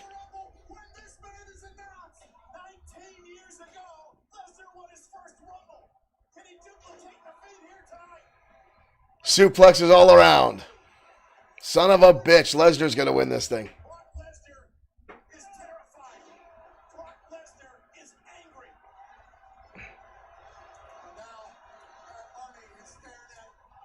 Out goes Orton. Wow.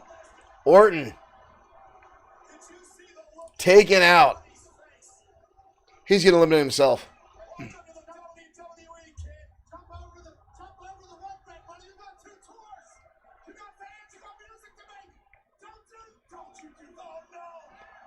He's going to kill the bunny.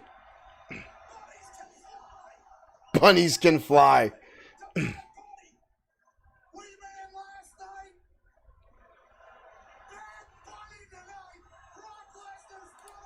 Another man out.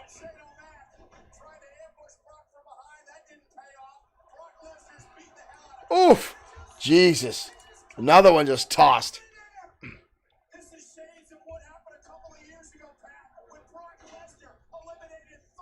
Can McIntyre stop the beast? Oops, Shane's too tired to go over. There it is. McIntyre and Lesnar.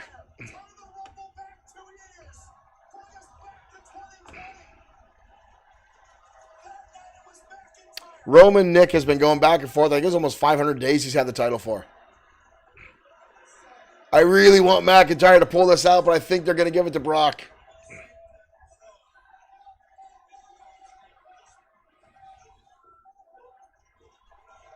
Shit.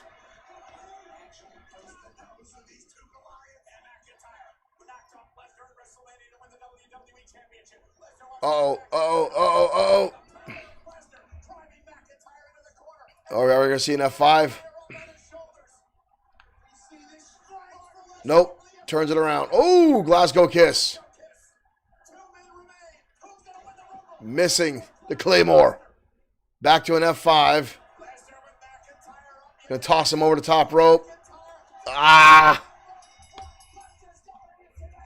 Disappointing finish to the Rumble. Disappointing finish to the Rumble match, if I must say so myself. Nope, I didn't like that either. Disappointing ending. Feels like it feels almost stolen. It feels almost stolen at that point. Ugh. Well, guys, thanks for tuning in tonight for our first ever watch along here at Bloodsword6 and XFW. You guys had fun with this. Nick Clark says they should have Glee come out. That'd be awesome to see Glee in the Royal Rumble, wouldn't it? We'll try to do more of these if we have time, giving the dates that they are on. Hopefully we won't see Brock Lesnar winning much more of these. His earlier matches, the finish was great. But just watching Brock come in and just manhandle 5 or 6 guys was terrible. But guys, thank you for tuning in. It has been a joy to talk with everyone tonight. We'll see you guys next time. We'll do this again since you guys enjoyed it so much. Thanks for tuning in, guys. We'll see you next time. Friggin' Brock Lesnar. Thank you guys for tuning. Thanks, Derek. We'll see you guys next time. Lesnar wins the Royal Rumble.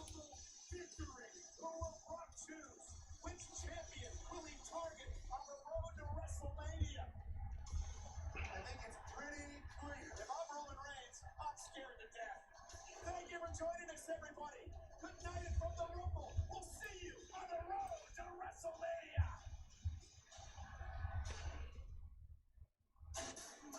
Oh my God! After the Rumble, what a sight! Look at this.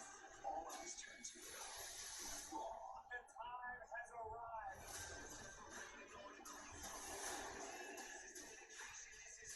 Must be WrestleMania season. That's it. Oh, good grief. Monday Night Raw. Live this Monday night on TBS. Superstar Kat Valdez's fiance was caught cheating. I think it's time to do something different. I'm marrying him. Yeah, that's you. We're in this together. We'll try not to turn your life upside down too much. It might be a little late for that. People are like, he looks like he's in math club. I am the math club. Hanging with you guys made me feel normal. Come with me to the fall formal. You asking me to the school dance? I didn't even know in your locker. Marry me in theaters. Get streaming. Hold up. Peacock Factory of Oh, hi. Sorry, Chief from State Farm. Mind if I hide here for a bit? Of course. You okay? Yeah, I just couldn't go through with it. I'm in love with someone else. Oh, not you. His brother. That was an unexpected plot twist. What you can't expect, though, State Farm being there when you need us, no matter what comes up. It's called service. Like a good neighbor, State Farm is there.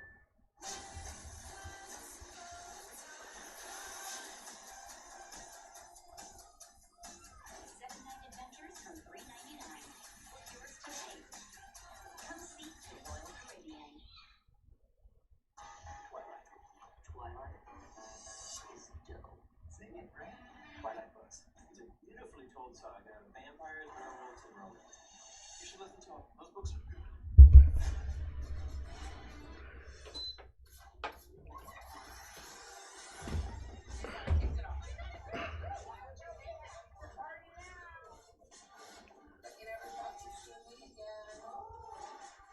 This is the bride. You're like Pretty Woman, but not a hooker. I put it all on the line. I'm gonna do everything I can to make these kids become stars. We have found homes for more than 2,000 dogs. LVPs, VIPs.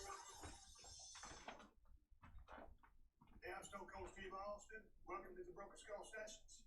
My guest today is one of the most successful and popular WWE superstars of all time. And she's just hitting her prime years. My guest today is the man, Becky Lynch.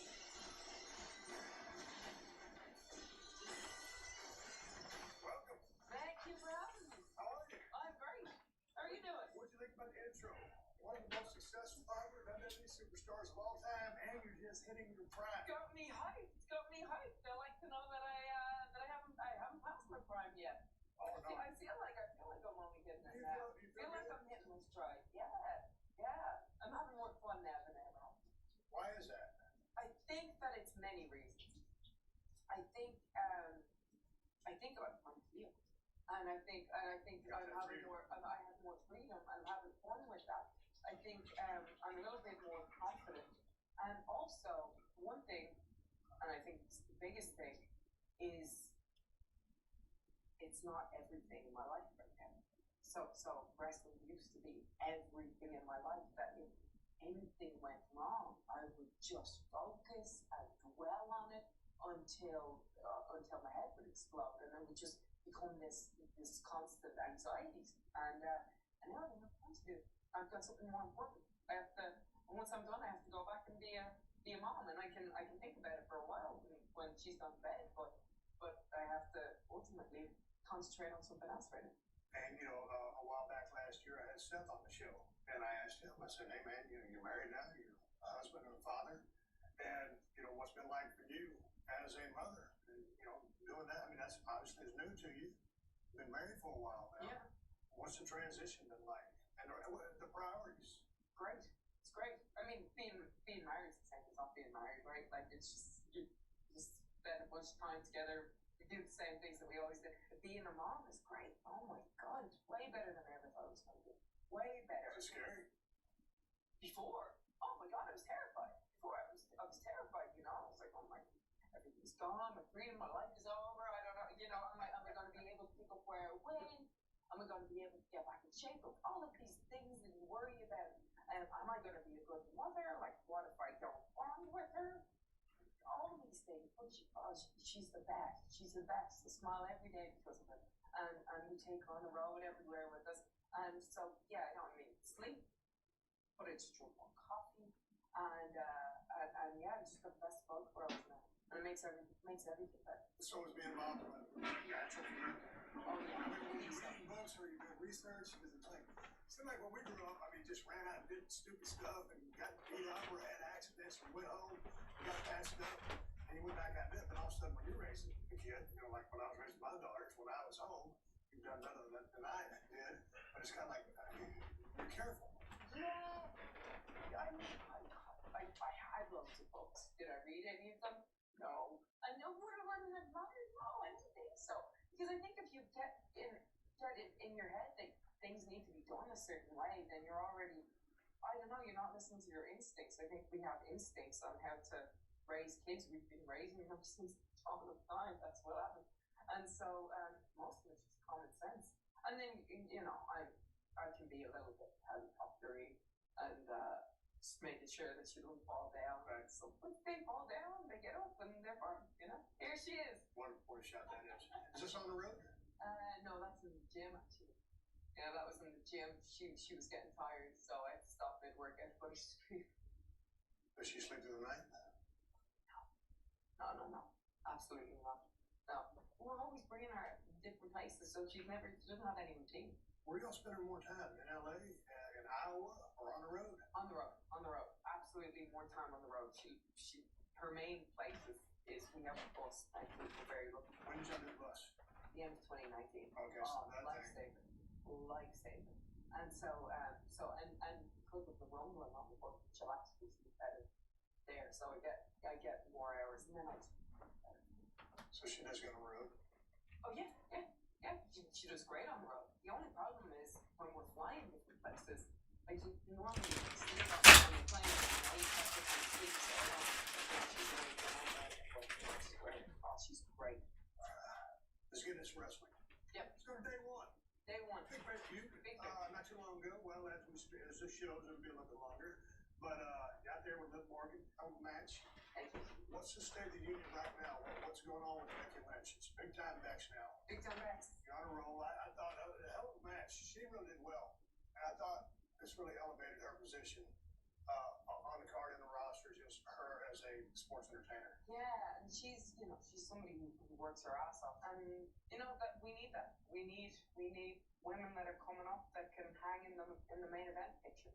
Because I've said before, I can't do this by myself. So you need people that are hungry and coming up, and Liv is one of those people that I really think is going to be, she's going to be up. Well, she's already up there. But she's going to be way up there in the future. You've had a hell of a run, and you're continuing to do so. I mean, you've paid your dues for a long time. You've been in the grind, and the way you see things when you break into the business are obviously a lot different than you see things now due to your experience and time spent and the learnings. So, with the experience that you have, what has changed with respect to the way you view the business today, and apply it? Ooh, that's an interesting question. But also, because from when I started the business in 2002,